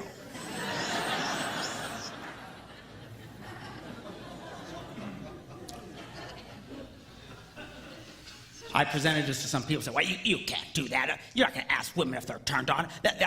They'll never raise their hand. That will never work. This is improper." Okay. Let me change the question. If you knew your husband only thought about you and treated you like the only woman in the world without thinking about any other women, how many that would make you feel sexual or turned on? Let me see your hand. Oh, so women will raise their hands.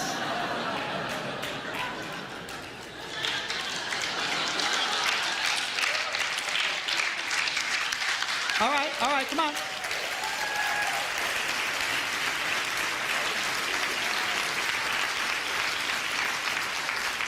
All right, let's see your hands again. I got to get a count.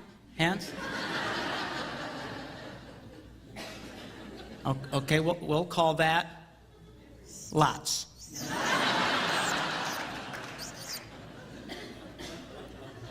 Now, for our formula, for these experts who need...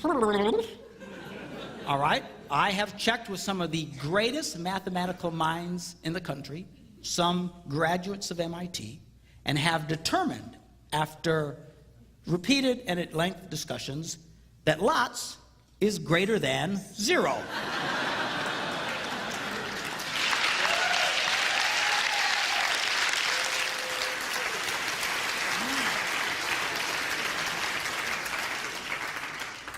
Brilliant, truly brilliant. So we know now that porn results in a turned off woman. Well, right there, you got yourself a problem. If women are turned off by this idea of her husband fantasizing, then their prescription for porn to improve their sex lives is pure, unadulterated baloney. Because as soon as you remove, you can't get to the best possible sex. Right? And I do this for thousands of people. I have yet to have a solitary woman go, oh yeah, that'd be great. And I'm sure there must be one or two out there. But this is so lopsided, it blows one's mind. So blind are these people that the emperor's walking around naked. Oh, well, but we've learned that. And all the experts say. Well, we know that repeat porn exposure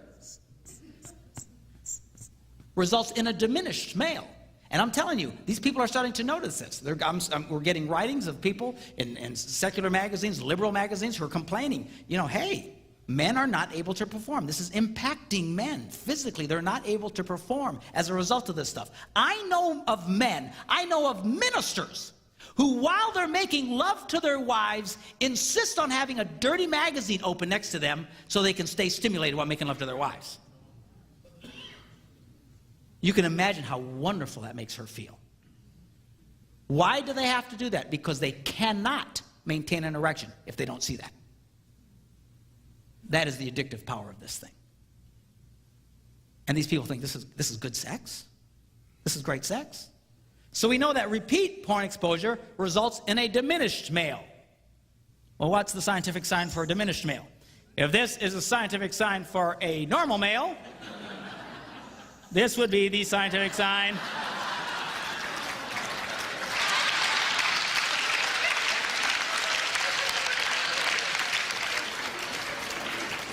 for a diminished male. All right, you're all tracking with me here? All right, so this finally leads us to our scientific formula for the best possible sex. If A, a turned on woman, plus B, a turned on man equals the best possible sex, and we know that porn results in a unturned on woman with repeated porn exposure resulting in a diminished man, then A plus B minus porn logically results in the best possible sex.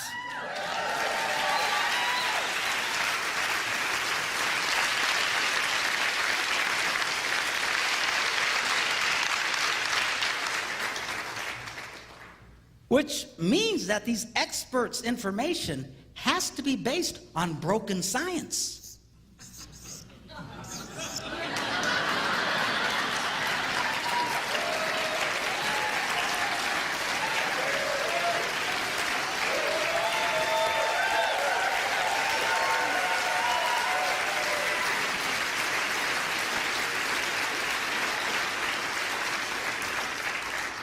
You can imagine these people get really mad at me.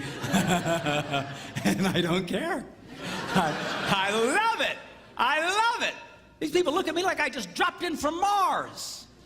This one lady who writes for, you know, a bunch of major women magazines in the country and Newsweek magazine and stuff like that was interviewing me. And she says, well, I've never heard of such a thing. You know, I mean, is it masturbation normal? I mean, after all, children masturbate. So what? Children don't masturbate. She says, well, they touch themselves. So, well, I touch myself.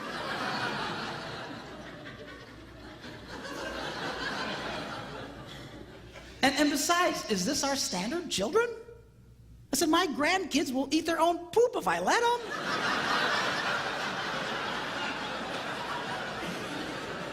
Does that mean we should all eat poop? These people do not think, I'm telling you, they're the most intellectually dishonest people in the world when it comes to this issue. You know why? Because they're all addicted to this nonsense. And you know, I need more porn, I need more porn, I need more fantasies. And because of this imprinting that I talked about to you at the beginning, these men have so imprinted, they've got to constantly react and relive pornographic or naughty scenarios in their minds so they can enjoy sex. And if you've been there, I'm telling you, you need to break yourself of that. You need to refocus. You need to take out the camera and start taking some new pictures. You make love to that girl. Forget about that other stuff. Quit trying to relive garbage in your head. It won't give you great sex. It will rob you. I promise you, the key to great sex is focusing on just one woman. You see, lust is like eating snack food all day long. It'll ruin your appetite for the real thing. Your mama was right. Snacking will ruin your appetite. You out there checking out that babe, checking out that babe, checking out the magazine, checking out porn. It's going to wreck your appetite for the real thing. You just try it. Try it for 30 days. Anybody can do anything for 30 days. For 30 days, do not look at another woman. Don't fantasize about another woman. Don't look at some stupid magazine or pornography. You just focus on that girl and see what happens to you. She will just come alive to you. And you to her, she can sense when she's the only girl in the world to you. It will rock. You'll have the best sex of your life, I promise you, or your money back.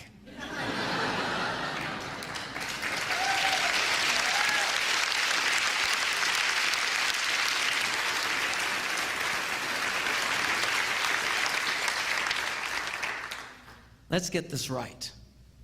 I'm telling you, this will change your world. It'll change your world. We've got to start giving good information. Your kids need to hear about this. They've been lied. You know, when I do this for teenagers and for like young adults or college kids, they sit there stunned. You know what they say to me afterwards? How come no one ever told us this? Because all they've heard is the other nonsense. You mean I can never touch it? I didn't say you couldn't touch it. I got no problem with couples touching each other. And people say, what if we're gone for long periods of time? Okay, fine. That's not what I'm talking about. I'm talking about you living in a house with a real woman and you ignore that woman and make love to yourself. This is insane. It is not great sex. It is terrible sex. These guys out there talking about it, they act like they really know great sex. Ha ha ha. Bunch of nitwits. They're number one, fantasize, masturbate, and then the number three, they coup d'etat. Wear a condom. Wear a condom. That's our secular world's idea of great sex. Man, to me, wearing a condom is like trying to eat an ice cream cone with a sock on your tongue.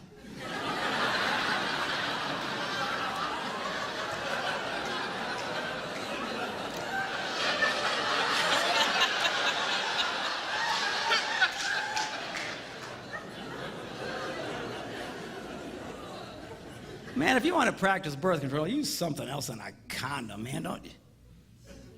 If you can't tell the difference between real sex and a condom, we need to have a telethon for you, man. Raise money for a cure. That's it. And boy, that gets these experts really angry. When I say that, they get so angry. Oh, you're giving dangerous information. You're getting dangerous information. No. For the record, camera one, for the record, let me state, if you're going to have sex outside of marriage, by all means, wear a condom. If I were you, I'd wear 2 or 3.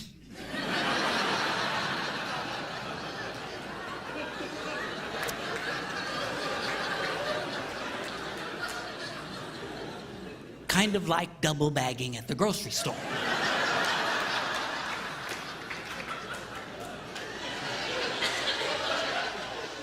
But do not delude yourself. Do not fool yourself. That is not great sex. You want great sex? Get married. The beautiful thing about being married is I don't have to wear a stupid condom.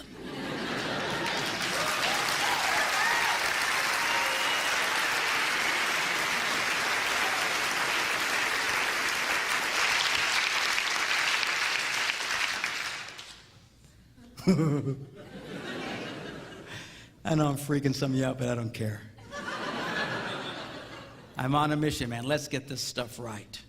Let's get this stuff right, man. God knew what he was talking about when he talked about one man focusing on just one woman. That is great sex. That is incredible sex. That'll blow your mind, knock your socks off sex. This fantasy nonsense and all this other stuff is destructive. It is poisonous. It is not great sex. It robs these people of great sex, and they're constantly looking for for better sex, trying to get satisfied somehow, trying to up the level somehow. It's like a heroin addict. It doesn't work. It just doesn't work. And if there's any group in the world who should have this together, it ought to be Christian people, in my opinion. Christians ought to be known for great sex. We should. People ought to be saying, man, stupid Christians, I hate them. Yeah, a bunch of self-righteous hypocrites, yeah. Here they got great sex lives, though.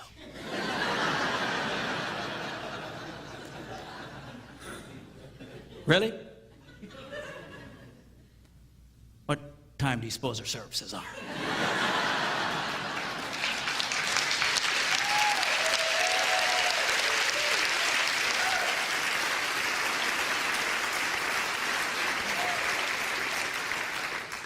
And we need to get this right. I know it's hard. This whole sexual thing can be a real struggle between men and women, that perfect standoff that we talked about. But don't neglect this area. Pay attention to this area. The church is getting sucked in just like the rest of the world, and it's sad. Christian Partnership Marriage Magazine, whatever it's called, did a survey a year or two ago. They asked this question: how many times did you make love in the last week? You know what the number one answer was among people of faith? 0. 0.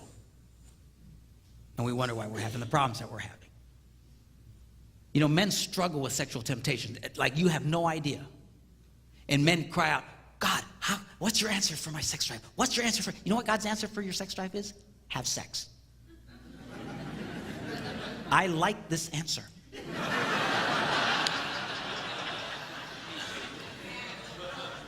Girls, you need to be there for him. You have no idea how much men struggle with this. You need to be there for him. Do not neglect your husband's sexual needs.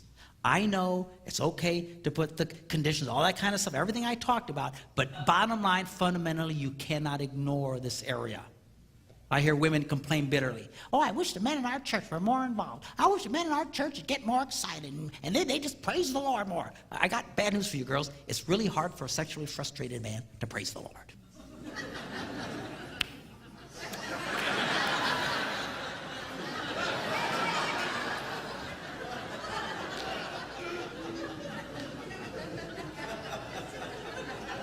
You want your husband praising the Lord tomorrow morning? You put a smile on that boy's face tonight. What I'm talking about.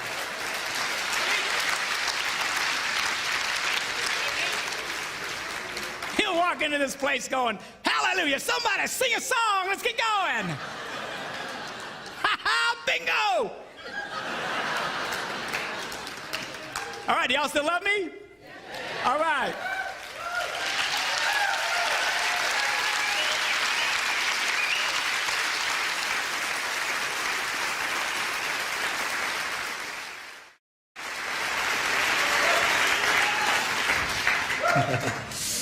I like you people.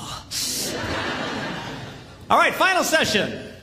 How to stay married and not kill your spouse. All right, we're going to take a look at what it takes to do that. But before we do, I want to take you to heaven and put you on a committee. And we're going to go back 4,000 years in time to the time of King David. Now, King David had 5 wives. Why any man would do that to himself is beyond understanding. But he had 5 of them. And now we need to decide on our committee which one of these women is going to be the mother of the next king of Israel. He's going to be King Solomon, the wisest man that ever lived. This was during this was during Israel's golden age. It was the best time Israel ever had it.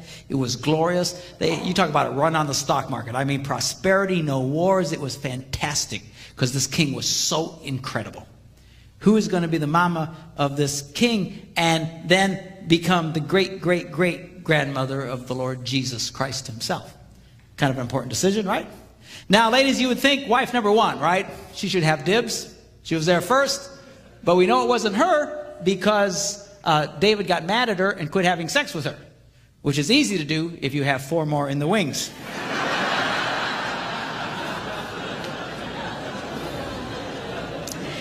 And you probably want to discount Wife number 5. You remember her? Bathsheba. The only reason she's there is because of lust, lying, adultery, and murder. King David saw her taking a bath. See, that's what lust will do to you. Saw her taking a bath, seduced her, had sex with her, got her pregnant, and then murdered her husband to hide the whole thing and married her. There's nothing holy about this. There's nothing right about this. God never intended for that woman to be in the house. All right, so how would you decide? You think about that and we'll come back to that. Okay, how to stay married and not kill anybody. Step number 1, you've got to avoid bitterness and resentment. Now, bitterness and resentment can build when one person feels they are unfairly bearing the burden of the relationship. When the weight of the relationship falls more on their shoulder than the other one's shoulder, then they will start to feel very bitter and resentful towards their spouse. Now, how men and women keep score is very different from each other to determine who's carrying the most amount of weight. Now, what I'm about to share with you, people ask me a lot, where did you learn all this stuff? What are your different influences? And, 32 years of marriage, that's one influence. But a lot of different people and listening to stuff, and I hear ideas, and I take them and change them and stuff. This particular, one of the guys that had probably a huge impact in my life about relationships was John Gray, and I think the guy's absolutely brilliant. I'm a lot funnier than he is, but he's brilliant, all right? And this section this is Gray to the T. Okay, I just admit it right up front. But the reason I share this because his insights on how men and women keep score is absolutely brilliant. It truly is. You see, men, when it comes to us keeping score, we're quick to give ourselves huge bonus points for everything we do.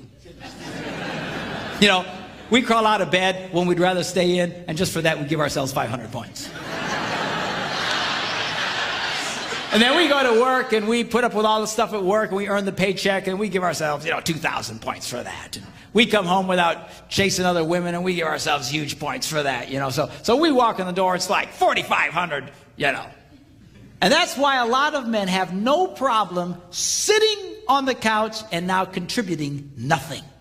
Because in his mind, he's way up in points for the day, and now he's giving you a chance to catch up.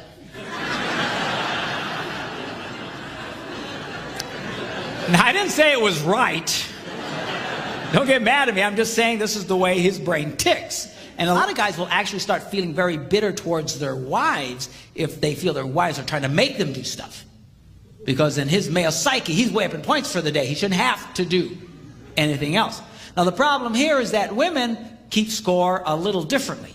Let me show you how a woman would score the same man's day. He gets out of bed when he'd rather stay in, and for that, she loves and appreciates him and gives him, ding, 1 point.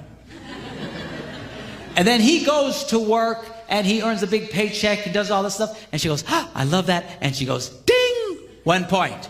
And then he comes home without chasing other women, and comes home, and she's so glad to see him, ding, 1 point. So you walk in, you got 3. Well, she also got up, she also went to work, she also cleaned the toilet, she also took the kids to piano lessons, she also had it, it's 13-3. And you don't want to do anything? And now she starts screaming at her husband, which in a way is a good thing because it's the silent ones who really do kill people. If it gets quieter on your house, I'd get nervous if I were you. So, she starts getting very, very angry. Now, when guys first hear about this, they get very discouraged. They go, wait a minute. You mean to tell me that no matter what I do, I get 1 lousy stinking point? Well, the answer is yes. But the good news is you can make this work for you. Because what men fail to realize is that women respond to virtually any simple act of kindness and reward it the same way as they would a big act of kindness. Right? Now, guys don't understand this. They think it's got to be big. It's got to be special. Girls, you have to understand the reason why we don't do a lot of small things around the house is because to a man, it doesn't mean anything. It's not that we hate you. We just couldn't possibly care less. It means nothing, and because it means nothing to us, we think it should mean nothing to you. But guys, you can't make that mistake. She scores very differently from you. Simple acts of kindness. It's those simple, like I told you last night, it's those simple acts of kindness that got her to fall in love with you in the first place. It's relatively easy to get a woman to fall in love with you if she'll pay attention to you in the first place. That's the hard part. You cross that hurdle, you got it made. As long as you pay attention. Simple acts of kindness. You do that, you can keep a woman crazy in love with you for your entire life. Simple acts of kindness. Every time you do a simple act of kindness. Ding, ding, ding. But guys, we don't think that way. If it's got to be big, it's got to be important. That's why a lot of guys, they'll only go all out for their wives, about 4 times a year. Birthdays, anniversaries, Christmas, and the obligatory Valentine's Day. And we think we'll do something real special and real fancy, and we think, well, that'll hold her. But that doesn't hold her. To her, you've done 4 things all year, you bum.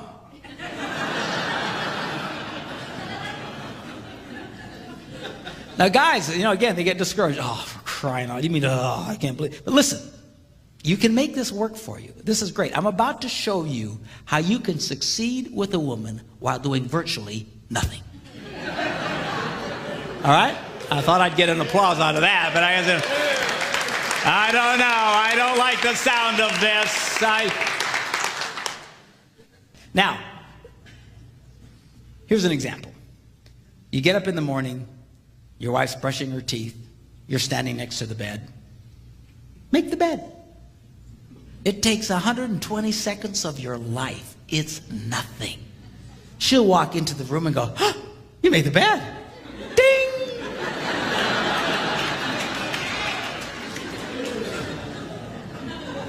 You know that monument that you're building in the middle of your bedroom of old underwear?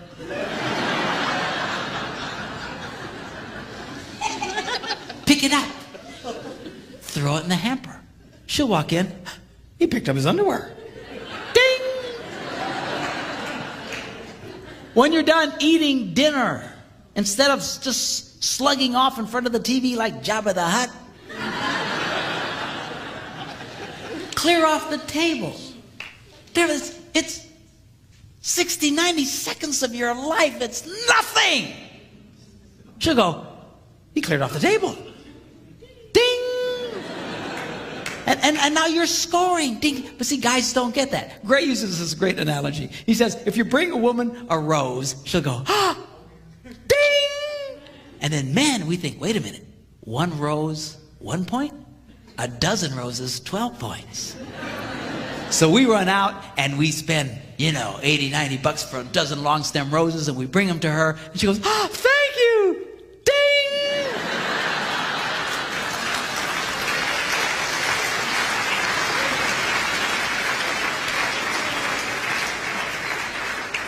In fact, by the raising of your hand, how many women would say, I would rather receive a single rose 12 different times than a dozen roses once? Let me see your hand.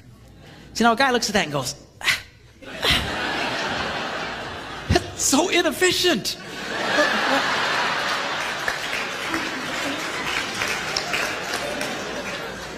You want to make out like a bandit on this deal? Plan something special for your wife, like taking her out to dinner next Friday night. Nice restaurant. Go ahead and get a babysitter in advance. Get everything all set. But then tell her what you've done. A lot of guys, they'll think, oh, I'll surprise her. No, you amateur. Surprise her. Never try to surprise a woman. So what you do is you tell her in advance. The minute you tell her, honey, guess what? Next Friday night we're going to such. I got some nice reservations. I already got a babysitter. We're going to have a great time. The minute you tell her what you're going to do, ding! You just got a point. You haven't done it yet. All right?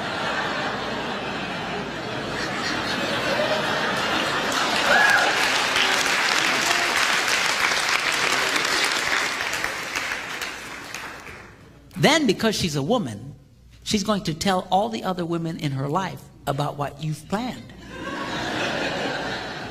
And every time she shares with another girl, you know what Bob's got planned? He's going next Friday night, he's got reservations at such and such, and he's already got a babysitter. It's so exciting. Every time she shares that story, ding! You get another point. And now you are literally doing nothing.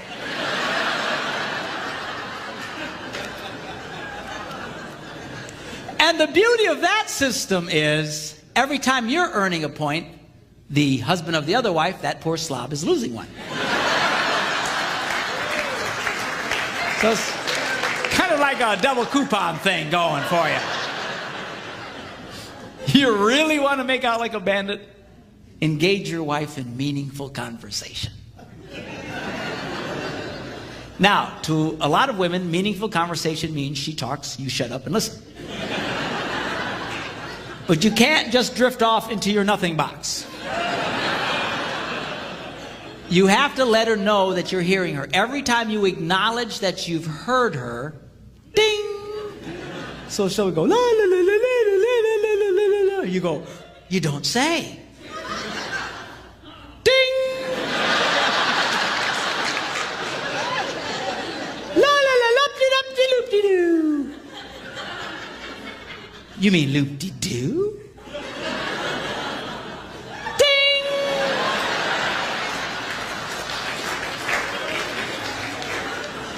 La la la la la la la la. Really well. How did that make you feel? Ding, ding, ding, ding, ding, ding, ding, ding, ding.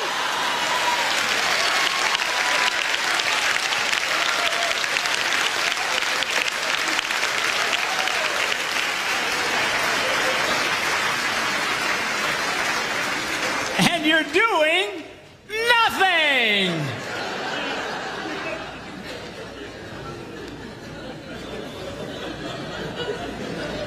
Now, guys, girls, sorry. Now, girls, you can't forget that he gives himself huge bonus points for everything he does. So how can a woman earn huge bonus points with a man?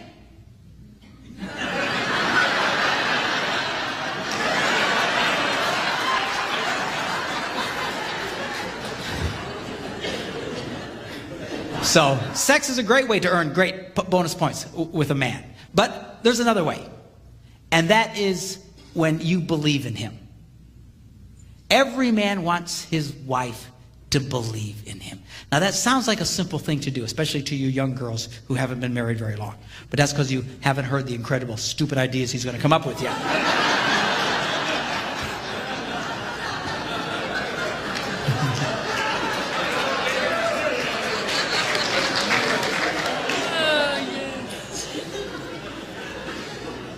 And a lot of women, they feel it's their God-given responsibility to try and keep their husbands humble or something, you know, because he'll come up with this idea and they respond, that's stupid. Oh, that'll never work. You could never do that.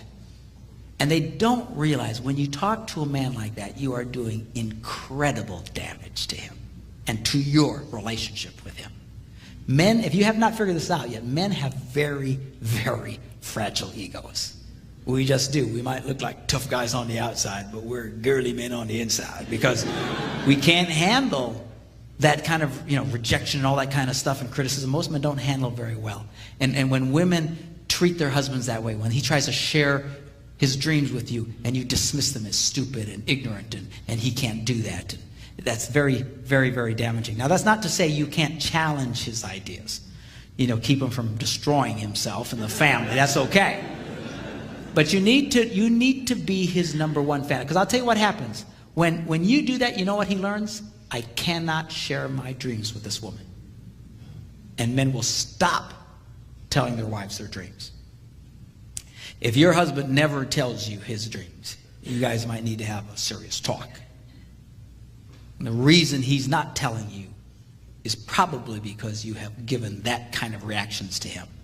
And it's very damaging to a man. And now you got yourself in a really bad place because almost miraculously at work there's some bimbo there who just accidentally hears one of his ideas and goes, oh, you know, that would be a great idea. Oh, really? Oh, yeah, you'd be great at that. Oh, well, thank you very much. And now you're in serious trouble. You need to understand something, girls. Most affairs do not begin for sexual reasons. They begin for emotional ones. And you need to let that boy know that you are his #1 fan. And it's hard for a lot of women. I'll tell you who really struggles with this: women of professional men. Doctors, lawyers, preachers' wives. A lot of them really struggle in this. Why? Because they get so tired of hearing everybody praise their husband. Oh, you're so great. He's so great. He must be wonderful. He must be wonderful. I've heard with my own ears a woman, as soon as they came into the door, she says, you know, everybody thinks you're so smart. I know what an idiot you are. What is she thinking? She's doing God's work somehow? Everybody thinks you're so great. I know how stupid you really are. Huge damage to the relationships. You need to let that boy know you are his #1 fan. And as much as I love it when people come up to me after these seminars and say, oh, you were great, I loved you, and I do love that because I have an ego the size of Texas, you know, and the one that means the most to me is when that cute redhead comes up to me and says, you did a great job today. And I know the only reason she says that is because I just said this now.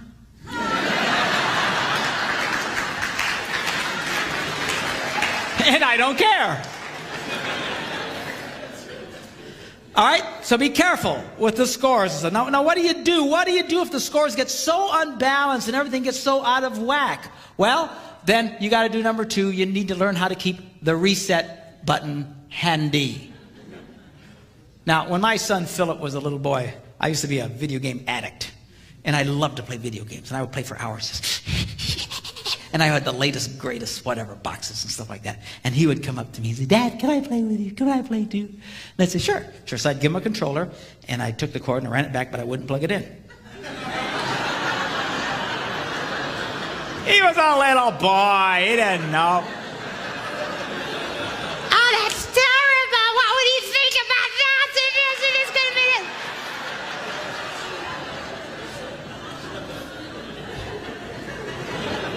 He's just a little boy. He was thrilled. He got to have a controller in his hand. And we would play for hours just laughing and giggling and having a great time. But it did dawn on his brain at some point that something was amiss. And he said to me one day, he says, Dad. I said, yeah. He goes, I think my controller's busted. I said, what makes you say that? He goes, it's not responding. Responding? Oh. He's pretty impressed. He obviously had been listening to us talk, and I followed I said, oh, it's not plugged in. How did that happen? So we plugged it in, and all of a sudden it comes to life. He goes, yeah, that's it. And sure enough, the little rat could play. And he's playing, and I'd let him get way in front, and then I'd catch up, and I'd let him get way in front, and I'd catch up, and we just do this for hours, having a great time. The problem with this plan was, though, is he eventually got really good. When I was better than him, I would let him get way ahead, but when he got better than me, he felt no such compassion for the old man. And he would kill me. Just kill me. I mean, just massacre me. Just, 180,000 to 12, And I'd reach over and hit the reset button. Bleep! And he'd say, Dad! I'd say, shut up, keep playing. We're trying to get And he'd get way ahead, and I'd do it again. Bleep! Dad, cut it out! My hand slipped. And I loved the reset button. Do you know why I love the reset button? Because whenever you would push the reset button, everything would go back to the way it was. Wouldn't it be great if relationships had a reset button? That when things got so crazy and the scores got so unbalanced and things were so out of whack, that all you had to do was push a button and everything would go back to the way it was. Wouldn't that be great? Do you know God has given us just such a button? Some years ago, I was in Phoenix, Phoenix, Arizona. And this is, the early 70s when the dinosaurs still roamed the earth. And the very young man, I was part of a revival meeting. You ever been in a revival meeting? They'd have meetings every night, and you never had an ending time. You just would keep going and going and going and going until people quit coming. And our meetings would go sometimes for months on end. As long as people kept coming and asking Christ into their lives, it was very, very cool. We had a lot of fun. During the day, we would go out, we'd hand out flyers inviting people, and at night we'd have these meetings.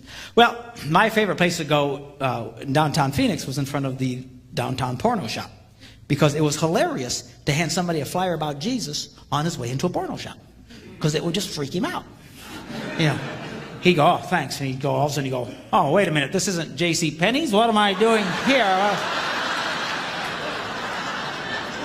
It was hilarious. I'd keep myself entertained for hours doing that, you know. We weren't protesting, or just hand his, how you doing? Yeah, hi. And it was just great entertainment. Well, the guy who owned the porno shop, though, wasn't having nearly as much fun. And he was losing tens of thousands of dollars, and he thought we were never going to leave because there was no ending on our flyers, and we just kept going and going and going. And he became very desperate, and desperate people do desperate things. And this man hired a professional killer to come to the meeting to shoot the evangelist to get rid of us, so that after he would kill the evangelist, we would all freak out and leave town. Well, the perfect scenario would have been for, you know, the evangelist always came out in the beginning and welcomed everybody, and as things were kind of settling down, he could have just boom, and in the confusion taken off.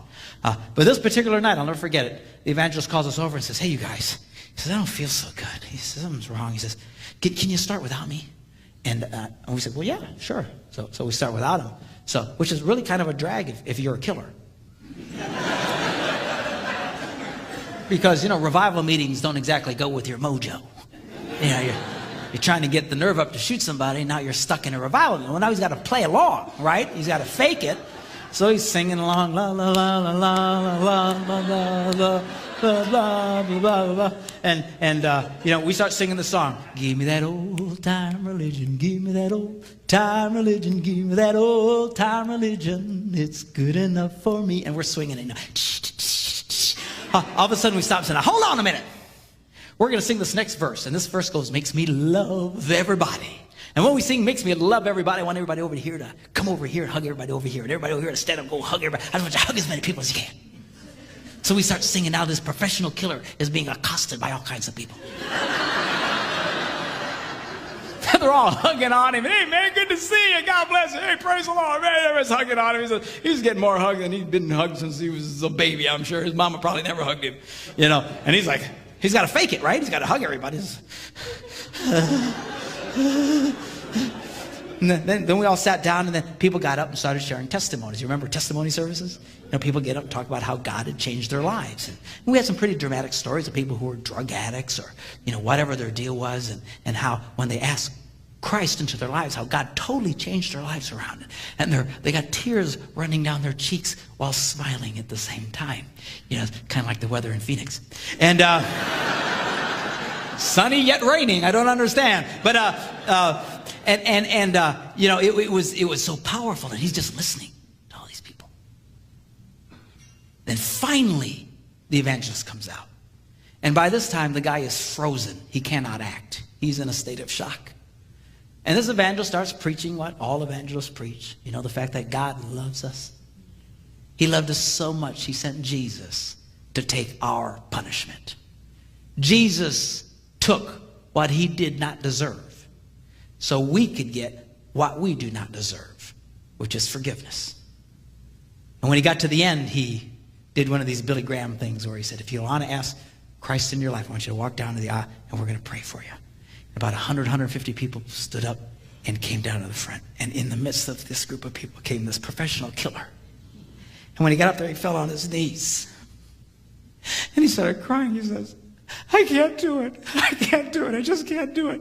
And the counselor next to him said, sure you can.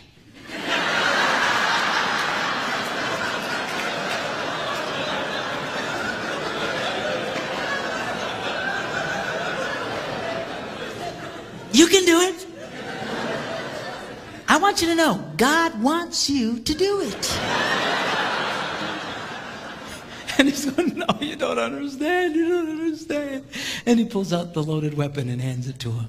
And that's how we found out the story of how this guy came to kill somebody, but instead had his life dramatically impacted by the love of God.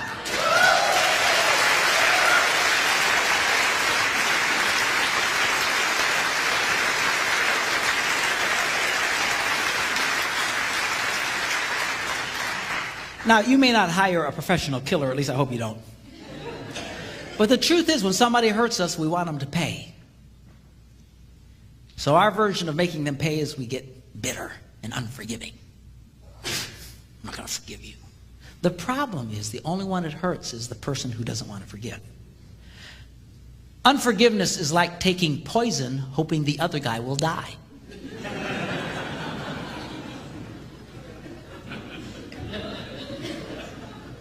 And to be truthful with you, I've never understood how so many people have a problem in this area, particularly Christians. You know, if you're not much of a churchgoer, take a nap for a minute. But you Christians, this is Christianity 101. This is as foundational as it gets. Jesus taught us basically this: if you don't forgive people, God won't forgive you. It's that simple. So I don't believe that. No, you'll get an exception because you're so cute. You're kidding yourself. Forgive us our trespasses as we forgive those who trespass against us. Forgive us as we forgive. God will not forgive you if you don't forgive people. This is non-negotiable. You need to hear it, but a lot of people, they struggle with it. They go, it's so hard, because you don't understand what forgiveness is. Forgiveness is an act. It is not an emotion. Has nothing to do with your emotions. You might feel the pain of what that person did to you till the day you die. Has nothing to do with forgiveness. It's not an erasure of your memory. You might remember what that person did to you till the day that you die. And let me ask you a question. Do you think God has Alzheimer's? Do you think he can't remember what you did? Do you think he looks at you and goes, something about you really ticks me off? Like, can't remember what it was. He throws in what he calls the sea of his forgetfulness. He doesn't have Alzheimer's. He just will never bring it up again. He'll never mention it again. That's what forgiveness is. Forgiveness is this. It's when you say, I forgive you. I will never use it against you in the future. I will never speak of it again to you or to anyone else. Forgiveness has more to do with your tongue than your head or your heart. If you're still talking it through, you haven't forgiven. You need to hush. You need to let it go. That's forgiveness. All right, what'd you decide? Which lady? God steps in and says, forget about it. I made my decision. Oh yeah, really, which one? He says number 5. Whoa, whoa, whoa, whoa, wait a minute. God. Do you know who this is? This is Bathsheba. The only reason this woman is there is because of lust, lying, adultery, and murder. There's nothing holy about it. There's nothing righteous about it. It was never in God's plan. God never intended it. But Bathsheba becomes the mother of Solomon and the great-great-great-great-grandmother of the Lord Jesus Christ himself. You could make the argument, had it not been for lust, lying, adultery, and murder, Solomon would have never been born. You could make the argument, had it not been for lust, lying, adultery, and murder, the Lord Jesus would have never been born. Oh, well, praise the Lord that happened then.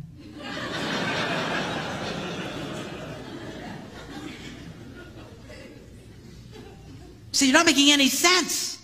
I know this was hard even for the writers of the Bible. If you read Matthew, the first chapter, where it says so-and-so was the father of so-and-so was the father of so-and-so, that whole list, he mentions 3 women by name, but when he comes to her, he doesn't even mention her name.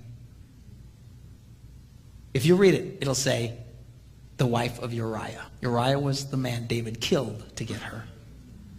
Wouldn't even mention her name. Why? Because it makes no sense. It makes no sense. How can this possibly be? How could the Son of God's lineage depend on a woman who was only there because of lust, lying, adultery, and murder? I'll tell you how. Because God's love is so powerful. He can take your biggest mistake and turn it into something so beautiful, it won't make sense to anybody. That is the power of the reset button. I want all the couples to stand together. If you're not here with your husband or wife, or if you're not married, you can stay seated. But if you're here with your husband or wife, I want you to stand up. And I want you to turn to each other. Thought you said we weren't going to do anything emotional. It'll be all right. I'll even tell you what to say. Right, all the guys looking at the girls, I want you to repeat this. Well, I don't need to repeat it. Well, then just say it for the rest of us poor slobs who do. Looking at your wife, guys, I want you to say this. Honey, I'm sorry for not always being the kind of husband I should be to you. For not giving you the attention you deserve. For being too caught up in my own world instead of our world. For demanding too much and not giving enough. For not loving you like I should. Please forgive me. With your love, your support, your patience, and your prayers, I will strive to be the kind of husband God wants me to be. Now, girls, your turn. Looking at him, I want you to say this. Say, honey, I'm sorry for not always being the kind of wife I should be to you. For not always appreciating all that you do. For not always being the lover I know you need. For not always believing in your hopes and dreams. For not loving you like I should. Please forgive me. With your love, your support, your patience, and your prayers, I will strive to be the kind of wife God wants me to be. Now I want you to press the reset button. The way this works is to reach over and you plant one right on her. Give her a kiss. All right, hug the girl. Hug the girl, hug the girl, hug the girl. Doesn't that feel good? I don't understand. He made us laugh. And then he made us cry. And I'm so confused. You can be seated.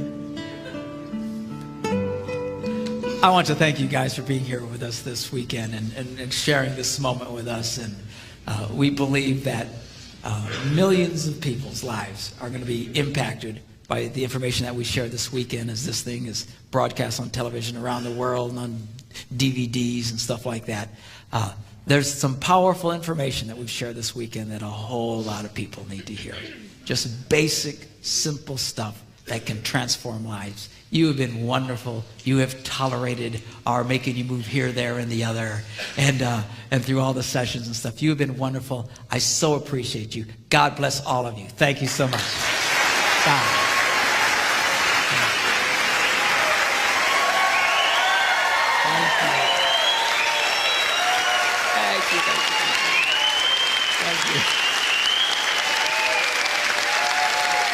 Amen. God bless you guys.